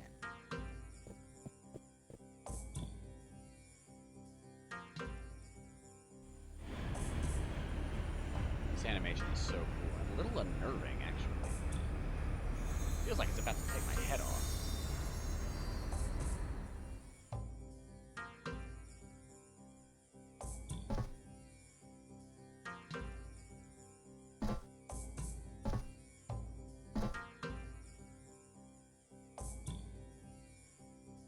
Great Sammy's ghost. That third eye on the wall looks like it's made of glass, not candy, man. Almost as if it's a lens. Why don't you take a peek, cat? I can't stop talking like this. For some reason, the eye lens was exactly aligned to look across the ravine and see the pilgrim.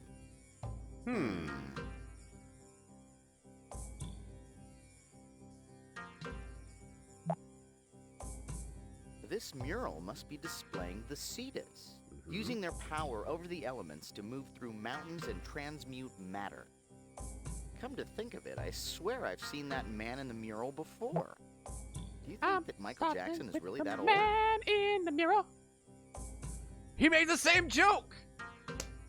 God damn it, Matt. Why did you have to give me the exact same sense of humor? That mural shows the Sita transforming the lotus into another form. Nice. Fine. More work. Now watch Arthur transform from simply annoyed to pretty bloody angry. I am not shouting. I am not shouting. There are inscriptions that surround the images of this mural. I'll translate as closely as I can.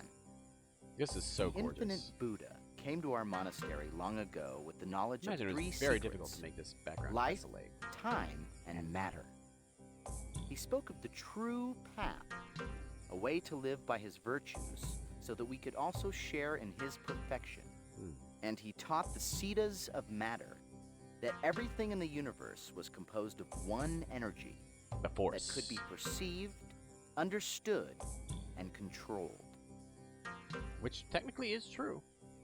From these writings, it's apparent that the Sosequi entrusted the power of transmutation with the monks of this monastery. Perhaps the Sosequi felt that these monks had the focus and the maturity to handle such power. The other two symbols represent time and life. The Sosequi must have trusted the people of Atlantis and El Dorado with those powers for a purpose.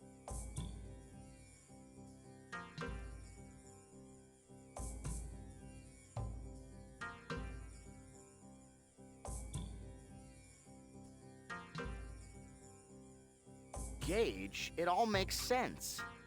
The pilgrim on the road is the Sita. Yep. He's finally returned to the human realm after escaping all the other realms. He must have the power to transform this lotus for us. Let's cross the ravine and ask him to help us. Oh, you already figured that out, huh? Sure, Gage. My instincts say Jen. that this lotus is the artifact we're looking for, but previous experience says that this thing should be pyramid-shaped. Wait, if this is the artifact we're looking for, shouldn't it be shaped like a pyramid? Shouldn't we have found it earlier? Shouldn't you have been smarter or taller or just plain better? And damn it, Gage, shouldn't we be married by now? I mean, people are starting to talk. Oh yeah, sorry, right. Anyway, the artifact is the wrong shape. God, it's the exact same sense of humor. God, dang it, he really did freaking form me as a person. Alright. Okay, let's get out of here.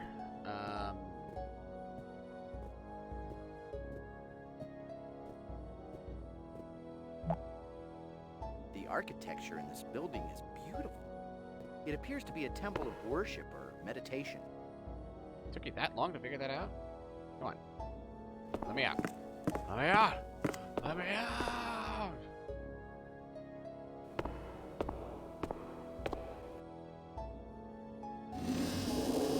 I wonder if I can show this to the llama, if that would do anything.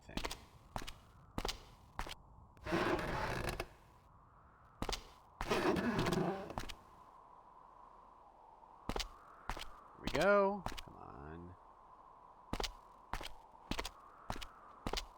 Alright, we're just going to get in position, though. We're not going to solve this one yet. I'm going to go back to the Andes and finish their stuff off.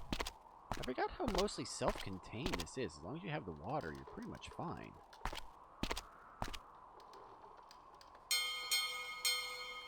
Ship coming in. Ship coming in. Make room on the quay. Quay. Don't know if we have enough room on the wall, buddy. Might have to move the barge over. 7-Eleven views. Hell yeah.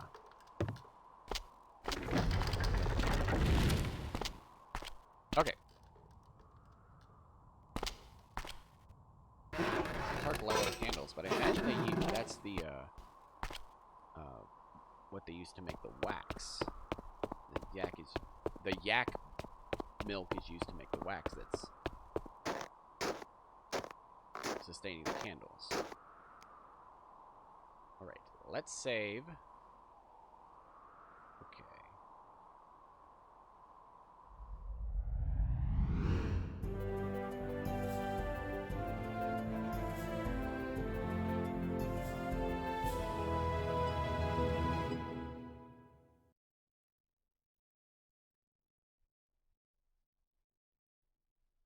There we go. Here we go. Time to be a little naughty.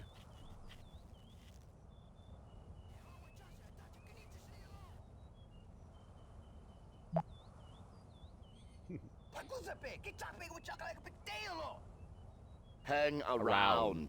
Hey, let go! You're unraveling my sweater! No matter what time period you live in, traveling coach is always bad. Quick, pull him up to the balloon so we can toss him over the side again. Hey, I bet he feels like he's got the world on a string. Get it? World on a... I'll be quiet now. What's the line where he says, "Ow, Gage, how did you find my groin?" Okay, here we go.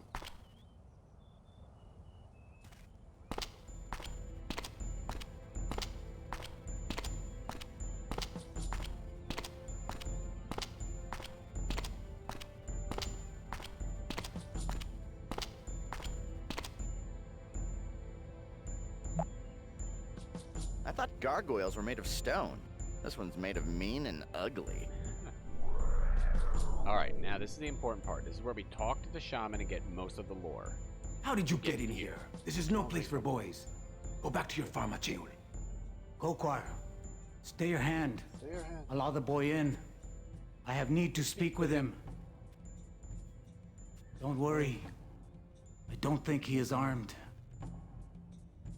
I wonder if it's interesting. It looks like they actually got South American or Native accents. Well, Ajeo, have you come to hear a story? Tell me the story. Long before you and I, This is the time and longest space dialogue train in the begot game. the four element spirits. Together, they bore many children, including twin brothers. Two great birds Dualism comes up who each a lot. founded mighty tribes. When the spirits disappeared from the world, the brothers fought across many lands for the right to inherit a totem that held the secrets of the spirits. Totem, that's the word they use. That's right. Fearing that the brothers would abuse the totem's power, The Gaelith, the totem. the watchful spirits asked a young man in a village to help them. Whoa. Talk about deja vu. Doesn't this sound eerily familiar? Talk about deja vu. Doesn't this sound... Sorry, I couldn't resist. Why did the brothers fight? They would not share in the inheritance of their elders, both arrogantly believing the other to be unworthy of claiming the totem. What is this totem? It is an object that contains a great knowledge of the spirits. It is meant for all of their children, when all are grown and ready. It's like the index of the library. They're gonna have to fight up all through the levels and follow 343. Who was this young man? He was the first shaman. Before the brothers came to the village, the spirits of time and space broke the totem into 3 pieces and gave the shaman one of them to go and hide. Knowing the brothers' power, the shaman pleaded with the element spirits for guidance. Where are the pieces? One was given to the young man, the first shaman of our people, to hide. The other 2, scattered by the spirits of time and space. Did the spirits guide the young man? Yes. Qualaqua and Cohabota. Wow. The spirits of fire and air heard the shaman's cry and whisked him into the clouds. They dye his eyebrows? High above his village, he saw the perfect hiding place. So he went there and concealed the totem. He asked all of the elements to guard it. And they have ever since. This happened many generations ago. And yet, there is still more. Where was the hiding place? Somewhere near the temple. Concealed by 2 elements and guarded by the rest. Concealed by 2 elements and guarded by the rest, which is the Pez dispenser heads. Tell me the rest of the story. Brothers never found the totem. They left to search for it far away. Ever since, the shaman of each generation has dreamed of the brothers' return. But I have seen a new dream of the story's end and of another young man. The young man is me. Who is the young man? But me You, is Gage. Ajeo. There is something special about you. What? You have a destiny. What? You must save the totem from destruction, for it has a great purpose. Strange that I'm You will usurping finish his the voice story. place. Remember what I have told you.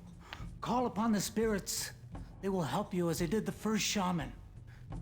You will also need the talisman that I gave you. You will know what to do with it. Do you still have it? That's right, I had to get the shaman's guys. Oh, of course. Good. It will be important to you later. Spirits guard you, Acheo, on your journey. I know that you will make me proud. A young What are you, warrior. my dad? That's very important. I've actually played this game and forgotten to do that during the conversation. What is the ending? Our city dies. Yes, indeed. Our warriors all perish in battle. Valiantly. The brothers spare nothing. Only a young man will survive. So Acheo survives. One will save the totem. So Acheo survives the destruction, apparently. Can you tell me about the spirits? The old teachers. There have been 6. Most only know of the element spirits. Fire, earth, air, and water. And the Avatar, master of all 4? They are different. Tell me about the 2 other spirits. Most would find this difficult. But I think that you would understand it, Cheo. Of course, I'm a gifted The 2 other student. spirits are time and space. Time consumes all. Space encompasses all. Together, they are all. They show me the dreams of what was, Space-time and what is to continuum. come in the ritual of seeing. Ritual of seeing. What is the ritual of seeing? When I ride my holy balloon over the pampas, the spirits show me a place that no other eyes can look upon. The dream place. I see the ancient lines traced by our forefathers, moving across the plains like snakes. Snakes? Until I see images On a of plane? yesterday and tomorrow. Literally, snakes on a plane. Please speak of the 4 element spirits. Oh, please now. They used to live among us long ago. They showed us how to master our land with knowledge. They showed us how to bring water to the plateaus and make wells. They showed us how to harness fire and air to fly into the skies. Then they left.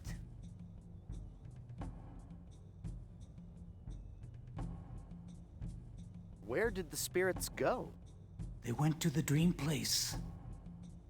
They still speak to me during the opium ritual den? of seeing. All right. Goodbye, shaman. May the spirits watch you today.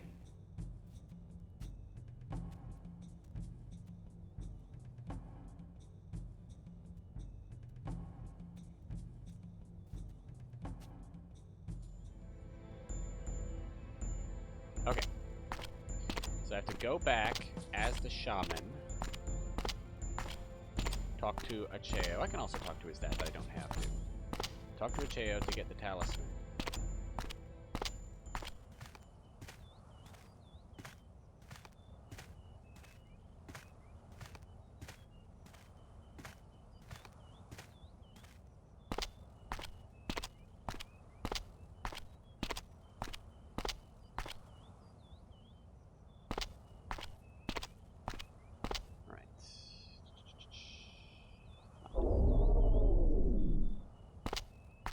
Talk to the scribe as the shaman, actually. I don't know if I've ever done that. I assume I have, but I'll try again. Shaman Ualqua, is the ritual complete? Can you finish the story? Oh, be careful here, Gage. This could be tricky. We don't want to change things. I have seen only pieces. There is still more to see. How is your work coming? How is your work coming? I will be honest. I still have much work to do. I have little gold leaf remaining. You have a None of the basketful. aviators can be spared to help in my work. People keep distracting me. Oh, my apologies, Shaman. You do not need to hear such things. I promise you, the chronicling will be done. Goodbye. My shaman, may the spirits guard you. It's interesting he says that. I actually remember Arthur having that response that, ooh, careful, Gage, this could be tricky. Don't want to change things. But it doesn't really give me an option to say yes. Maybe once I see the future of it?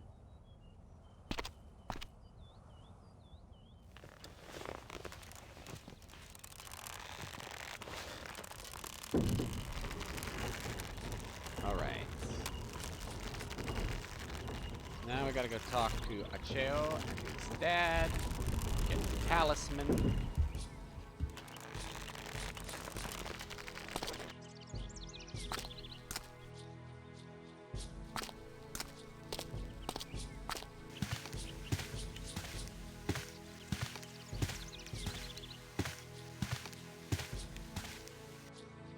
I really wish you didn't still have the staff in your inventory.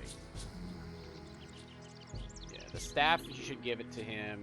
The only things you should really have in your inventory are, like, maybe the coins, the map, and the sun disk.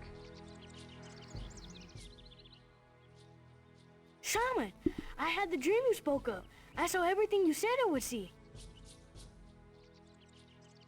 Interesting. Tell me about your dreams. I quote that line I was all in the your time balloon, for no rushing reason into the at air, all. and I can see the whole city. The lines on the pampas moved and formed pictures, animals, and people. And I can hear many other shamans talking to me. They told me to look to the temple. What did you see on the temple? I saw the faces of the spirits. They said that they knew where the totem was. Then I woke up from the dream. No. Do you still have the talisman I gave you? Why? Do you want the talisman? You gave it to me. Chael, I need to take back the talisman for a little while. I need it for an important ceremony. I will return it eventually. Oh, of course, my shaman. Is that supposed to be an "aw" or like a "oh" of relief? That talisman is shaped suspiciously like the tooth-shaped gap in the stone pedestal we saw earlier. The talisman is very ornate. It's shaped like a feathered dragon serpent, the Kuatl. One more trip to 7-Eleven and I'll have the whole set. Goodbye. Thank you for visiting me, shaman. I can't wait to hear more stories later. Well, yeah. I really hope he does live. Like, I want someone to live through each of the events. Like, we know Saros lives.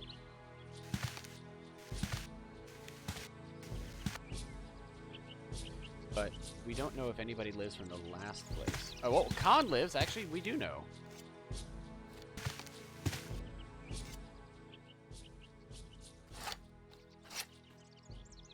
Shaman, you honor me.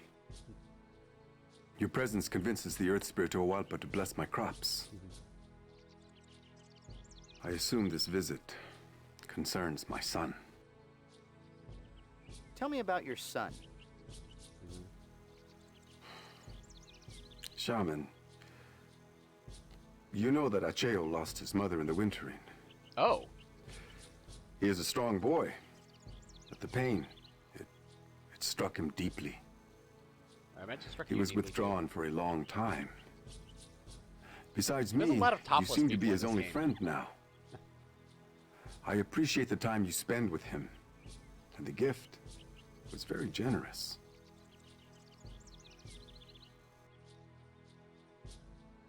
What gift are you talking about? Which gift? The talisman is what he means. The beautiful talisman you gave him. Acheo was always talking about it. When I first saw it, it looked so real. I thought that you had actually given him a true ritual relic. Well. He cherishes it, and he wears it every day. Because of your attention and guidance, I know he will grow up to be a leader of our people. Ideally, he grew up to I be a can future see that shaman. you have much to do. I'll let you return to your work. Thank you, Shaman, for coming. And when you speak to the Earth Spirit, Owalpa, thank her for the abundant harvest. I love how wholesome this whole scene is, this whole setting. There's not many unwholesome people in this game, actually. Genghis Khan is probably the least wholesome of all of them. Though that doesn't come as much a surprise. Okay.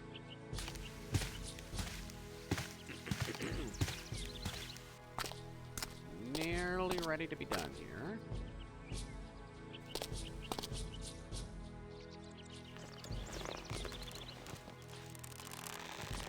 Would you like to ride in my beautiful balloon? Da-da-da-da-da-da, balloon, da-da-da-da-da-da, up, up and away in my beautiful... You're not singing, Gage.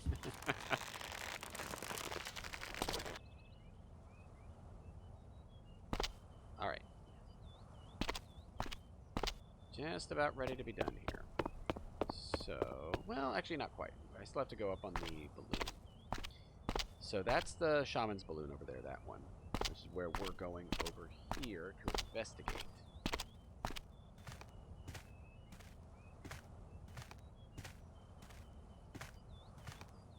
Hey, buddy.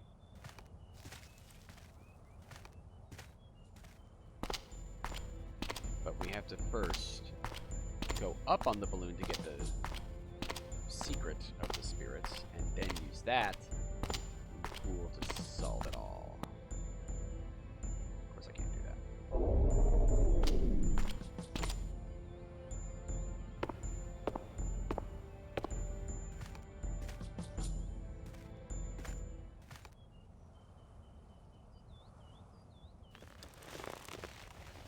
Hopefully they don't see that I'm using this. Someone just used this vehicle. The heating element is still hot. I'm thinking, joyride! Gage, you brings the cheese, I'll brings the wine, a little altitude, some romantic music, bright stars. Look into my eyes, Gage. The jar on the floor of the gondola must contain the gas to lift the balloon. I assume the gas travels through the connecting tube into the jar to be ignited into hot air. How they harvest gas and what gas they use. Between your natural gas and my hot air, we should be able to get this jalopy off the ground. That stone piece above the gas tube is a flint striking block. If we had another piece of flint to strike against it, we could ignite the gas. If you want to fly in this bucket, we need to light this burner somehow. If only we could harness the heat of our love, Gage. Hey, if the block is made of flint, and the talisman is made of flint, that means it would be possible to open a cute little Flint boutique. We'll call it Sparks, with a Z, and we'll have name tags and an antique cash register.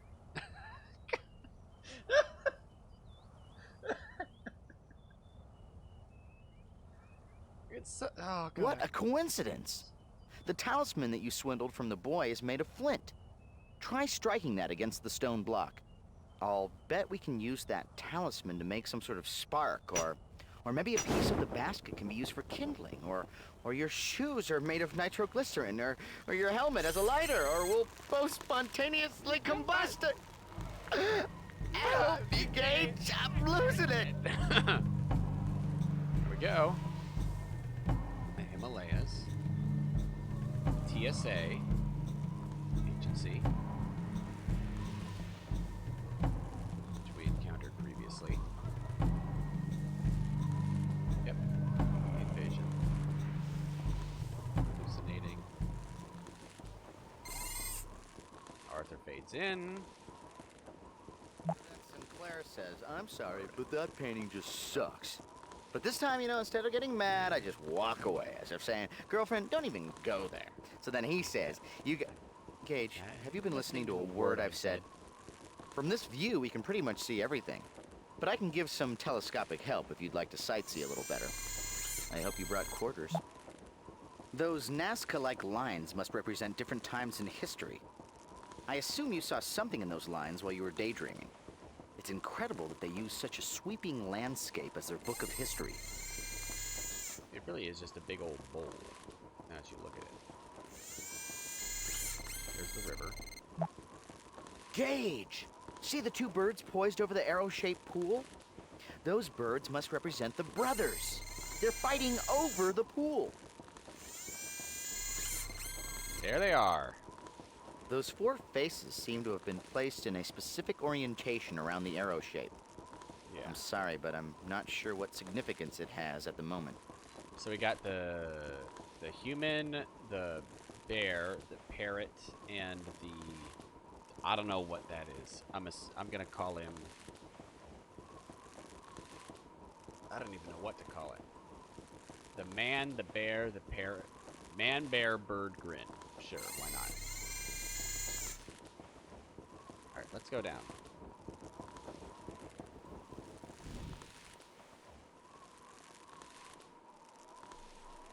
How are we looking? Yeah, we're Alright. Way down we go. Oh, oh, oh. So very clearly the terrace design is taken from Machu Picchu. You know, and so it's designed around most of the Incan civilizations, which fits because we're in the Andes. Yeah. It's not based on the Aztecs, which was sort of the problem before with time-lapse. Time-lapse didn't really get its history correct. It borrowed some symbology from like the Anasazi and the Egyptians, but it didn't really do much with them. It was sort of lip service to the actual meaning and significance of the mythology. In actuality, they weren't using any of its symbology appropriately. This is both accurate to the mythology and builds on its, you know, strengths. Anyway.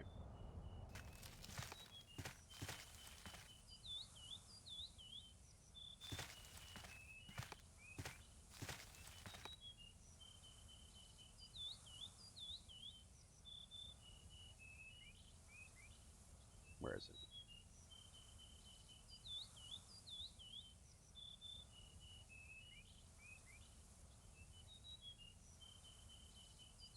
Think back to kindergarten. Square things. I like a Chael and everything, but I'd hate to put his talisman on a pedestal. Don't bother, I'll hit myself. Ow! Go ahead and put the talisman on the indentation gauge. I have no more puns. I would if I had the talisman. Where the hell is it? I picked it up and I used it on the thing.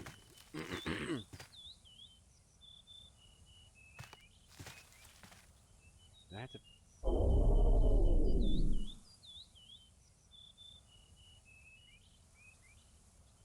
I used it on the thing. On the balloon. I really hope I don't gotta reload and go all the way back.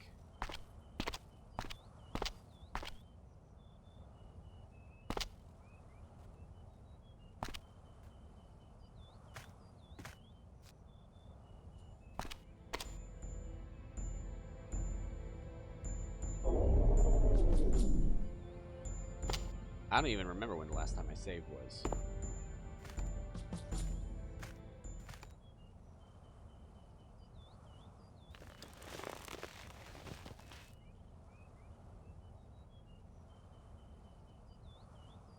Where the hell is the talisman?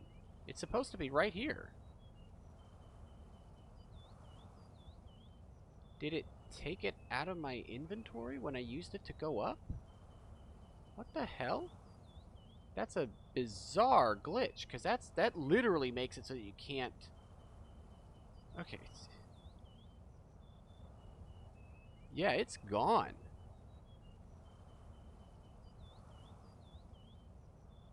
That's bad. That means I'm going to have to open the game from where I last saved.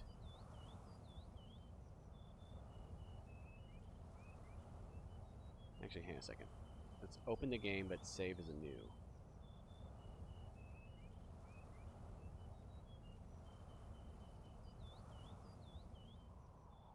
Yeah, fuck. I was back here. Well, let me try reloading Loteps 2. Let's see if that fixes it. It does. Oh, yeah. Okay, that fixed it. All right, it just wasn't appearing in. Okay, glad I did that. Okay, that was way better. That could have been far worse. I'm not about to do all that again. I'm not losing my mind, right? Like, it wasn't there. Eesh.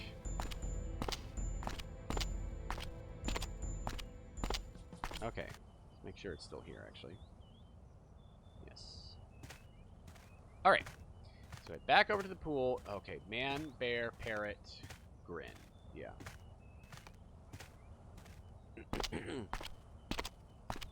All right, we are nearly done with this game. Should be finished fairly shortly.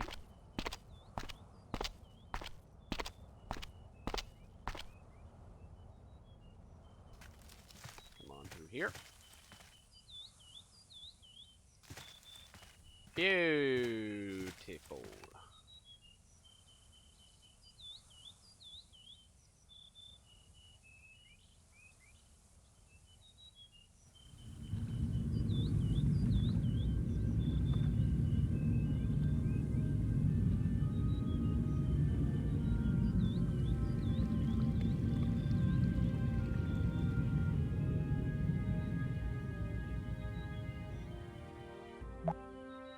He's single, he time travels, he parts water. Ladies and gentlemen, Gage Blackwood. Okay. Gage, we found it! The actual birthplace of Pez!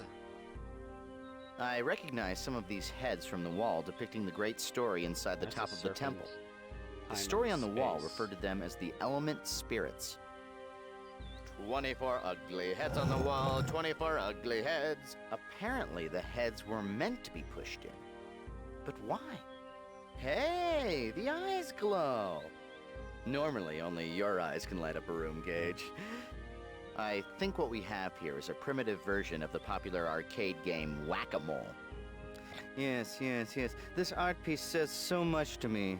It's as if the heads were yelling out, hear no evil, speak no evil, see no evil, but the other 21 of us are gonna have fun.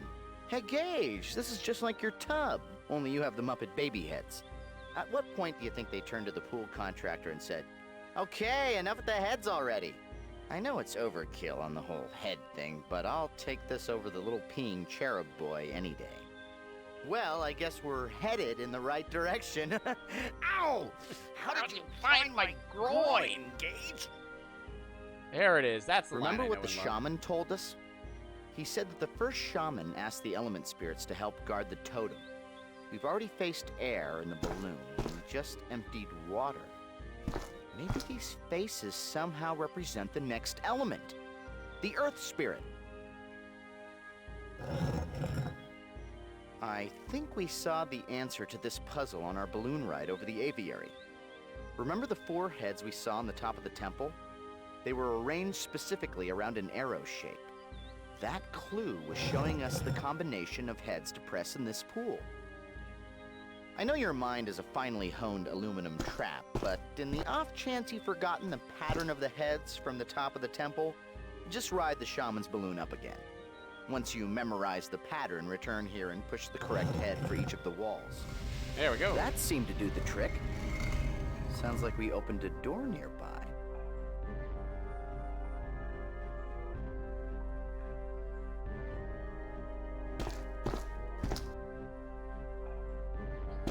Alright, so this is going to be full of fire. We cannot proceed through. A pessimist might view a wall of fire popping up in front of them as a minor setback. But you, Gage, you're a rock. Stop crying. We can get through this. Indeed, we can.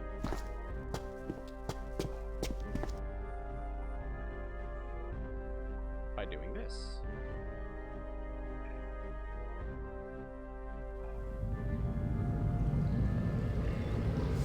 And that, gentlemen, is how you start up a sauna business.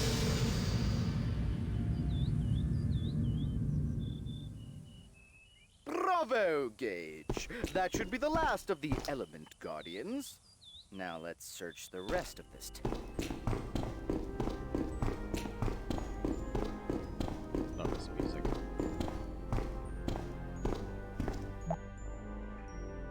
Here's gourmet food for thought. The shaman, thinking that you were the farm boy Achael, confided that he had a dream about the boy. The shaman saw Achael save the artifact and said that he had a great destiny. Gage, you were disguised as the boy when you visited the shaman. Do you think that he really dreamed about you? No, I would rather have Achael survive. I would never be so high and mighty as to make that assumption. Wow. So this is what we were looking at before.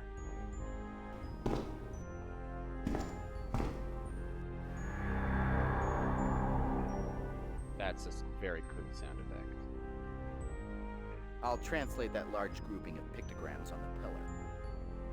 Ever since the spirit teachers first gave our shamans the gift of the dream seeing, our people have been entrusted with recording stories that have passed and stories that will come. We have seen that the wrath of the brothers spans across many generations. Wow. Yeah, I'm still streaming. I'm almost done with the game, so I just got to finish up. I'm doing a full playthrough, so I've only been going for about, I'm coming up on 4 hours. Normally I cut it off at about 2.5. So I am doubling up stream length, but I'm doing a full play of the game is why. Here we go. Second totem.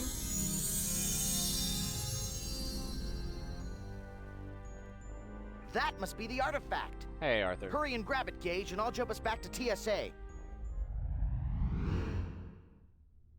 Yeah. And I'm just about to be done because I've almost finished the third Shangri-La as well. Excellent work, Nice butt Gage. shot. While you were gone, Dalton and Michelle discovered something remarkable about the first artifact. Yep. We concentrated our efforts on the overlapping symbols covering the artifact. With a little luck, we found formulae beneath several layers of inscriptions. And this is the remarkable part. The formulae details the physics necessary for time travel. The very same is there a physics universal that math powers that our they're own using? jumpsuits. So the secret of time travel was purposely hidden in our past? And Dr. Sinclair invents that same technology centuries later. Using his infinite lifespan that he gained from Atlantis.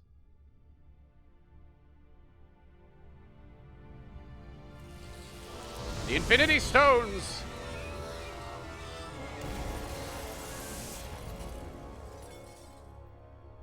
Cannot be placed on the Dear continent Lord, together. what is this thing? This scene is actually used in the trailer and the demo. Which, I remember playing the demo of this game before it even came out. Or Quothalis rather, entered my the mom Earth playing system? it and I watched. Nothing has deterred them. They've ignored the Cyrolan ambassador's plea for peace talks. The symbiotry appears powerless. It looks like it's all up to us. The stuff about this game that I'll never find quite the makes last sense artifact. is that there's a speed of time and that it's all one time stream. There's not alternate timelines. It's one timeline being continuously changed. Alright, let's save real quick.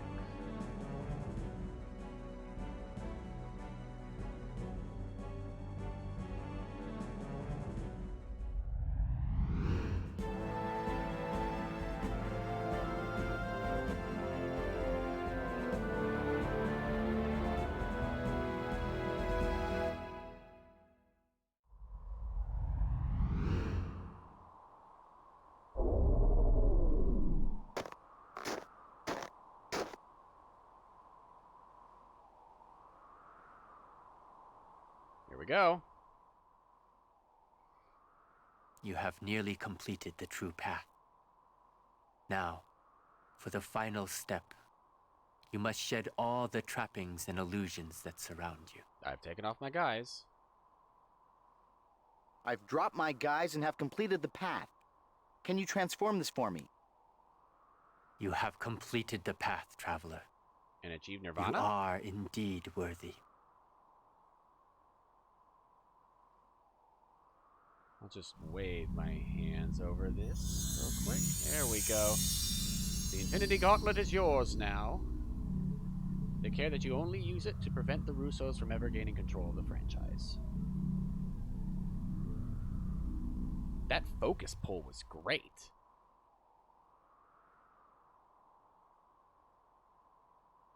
You have journeyed far, traveler.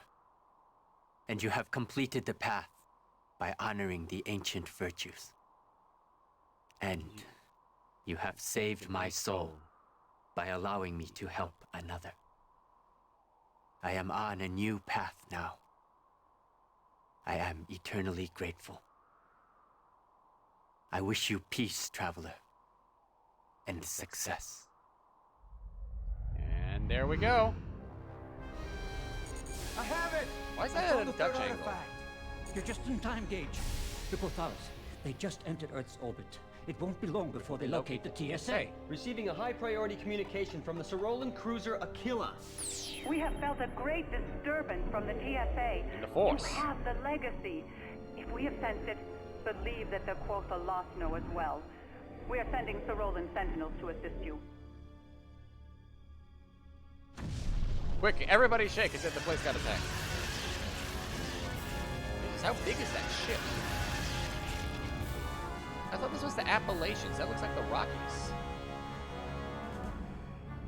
The Quothalis have breached the outer shielding. All security teams prepared to intercept. As say again before Mama should Gage, before everything gets even more chaotic, I just wanted to say... Don't worry, you've got one more cutscene. Actually, two more, technically. Be now I think careful.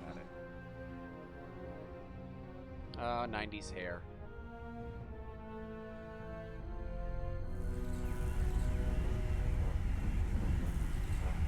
Now, the final puzzle.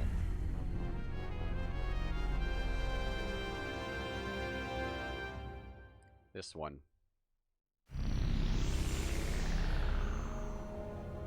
This is the one that's most like a just Gage, straightforward the three artifacts puzzle. are projecting some kind of image. I recognize some of the elements. Remember the Sasiqui symbol that the Cyrolan ambassador showed us? This pendant is an ancient Sosiqui relic that our archaeologists discovered on another planet. We believe this symbol is a Sosiqui marking that represents their legacy. The true legacy might also bear this mark. All right. Come on. I think we need to create that symbol by manipulating these artifacts. Right.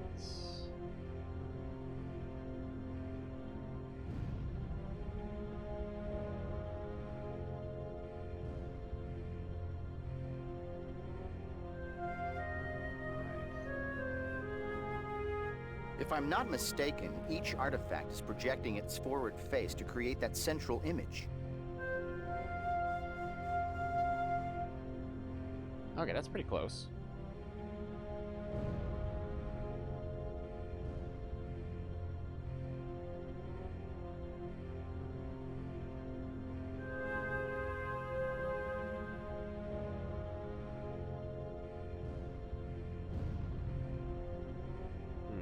Maybe not this one. Hang on, Gage. The face on the top artifact looks like it has a lot of elements. That looks like a correct piece.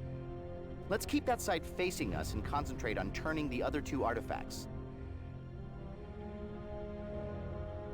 I think the most important concept for these artifacts is that two overlapping areas cancel each other out. But if a third artifact also has an element within the same region, then that shape will appear in the central image.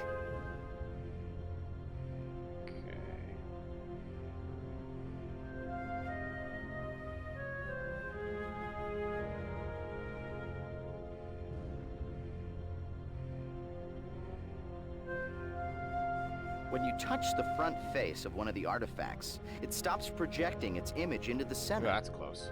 That could be extremely helpful. By turning off a piece, you can see how it affects the central image.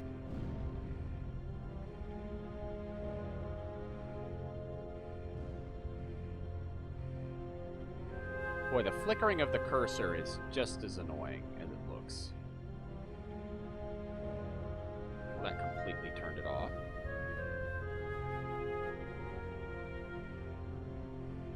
This alien technology is difficult, Gage, but let's not give up. I think we're pretty close. I'm sure our correct piece is part of the solution for this test. We need to look at the pieces from a different angle. When two pieces overlap, they cancel out, but when there is a third element in that same region, it appears in the center image. I believe the answer lies in that concept. Keep our correct piece facing us while manipulating the other sides. You want to look for pieces that overlap, but have the net result of projecting the proper symbol. Okay, Gage, it looks like you're having trouble with this puzzle. There's a lot of I think I have an idea for a solution. If you want more explicit help, touch my light bulb and we'll solve this together. Gage, stop turning! That face on the top artifact is a correct piece. I know that. Now concentrate on turning the lower left artifact.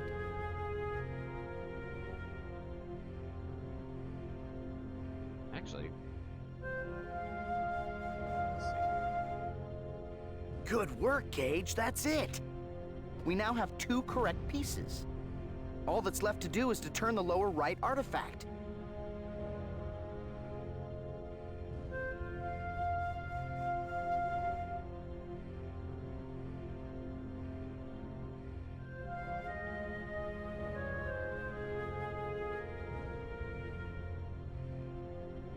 There it is. All right.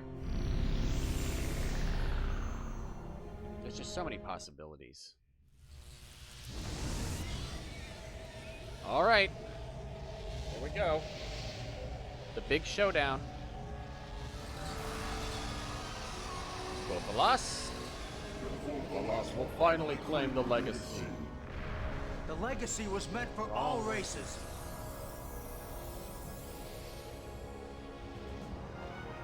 Agent Blackwood! Quickly, give us the legacy. The Vopalas will destroy us all if they claim it. Zerolian killers have no right to our legacy. Can't you see the cycle is happening again? Your two races are battling each other over something that's supposed to bring peace. I won't let you turn this place into another battleground. It's this same thing is actually very much like the whole Mantle of Peace concept in the Halo games. And this battle has happened as well, except it was much more faith-based. God, did it have to be so gross. Now you can see that they really do look like each other.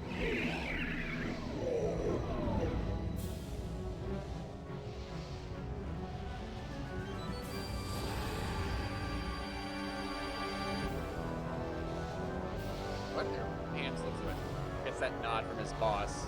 Gotta check in with the superior officer.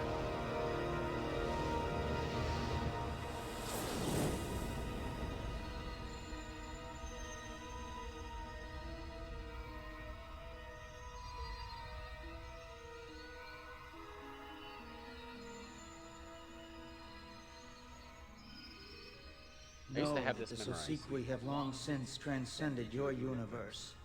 Oh. Our legacy has waited thousands of There's years always some for its forerunner proper heir. species. It contains the sum of our wisdom. It is the collective essence of what we were, and what we are, and what we will be. This knowledge must be tempered with maturity. Its secrets will be shared with the many races around the galaxy, but only when they are ready for such an awesome responsibility. Until that time, the legacy will be safeguarded by beings who have already demonstrated their worth, wielding the disciplines of time, matter, and life. Falls away. There he is. Humans will claim their birthright and become the stewards of the Sosequi legacy. Humans' birthright. They will share its knowledge with the galaxy when the other races have proven their worthiness. Which is Ping Wu is the actor's Understand name. the elders, and we will obey.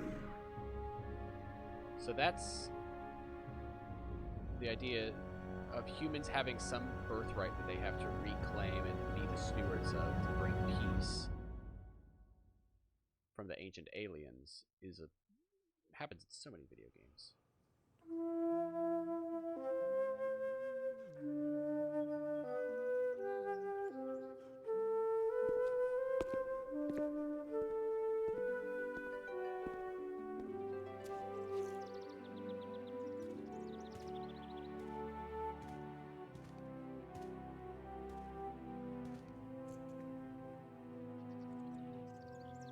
A great fate lurks in the future of humankind.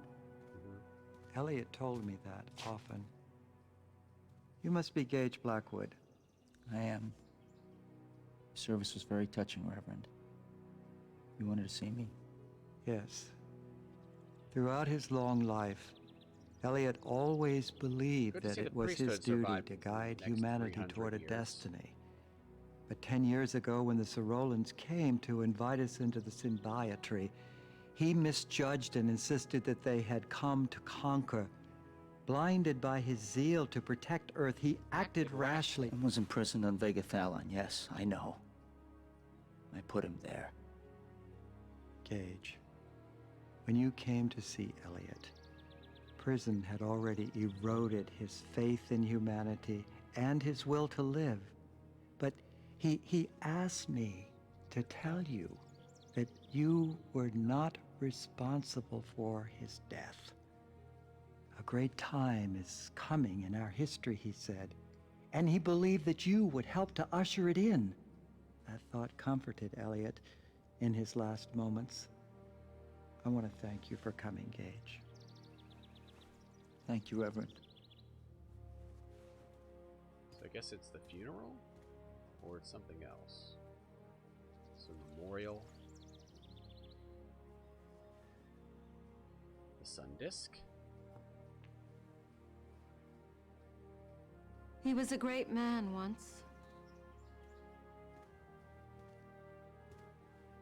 You know, his death really wasn't your fault. Yeah, everybody keeps telling me that. Gage, I wanted to thank you. I didn't expect to see you at my hearing, but because of your testimony, they commuted my sentence. Oh, that's convenient. You redeemed yourself. I only spoke the truth. Yeah, but you put your reputation on the line after everything I did to you. It's all in the past, Michelle. So, the reason she frames you... We both know we can't change the past. ...is something to do with...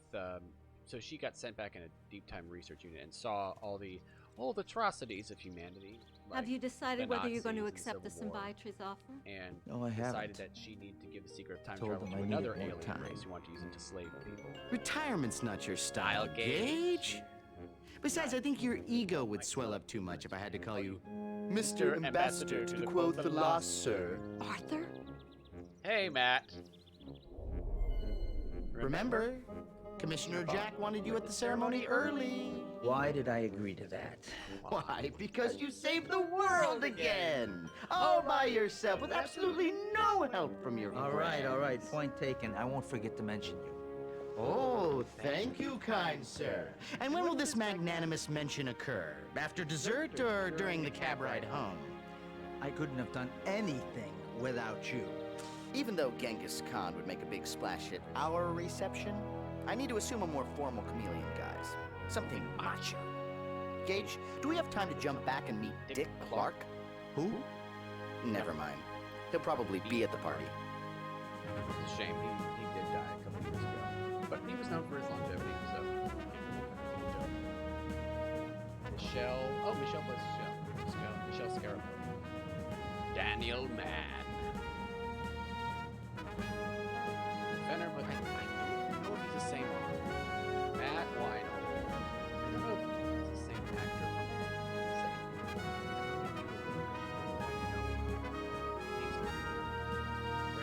I think that's actually, some of these people are actually not actors, they just are people who work for Presto Studios.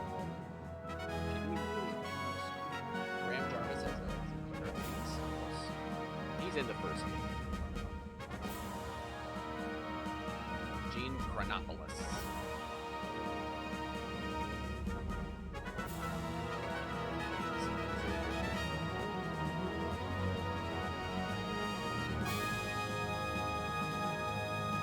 Richard Tanner, I was right.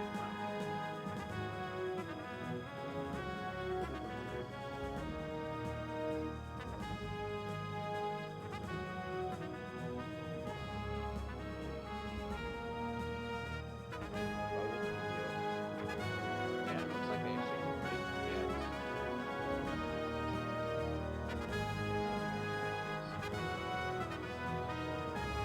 Arsenio Sunny Trinidad. This is Spovian. Pink Moon. This is Secret Spirit. There it is.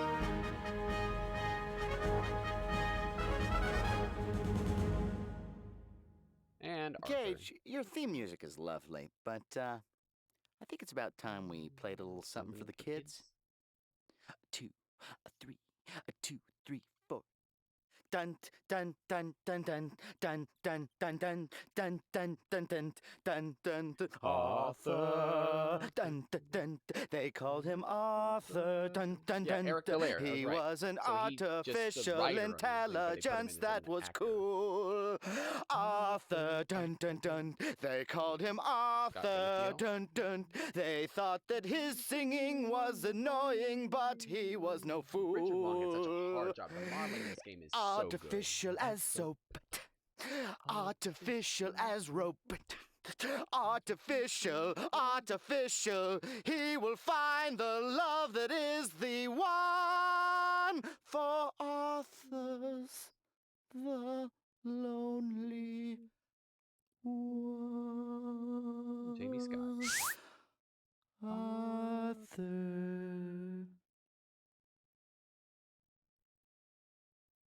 Ram Kripalang. Yep. One of the founders. All right.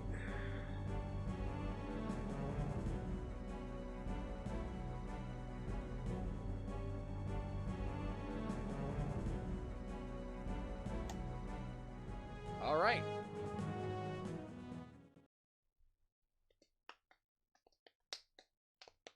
Ah, OBS has to reset. Okay.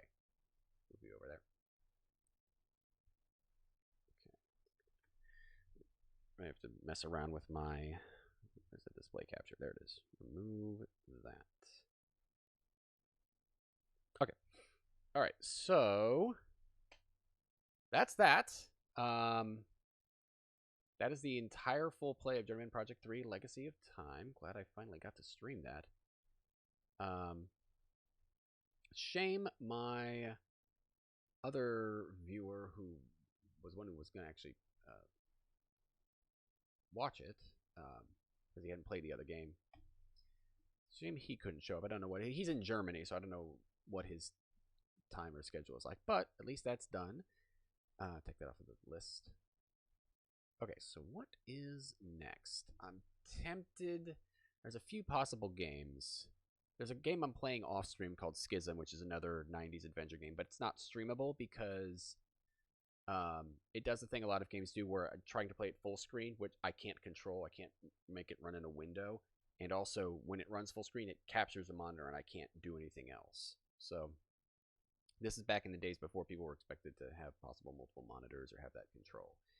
There's a few other games I could play that would take a little while. I do want to get Schism done. But in terms of streaming, it's either a Plague Tale Innocence or maybe the Outer Worlds. Outer Worlds will take a lot longer, though. Well, both of them will take some time, but Outer Worlds is a little bit more involved. I want to get Schism done, and I want to get either Outer Worlds or Plague Tale done.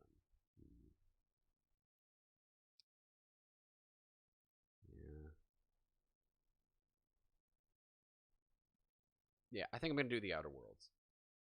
That's a fun game. It's got some companions in it, one of whom is canonically Ace, which is fun. And you don't see a lot of it, which is a shame, but at least it does exist. Untitled Goose Game, I have not. I have seen plenty of playthroughs of it, but I have not played it myself. But I know what happens in it. I know how it goes. I know how it gets played. There are some games that I don't play myself. I watch playthroughs of it because watching playthroughs is free, and I do not have to wait for sales to buy the games. These are all games I already have, so I got to get through them on the list. So yeah, I think I'm going to do Outer Worlds next and try to get Schism out of the way as well. And then it'll just be a long list of GOG and Xbox games. Maybe I'll be able to get Filament done at some point. Maybe. Anyway. But yeah, that's all for today. I need to go eat something. And, oh, I'm going to be watching Constantine later on today. But I'm not going to do that on stream. But I need to do this. I'm trying to think about if I could make a game, which engine I should use. Maybe Unity or Godot. Yep. Hey, thanks for coming in. I don't know what your work schedule is like. Normally, so I'm on partial furlough, by the way, for work. So I still work full days on Sundays. It's still the second shift, 1:30 to 10. But on weekdays, which is still Monday through Thursday for me, because I have a Friday, Saturday weekend now, my schedule is 6 to 10. So I've decided to, I now stream in when I would have been working. So normally I start streaming at noon on weekdays. So, and I have the VODs and clips up on my channel too. Thanks for following, and yeah, have a great day. Take care now, y'all.